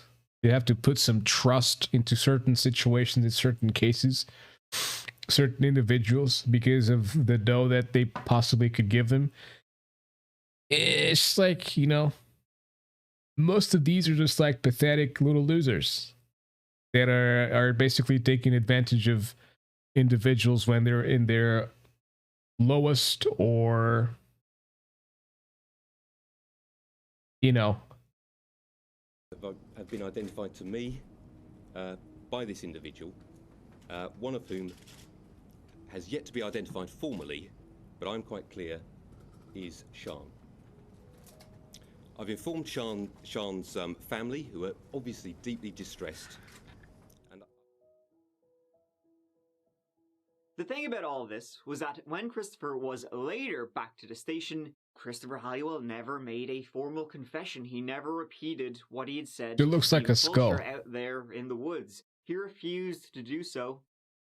After all this, he was saying no comment.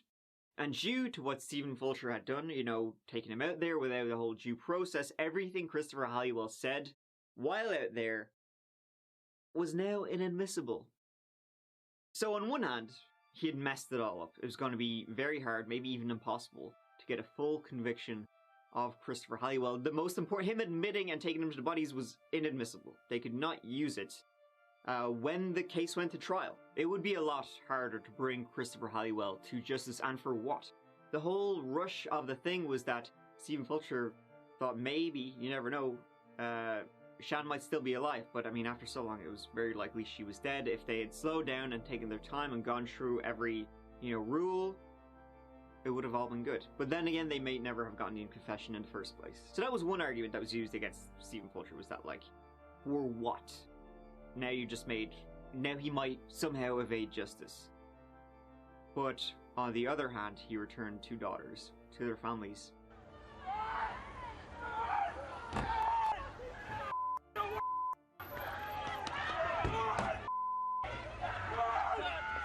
It looks like an angry father. Get back! Get back! Just get back. Hey!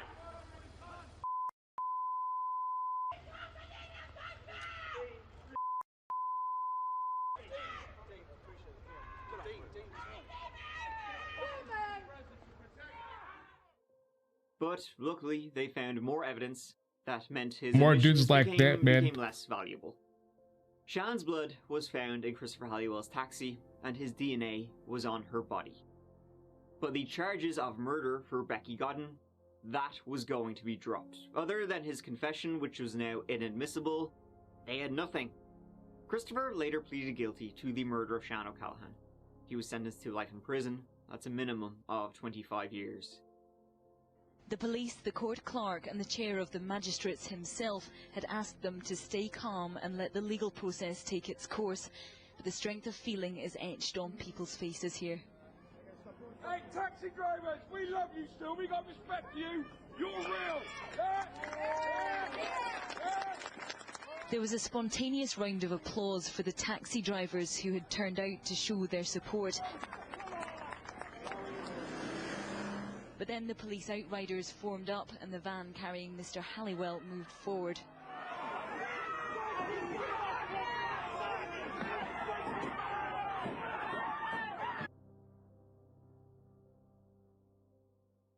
That's one. He's protected, though. But there could be many, many more.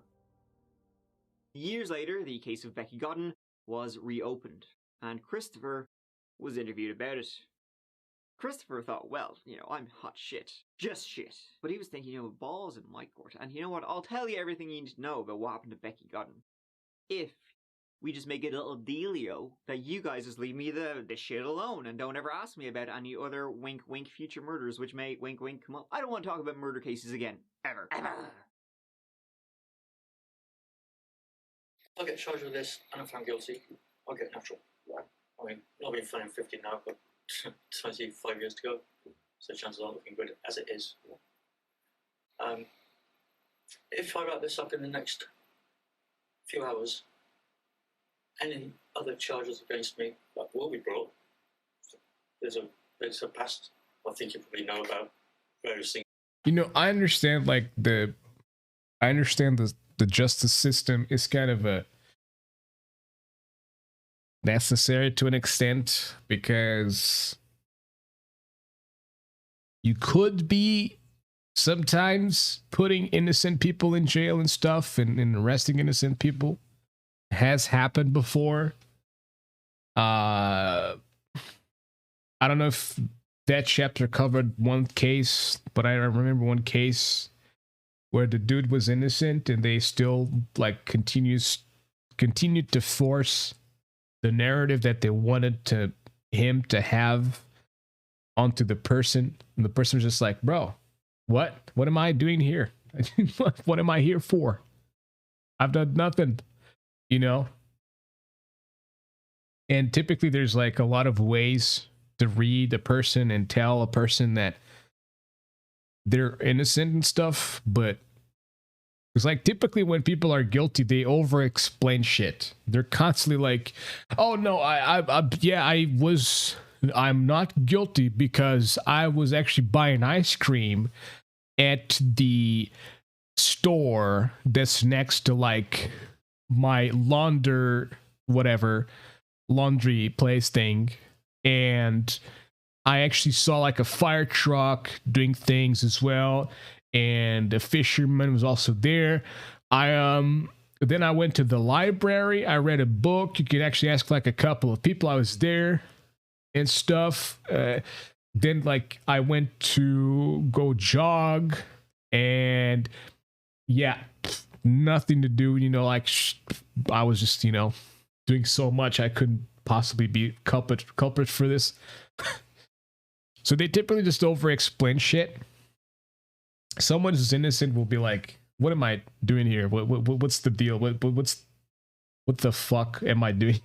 What do you want? You know?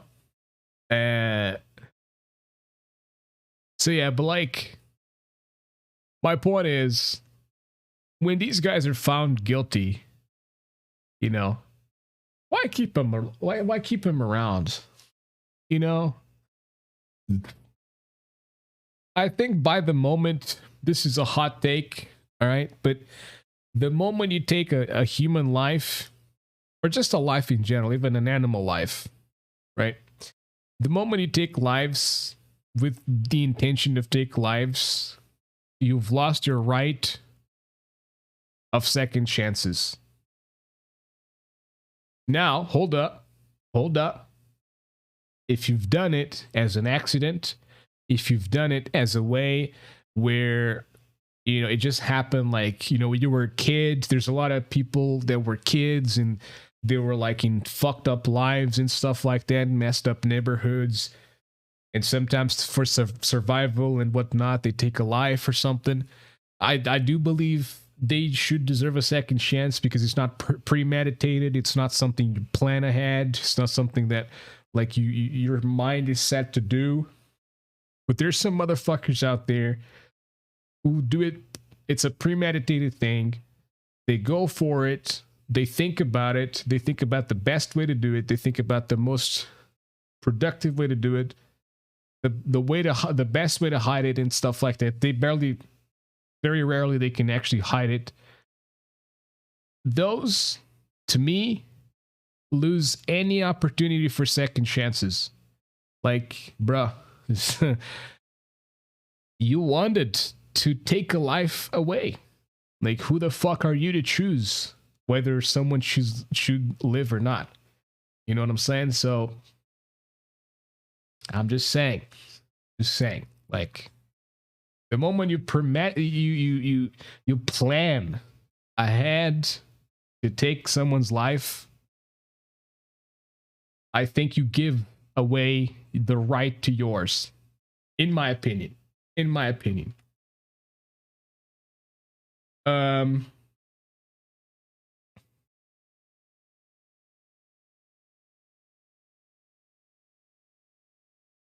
Yeah.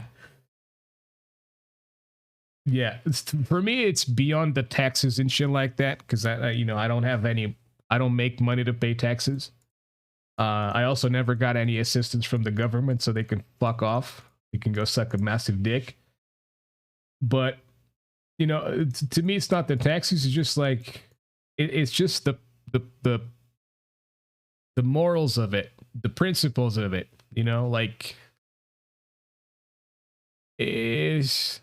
Like, it doesn't really matter the things you fucking go through or some shit with a person. Like, unless unless there's like a situation where you have to defend yourself, and the only way for you to defend yourself is to actually take their lives away. I mean, it's self-defense, so it's kill or be killed. Like, fucking hell, no? Like, goddamn. But, you know, to like just plan it all ahead and stuff to do it. It's just, to me, hey man, you just gave away the right to yours.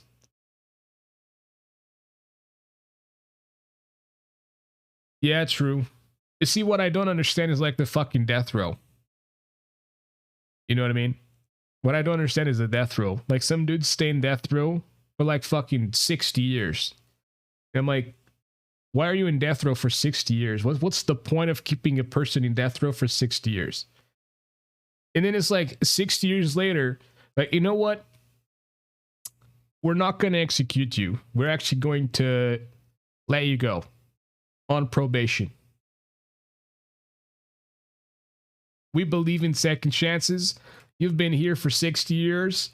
How about you go into society and you try to adapt to society now, because that makes a whole lot of sense. Haha. You know what I mean? It's like, dude, why though? Why you put someone in fucking death row to keep them in death row for 60 years? Or however long, it doesn't matter. Like, if it's even if it's like 2 years, it's too long. If they're in a fucking death row, it's because they did something really fucking bad. Right? So, bro, just do it. Do it. Go ahead. Finish it. Finish him. You know what I mean? Like, just go for it. I don't understand why it takes fucking like so long.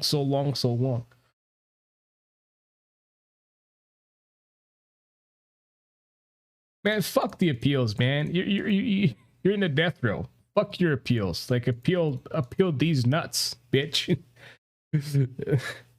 It's so dumb. It's so fucking dumb. Yeah, it fucking sucks, dude. It fucking sucks ass. It's such bullshit. Like, I understand some of the things of the judicial system. Like I said, you know, so you could be putting innocent people away and stuff like that, and that's not good.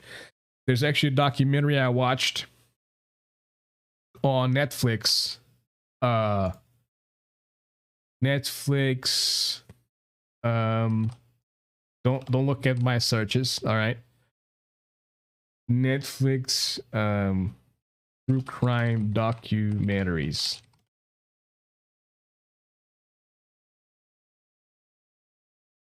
There was one here that was about a dude who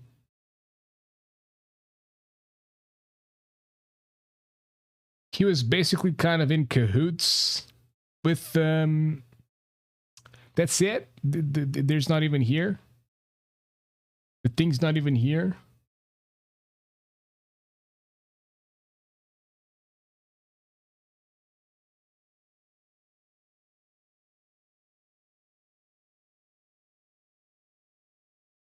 Man, what the fuck? It was this dude. He was like, you know, mentally handicapped. And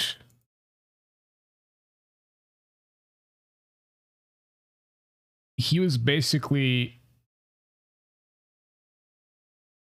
being used by the cops, all right, to say that he committed murders, even though he did not commit murders. It is not even known that he committed certain murders that he was like initially thought to commit. And the thing was, the cops were giving him information to say to the media and stuff that he committed those crimes and stuff. Like, these particular cops were like basically in cahoots with him. And they were keeping him alive. They were keeping him off death row. They were keeping him like going, you know, along with all the media attention, all that stupid bullshit. And basically, it's not even known whether the dude was the culprit. It's not even known whether the dude was like actually the person who killed those individuals or not. The cops were just basically abusing him. It was like they were taking advantage of the dude because of his mental handicap. Now, which one was it?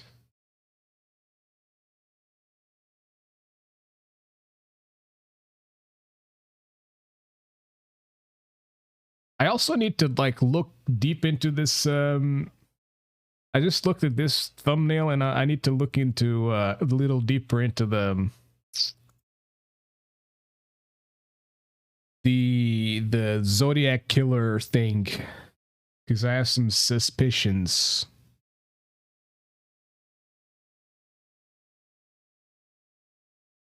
Because like, it doesn't look good for the cops and the secret services and shit like that to have someone like a serial killer not be caught for like over 50 years or something. You know what I mean? So maybe they just like, hey, it's this guy, fellers. It's this guy. We found it. We got him. You know, we got the Zodiac killer. Also, he's been dead for 3 years. Sorry, he's been dead for 3 years, so we can't really tell whether it's like the killer or not, the Zodiac killer. But hey, we found it. We got him. We got him. We're good. We're good cops. We're good, you know, fellers. Like, really? Are you sure? Dude, where the hell was this?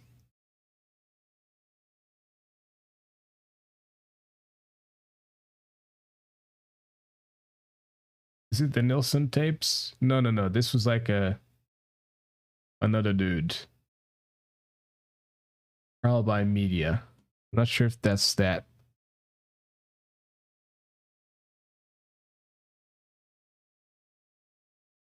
I feel like it was pretty obvious.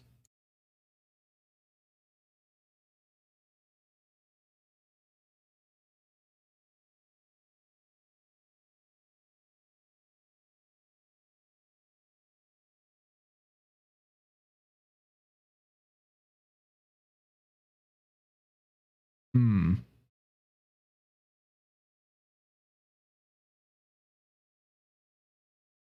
Yeah, I watched the documentary about the Unabomber as well. That's right there. There's a bunch of those. I think there's one on Amazon Prime as well.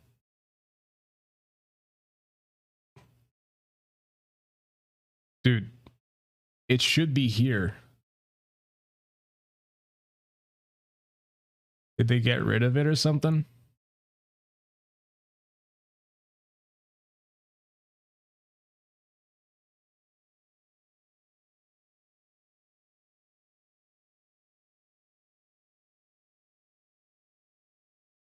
Wait, is this it? The Confession Killer?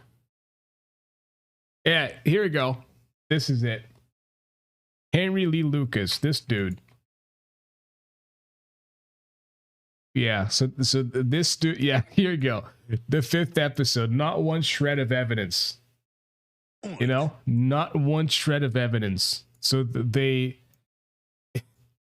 dude was kept in jail for the majority of his life, and there was not a single fucking shred of evidence. All they had to go through or go by was like the shit, like freaking, oh yeah, this dude just said, you know, he killed 50 people and stuff. But how? How do we know?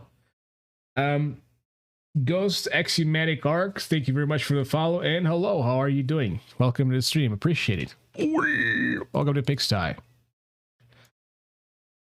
So yeah, this dude just like he was kept in jail for all that freaking time, and let me see if there's something here about him. How's my day going? My day's going pretty good. How's yours? Thank you for asking.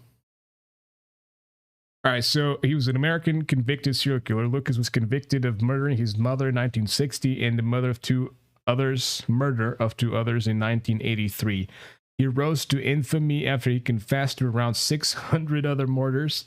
After his conviction while in prison to the Texas Rangers, these were the fuckers that were feeding him information about everything else.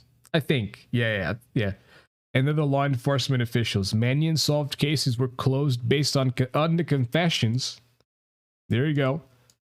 On the confessions, and officially attributed the murders to Lucas.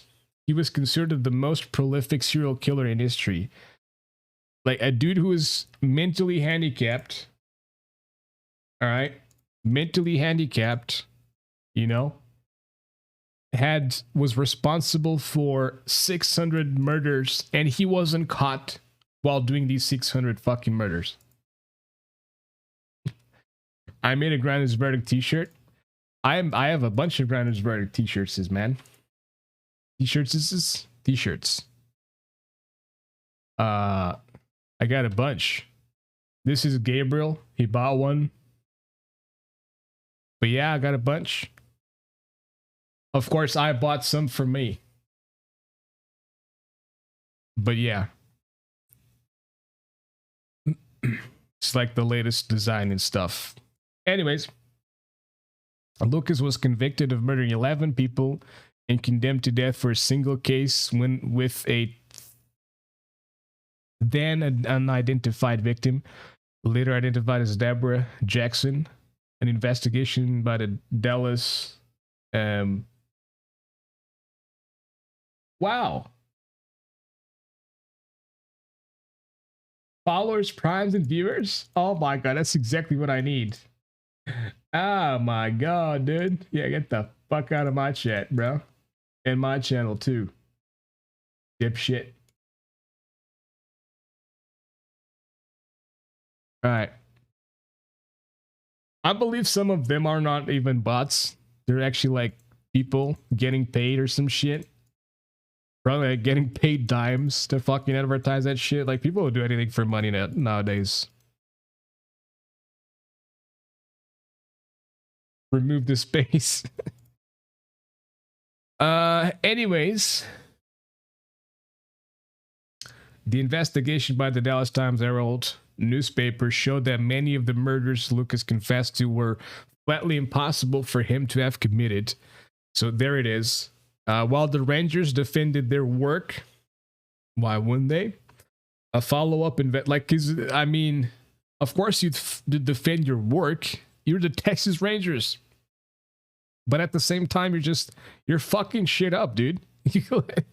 You are fucking shit up. You're literally like lying to everybody. You're lying to families and stuff, and you're putting a dude in like all over the place just because you want this to be a solved case.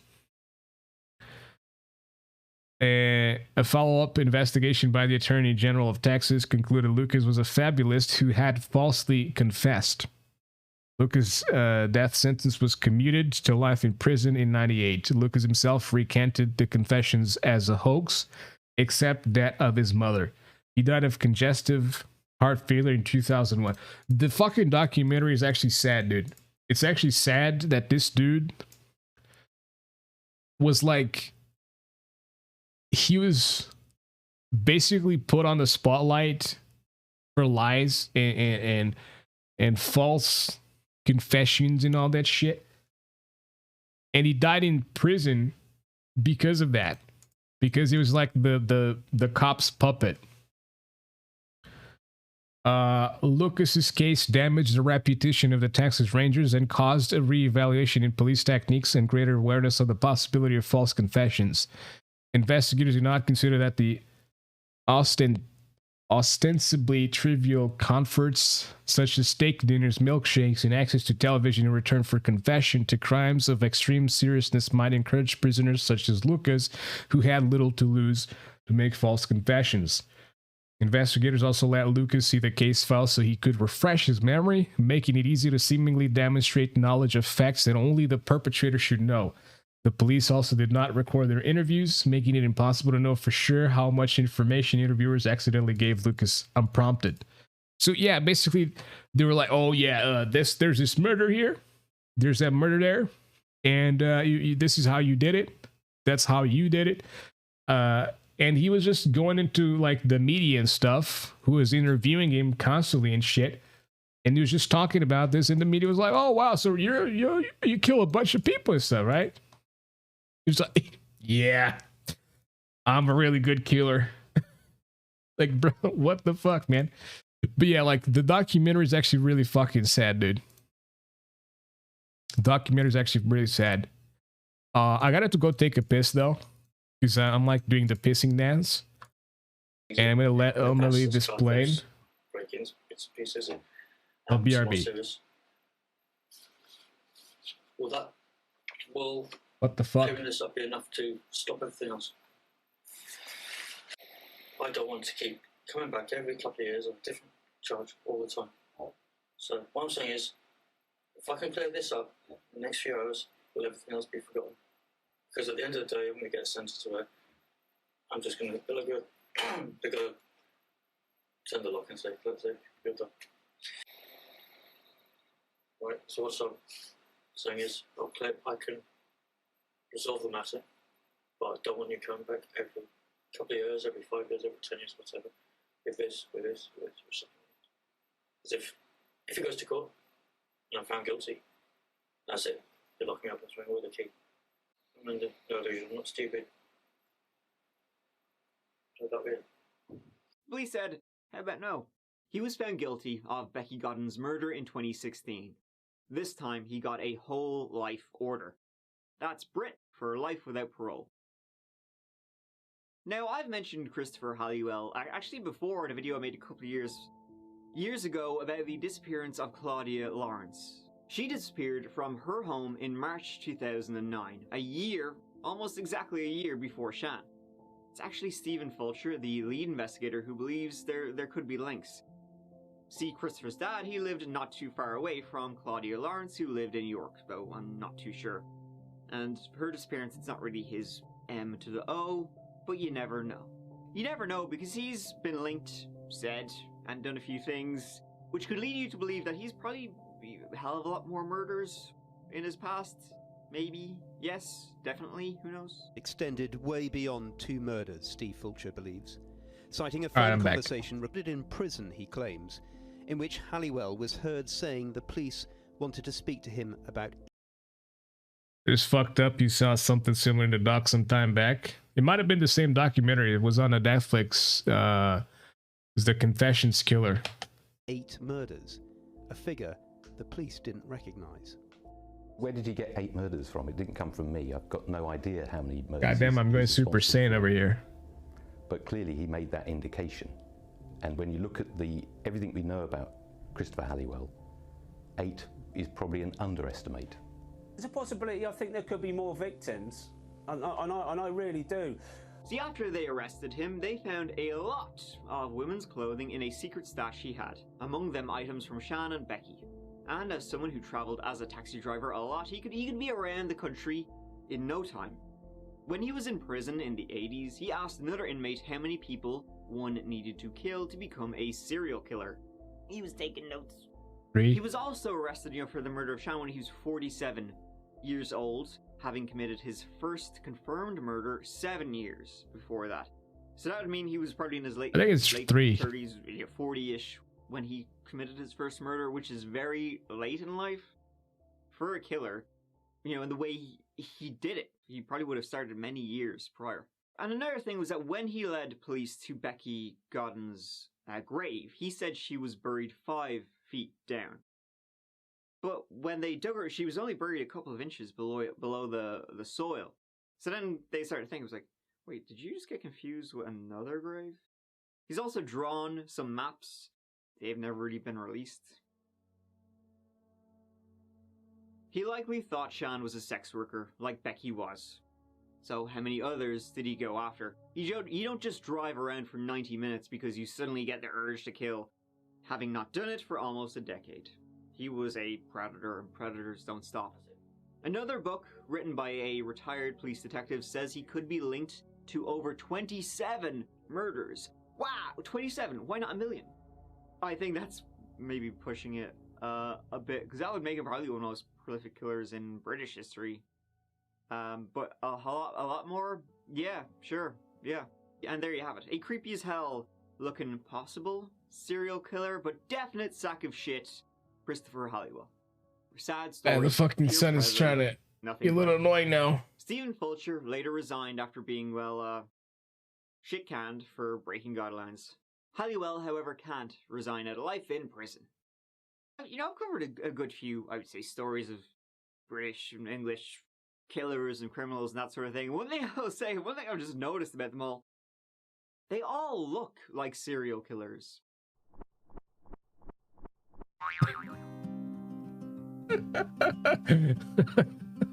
Thank you so much for watching. I really appreciate taking the time to do so and being here with this guy. Yeah, sure, I guess that kind of ran. I gotta fucking I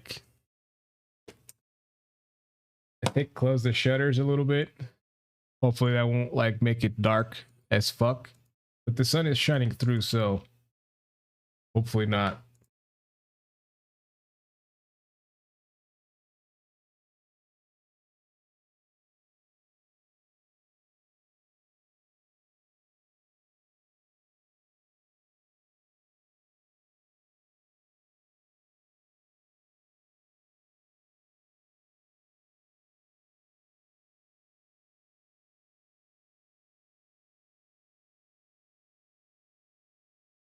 Well, now I have. Well, shit. Well,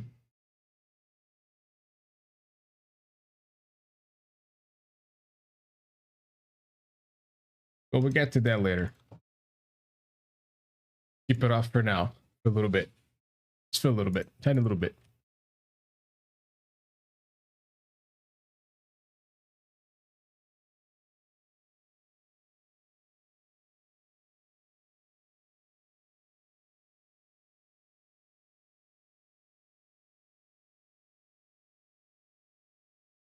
All right, what else is there?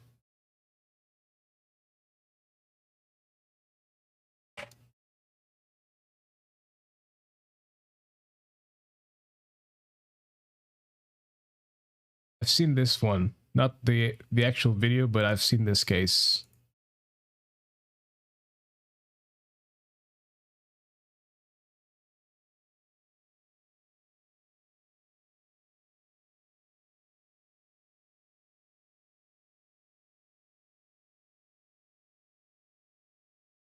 Mm.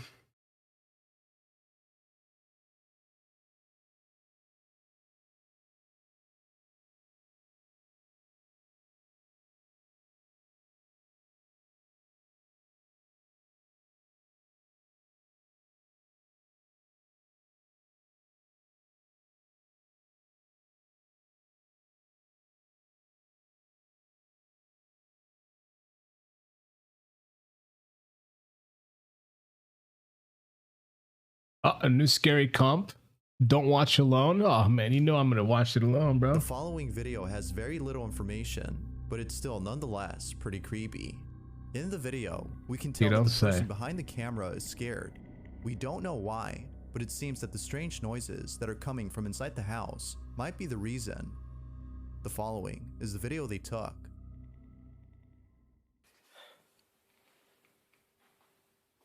Why wouldn't you be scared if you try to like sell this kind of shit?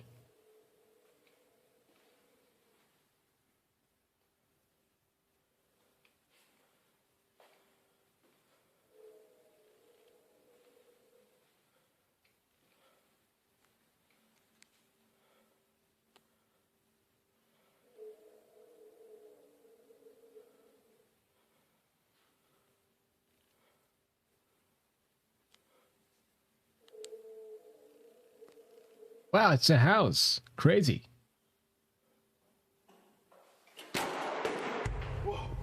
Oh my god. The door just closed. When he was not filming the door. Crazy, dude.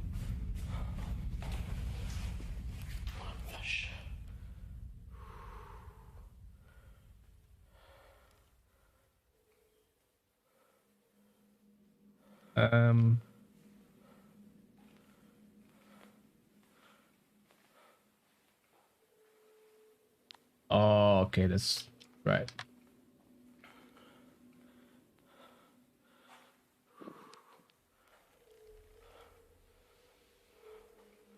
It's fine.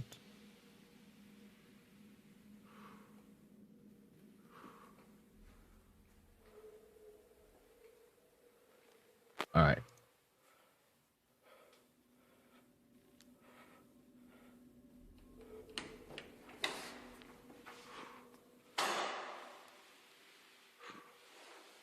Can you imagine?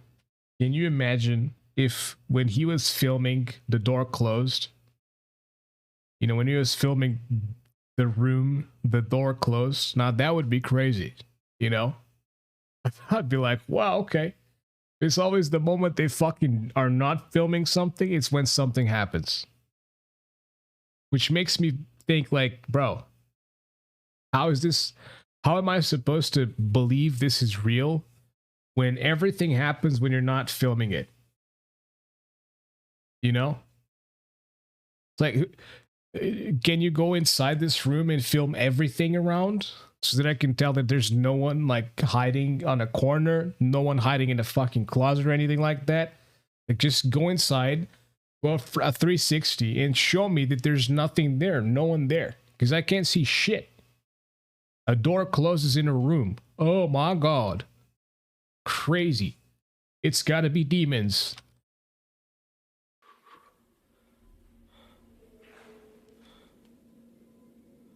Okay, no one there. Cool.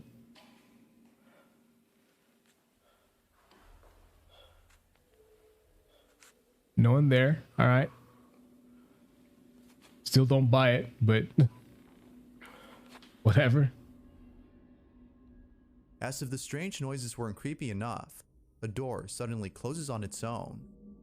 And, as seen in the video, no one was inside the room. Now, although creepy, it could be that the strange noises were actually coming from the valve inside the toilet, which might have had a problem. Yet, there seems to be no explanation for the door shutting on its own. Given what occurred in the video, what are your thoughts? I'll leave it to you to decide as to whether or not the video is real. But regardless, no, it's not. I mean, the video is real. I can see the video. What happens is the video is not real. Bullshit. It's pretty creepy. It's not, no, not at all.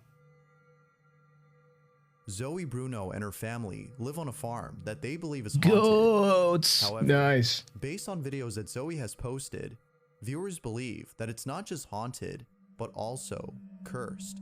Demons. In a recent video, Knew it. Zoe shared that one of her pigs had given birth to a pair of baby pigs born with unusual deformities. Wow, crazy, dude. Unfortunately, It's almost they were like born nature dead. does that sometimes. Now, this was unlike anything the family has But ever no, seen. of course, for Because this of this, context, it along with has to other strange be related to occurrences, demons and they things like that. believe that something very strange is happening on their farm. But Right. then one night, the strangest thing was caught on camera. Uh-huh. Zoe's sister was home alone when she heard weird noises coming from the pig stable outside. She began to record Pigs. immediately. This is Me what brethren. was caught. Hola chicos, estoy grabando este video porque mi papá y mi mamá se fueron a comprar una cosa en el almacén y mi hermano It's a kid. se va Come y on, bro. está en la pieza, pero yo sentí el olor por acá. No sé qué está pasando, pero quiero tratar de grabar. ¡Ah! Miren eso. ¡Ah! ¡Ah! Was that some? Was this?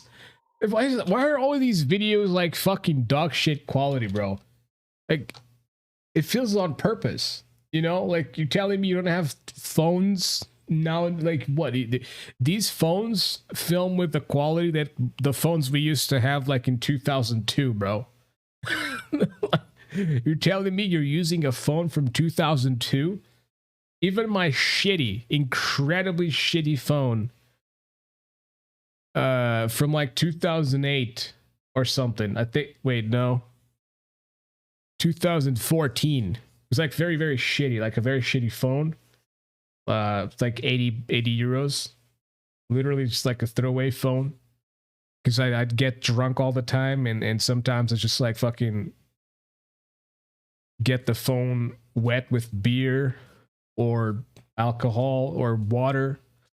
And it's just like, I'm not going to spend a buttload of money on phones anymore because I'm going to fucking break them anyways because I get too wasted and shit. That's the quality. Like, even that phone had better quality than this shit. How can you determine anything here? What is that? What is that? It could be anything, bro. It could be anything. Oh my god, it's an eye. Oh. Wow. If you look close enough, you can see what appears to be a face peeping from behind a I mean, dude, it appears to be anything at this point. Like, you can't fucking make anything out of that. Like, it could be anything. You know? wooden post. Whoever or whatever this is definitely unsettling to look at. Is Naturally, it? Zoe's It's like, sister I had don't know. reacted the way she did. She's alive and well, but mentally, she is not okay, for what she'd seen in the stable has left her traumatized. Until Zoe posts more footage, we won't know for sure what this was. But until then, this video remains a mystery.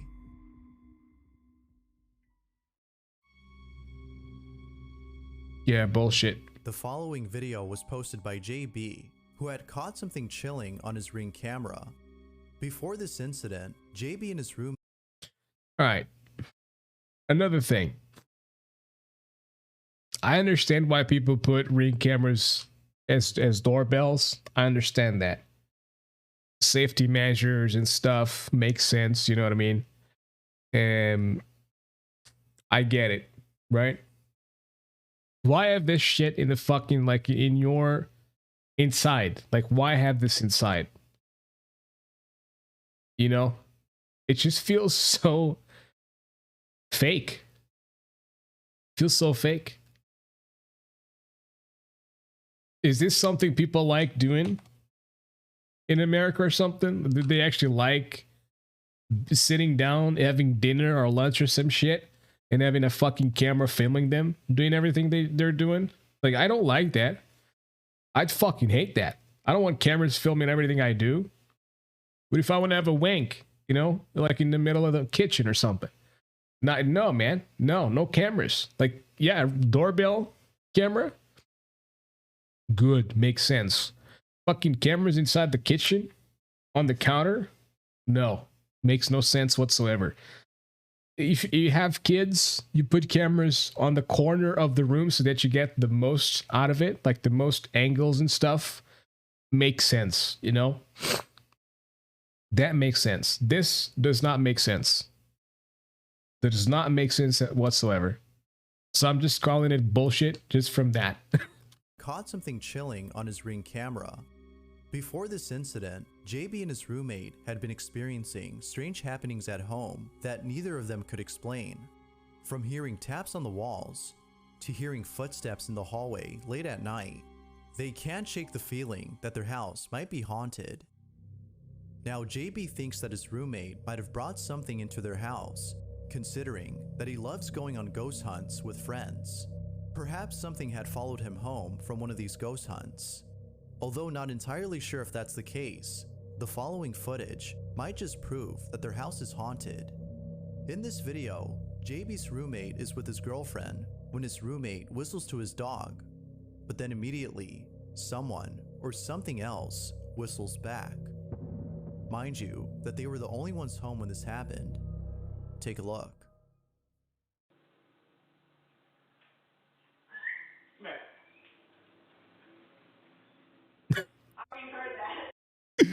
And there's no one else ever in the world that could possibly whistle back to you. I don't get it, dude. I don't get it. What people call haunted nowadays. Like, come on. Like, what if you whistle inside of your house? It means like everything is completely isolated and the audio can go outside and possibly come back to you. You mean you can't possibly edit the video so that the audio is there, even though there isn't? You're pretending like there's a whistle back at you, but in reality, there's no fucking whistle back at you? You're telling me that's not possible? I think it is.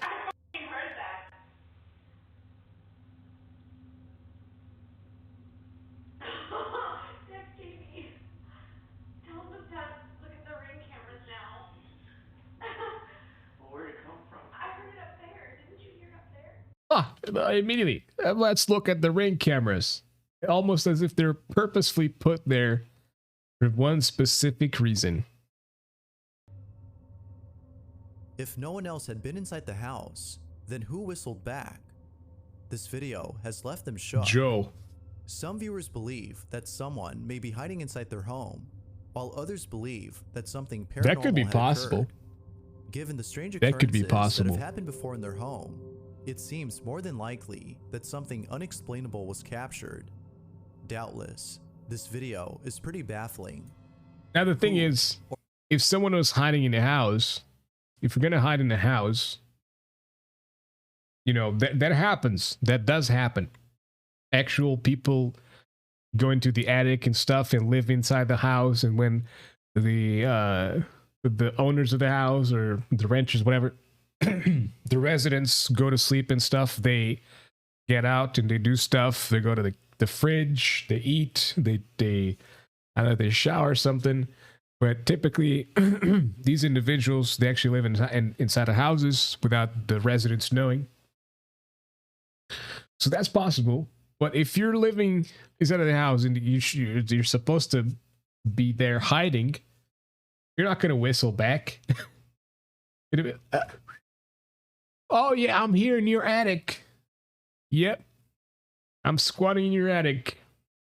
Nah, man, nah. Or maybe even what had whistled back. If you caught something creepy on camera, or if there's any ghost videos you'd like me to check out and include in the next compilation, you can send them over to scaryvideos444. I was getting warm earlier. Now I'm already fucking, like, my nose is getting runny and shit, so gotta put on the hoodie again. For this next segment, someone had taken a screenshot of an online chat room in which something very strange was seen. JPD had submitted the following photo and writes that his cousin had been on Omegle talking to a stranger when all of a sudden, something appeared in the back of this person's room. It appeared for a split second before the chat room had switched to another stranger. JPD's cousin wasn't sure as to what she'd seen, but because she had screen recorded the chat rooms, she was able to look back at this moment and see if she actually saw something. When she got to the point what's where up the with chat this? appeared, had been someone. JPD had submitted the following photo and writes that his cousin had been on Omegle talking to a stranger when all of a sudden something appeared in the back of this person's room. It appeared for a split second before the chat room had switched to another stranger. JPD's cousin wasn't sure as to what she'd seen, but because she had screen recorded the chat rooms, she was able to look back at this moment and see if she actually saw something. When she got to the point where the thing had appeared on camera, she was left disturbed. Wait, they have a screen recorded going on? Where the thing had this moment and see if she, because she had screen recorded the chat rooms. Why though? Is this a YouTuber or some shit? Why'd you screen record Omegle? Who the fuck even does that? What kind of a weirdo does that? So weird. You know what I mean? It's just so weird. She was able to look back at this moment and see if she actually saw something. When she got to the point where the thing had appeared on camera, she was left disturbed. This is what she saw. What did she see? Was that fucking alien? There appears to be a tall, shadowy figure entering this person's room in the back. According to JPD, his cousin has not been able to sleep well after seeing this. Now, because a screenshot was sent and not the screen recorded footage, this image seems questionable. But, as always, you don't say. What are your thoughts on this? Bullshit. Like everything else. When it comes to videos on poltergeist activity, it seems that the most believable ones are those in which the video was initially recorded for a different reason. In this case, YouTuber Mowgli85 was recording the trailer for the Simpsons movie from the film's official website so that he could upload the trailer to his YouTube channel. However, while videotaping the trailer, something pretty creepy happens. This is what was taping the so that he could find. So this shit looks like a website from like, first of all, this doesn't look like this, like, I don't know. But if there's actually like, you know, something official for the Simpsons movie and stuff, like this teaser 1, teaser 2, teaser 3 and shit. Looks like something for like 2008 or something. Was recording the trailer for the Simpsons movie from the film's official website so that he could upload the trailer to his YouTube channel. However, while videotaping the trailer, something pretty creepy happens. I need to do some digging here, because I'm curious as fuck. Wait, oh,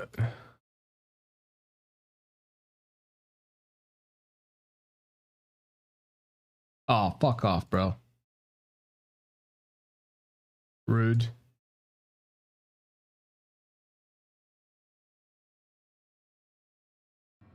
This is what was caught.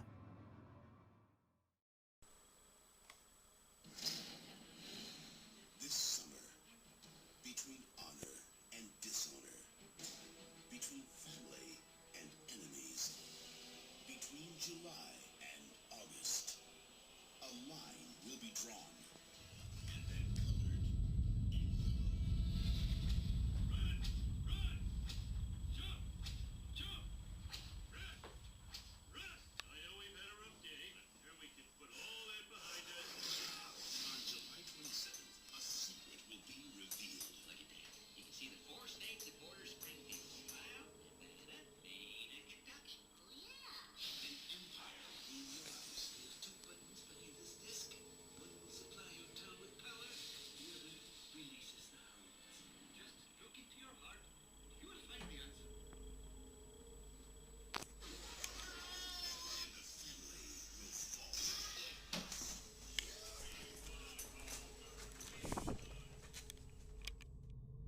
Out of nowhere, things began to move on their own.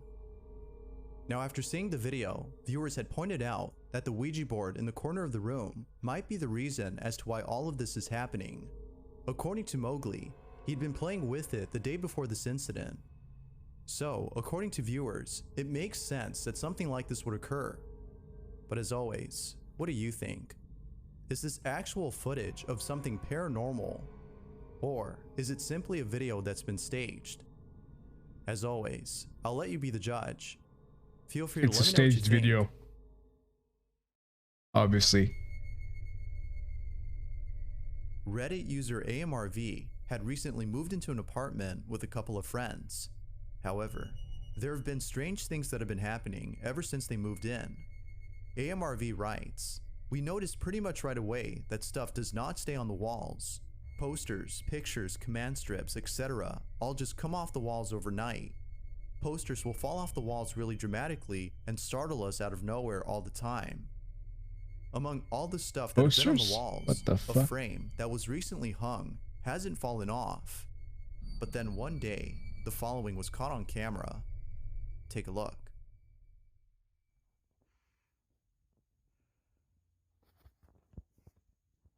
Whoa.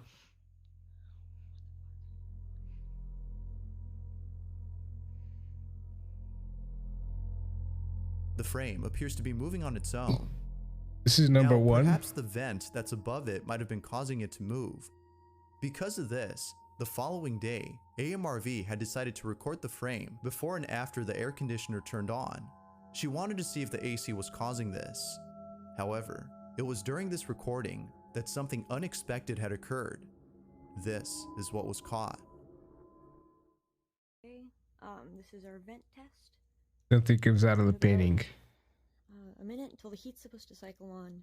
If nothing comes out of the painting, I'm gonna be disappointed as fuck. I had to move the picture frame.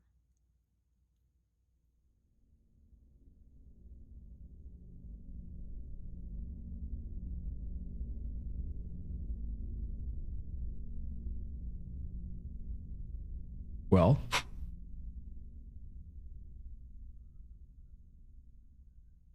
Huh? Hello? That's it? Oh, fuck off, dude. That's such fucking anticlimactic thing, bro. What the shit, dude? Alright, I had to turn my camera off for a little bit. Had someone in the house. Now we're good. Hello, Ace. How you doing? What in the actual fuck? That's it? I was expecting, like, you know, like some fucking monster to come out of the goddamn painting, and then I'd be like, yo, cool, dude. Sweet.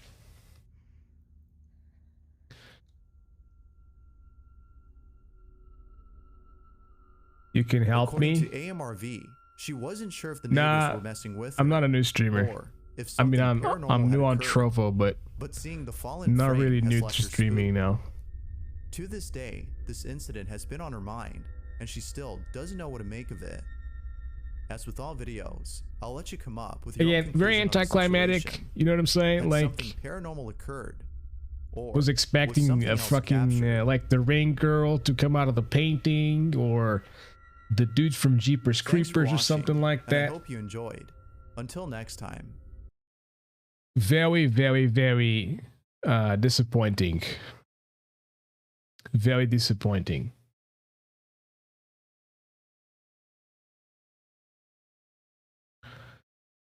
What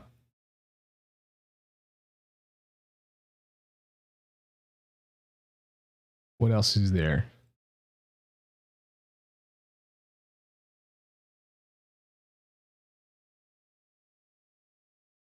Chills. I can't stand this guy's fucking narration. He gets so many views though. It's crazy. Such shitty narration, but so many views. I don't understand. If fucking people on YouTube just watch anything. It doesn't matter if it has quality or not, they just watch anything.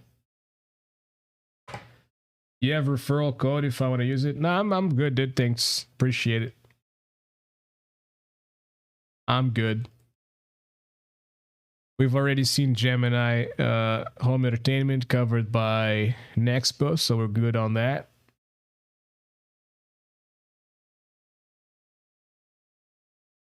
You know, now you got the little bug of wanting to look at, you know, like freaking ghosts and shit.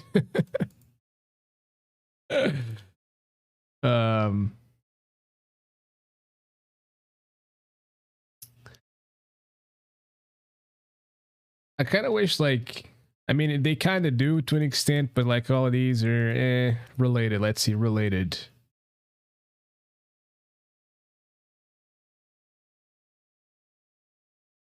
The scariest videos you cannot forget tonight. Wow, that's fucking ambitious, bro. That's very ambitious. These guys were on a road trip in the desert while filming the beautiful beach with their GoPro. When one of the I can guys guarantee you I'm gonna camera, forget all these captures a videos. strange-looking figure.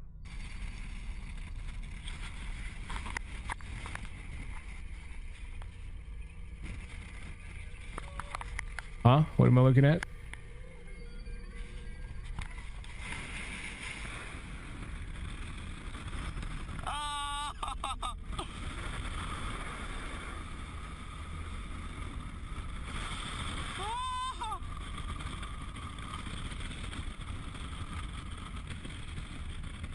What?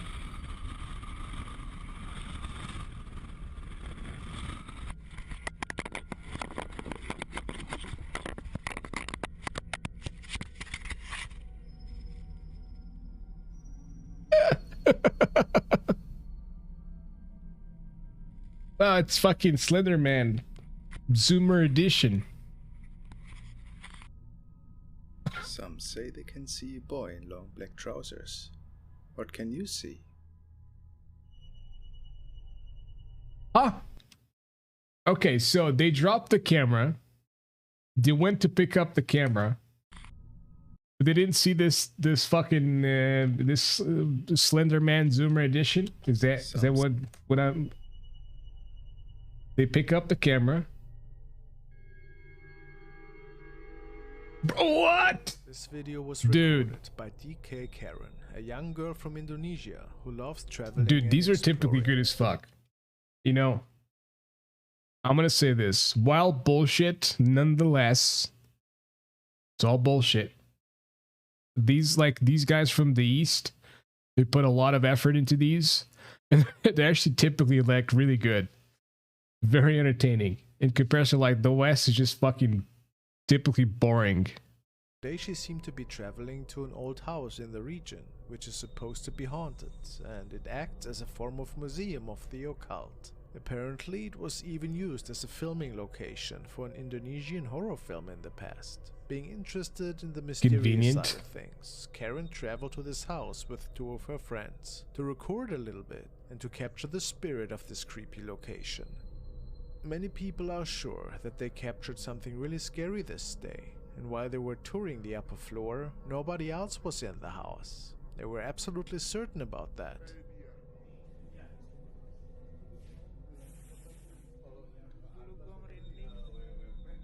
What does Satan mean? This is like Satan or something?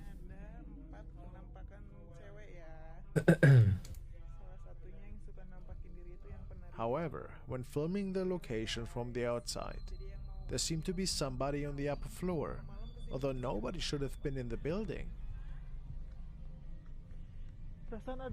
Why, of course there is.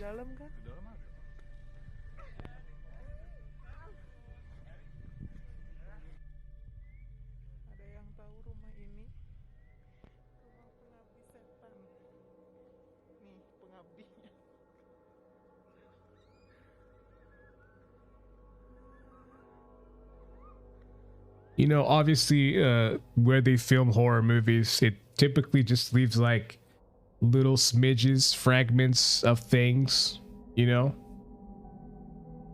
Well, that could definitely not be a person, right? There's no way that could be a person. Why is that like? So you're gonna tell me, I don't know if that's true, but what makes this whole incident even more creepy is the way this person up there is staring at our camera woman, and then just floats back into the dark room. Floats? It is a pale figure, and I can't see it taking any steps. It's literally hovering back. The friends didn't notice anybody on the second floor at that time. It looks like it will always stay a mystery. Man, this shit's getting super lazy. I take it back, man. This is so lazy. Like, they're not even attempting to make motherfuckers look like ghosts or anything anymore. They're just making like literally a person on the fucking balcony steps backwards and it's a ghost now. But here's what I'm gonna say. Just like OnlyFans took off, OnlyFans took off not because it had a bunch of product. It took off because it had a bunch of demand. Twitch streamers doing ASMR and stuff, they only get like thousands of viewers not because there's a lot of product, but because there's a lot of demand. You know what I mean? And this is the same shit. The only reason people get lazier with this, it's because there's a lot of demand, and you can get lazy with this shit. You don't have to put a lot of effort. There's people who put a lot of effort into this kind of stuff, and they don't go anywhere. Like, their videos are not watched. They're just like completely lost in oblivion, you know, in the deep depths of the internet. And then you fucking have a guy on the balcony stepping backwards, and it's insane. Wow. It's a horror house too, you know, like a house used for horror filming or filming a horror movie. Ooh, you know, obviously every haunted house you go to nowadays, like the attractions are all real. They're all real. You know, once they leave the haunted attraction or something demons staying there actually. You know, because the only reason it's haunted and shit, it's because it has demons. Like the people that do the haunted attractions, they've been possessed by demons. And that's the only reason they do haunted attractions, right? Nothing else, just because they've been possessed by demons. So that when they leave, when the haunted attractions leave, the demons remain. And if you go there, you'll be possessed as well. And you'll see demons and stuff. Totally real, not making this up at all.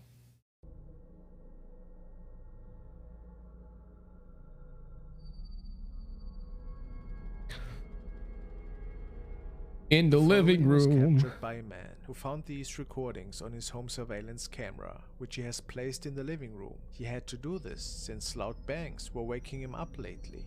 They were always stemming from the living room area. However, never did he notice anything when checking. He uploaded this video to Reddit and stated, "Can anyone confirm this is real? Captured this on Blink camera."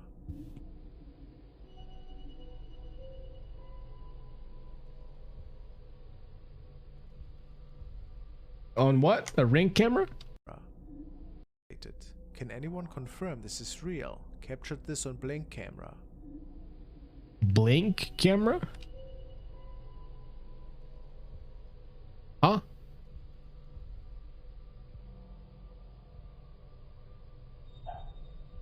Is that a foot? Is it a hand? Is it a nose? Is that the spaghetti monster? On the left side of the screen. Could it be the reason for his nightly disturbance? Some say it could just be a bug or maybe spider webs. It's a tentacle of the flying spaghetti monster, dude. It's real. People is actually not sure. What do you think? It's real. I knew it.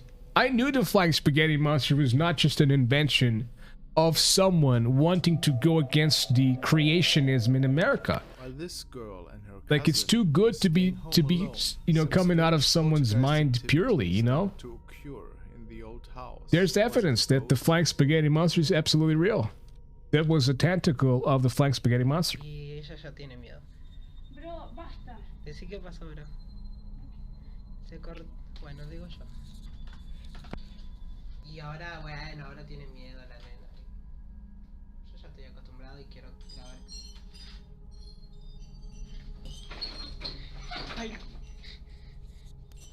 Maybe it was just wind at that point, right? But it gets a little bit crazier. Is that a ghost? Ghost? Is that a dream catcher? It's a dream catcher. Obviously, it's demons because it's named a dream catcher for a reason, right? It's not just because it's a gimmick or something to sell them. You know, it's obviously meant to pick up demons and stuff. So yeah. It's also not very sensitive at all to any light breeze or anything. So that's a demon for sure.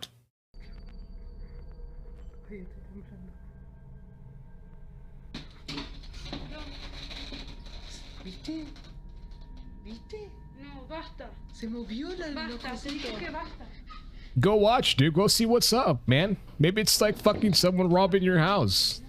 Like, go look at it, bro. What are you waiting for? Like, what are you doing? La concha de tu madre se movió eso. They both are clearly startled at this point, but they don't really know what to do. ¡Maggie! No, vos no grité, están durmiendo. ¡Maggie! No grité. Anda a buscarla. How would you handle this situation? Go look at it. You're filming, aren't you? Well, I don't think any help was coming, but there clearly seem to be some paranormal forces going on. I don't think that's paranormal. I think that's bugs. I think there's just like a lot of ants underneath the chair. They're carrying the chair so that they're going to like take the chair to like an ant hive or something.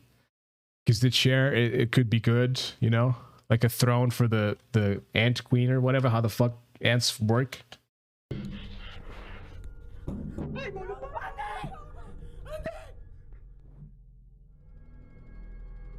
That was it? Wow, dude. Crazy.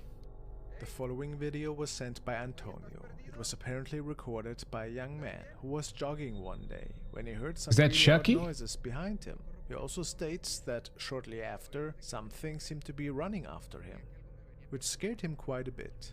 These parts of the local woods are apparently home to a local legend, which speaks of an evil entity or spirit that for whatever reason can be seen here, based on several reports. He speaks of a little boy that he saw there that was walking around in the It's woods. Chucky! As he documents the situation further, for safety, he notices a weird mannequin in the distance. It's Chucky, dude.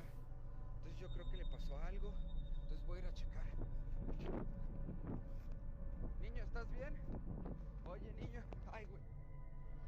Güey, es un maniquí, güey. It's Chucky! Ya, güey.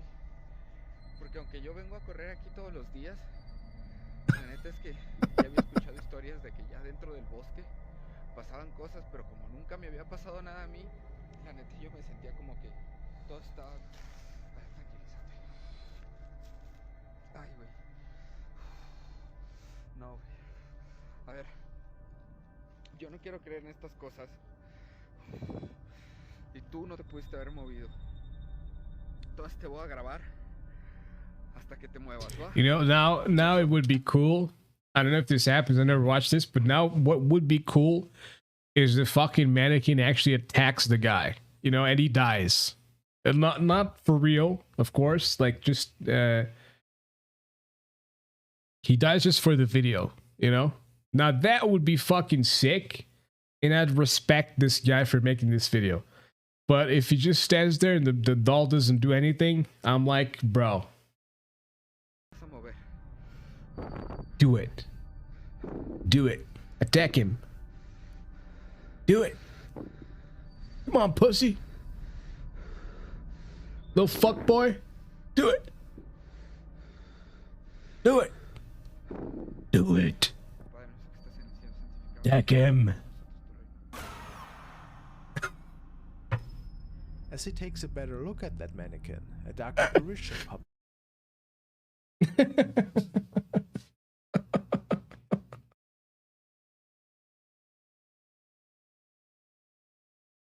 this wasn't scary. I'm laughing because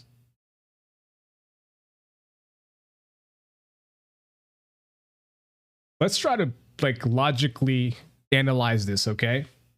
You're holding your phone and you're filming the thing. Unless like you're filming like this, right? Unless you're filming with your phone and you're filming like, I assume, no, like vertically.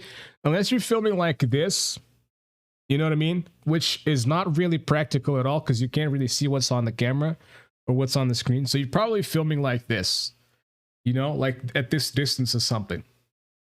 You're filming like this, you're filming the doll. You're telling me your peripheral vision doesn't catch the fucking thing coming at you like this shit? You're telling me you're filming the fucking thing at this distance and you can't see the fucking thing with your peripheral vision. Even if you're like focused on the phone, on the camera, you can see like everything around you up to this height and shit. You can see things around you, bro. And you get scared by this that you clearly saw? This probably, okay, this video was probably meant to be like a goofy, you know, scare, like a goofy jump scare or something for the viewer. Because obviously, like, there's no way the guy got scared. Like, this is clearly done on purpose. The reason why this is in the scariest videos you cannot forget tonight is beyond me, though. I'll just say that. And it scares him so much that he makes it out of these woods as fast as he can. He states that he has no idea what exactly transpired that day, but that he had nightmares for a long time. I mean, it's obviously a dude with wearing like a fucking gown or something.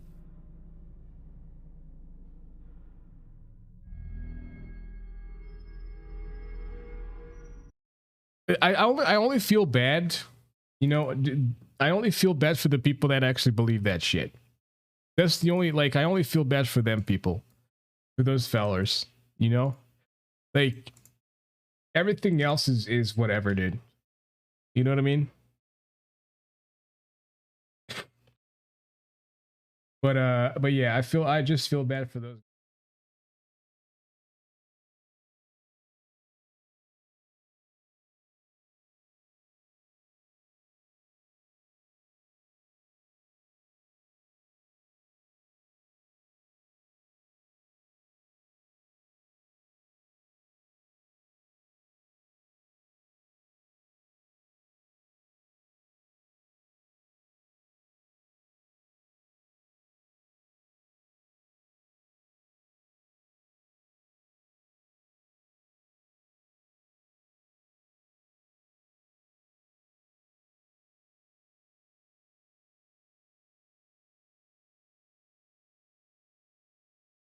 Well, I was talking to nobody. Cool. Okay, so as I was saying, thank you very much for watching. I really appreciate all the viewers, all the chats, all the follows. I don't do this necessarily to become rich or anything. I don't want to become rich. I probably would kill myself if I ever became rich. And I do it for chatting a little bit, for having some company when I'm playing some games or watching things, you know. I don't really have anyone else to watch these things with and stuff. So I appreciate it when, you know, people join me on stream and stuff, and I get to actually share things with people and share some opinions, share some thoughts, share some knowledge or whatever. I appreciate doing that. I like doing that. And I appreciate people for wanting to watch it when they do. And we played a little bit of Overwatch in the beginning. I just didn't really want to continue playing it. Why is this? Why are you? You don't have to.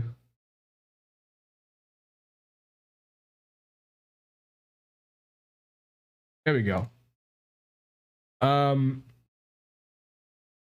But yeah, like, as I was saying, I was getting a little bit too angry at Overwatch, and I don't want to be like angry all the time, and it just felt like it doesn't matter how hard you try, it doesn't matter how hard you put your mind into like becoming a higher rank in Overwatch, the game just continuously pushes me down and just forces me on that rank. And I hate that. I really, really, really hate that. I also know for a fact that, you know, like I'm not that fantastic of a player. I'm not that great of a player, honestly, because I mean, I don't play the game like for more than 3, 4, 5 hours a day. 5 hours a day is probably the most hours I put into Overwatch on a daily basis, honestly. So it's not like I play for 12 hours like a lot of those really, really good players do. But I was getting a little bit too frustrated with the game, so I decided to move on. We did a little bit of train simulating things because that's always chill and stuff. And then I think that was it. And then I went to watch videos and whatnot. So, you know, I had fun. I enjoyed it. I hope you guys did too, because that's why I do it. I don't, you know, I do it for myself mostly. But obviously, you know, if anyone is watching and they actually get enjoyment out of it, then fantastic. Cool. But yeah, so thank you very much. Appreciate it. I'll see you guys in the next one. Have a fantastic week. It's almost weekend though. If you like podcasts, I have 2 podcasts, but I'm going to promote the Maze of Thoughts here mostly. So there you have it. Me and Trey 50 Daily, we get together for 2 hours on MSP Waves and YouTube's. And the link is on my Twitch chat if you want to check it out. What else? That's pretty much it. Thank you very much. See you guys on the next one. Have a fantastic day, week, fantastic weekend if we don't talk until then.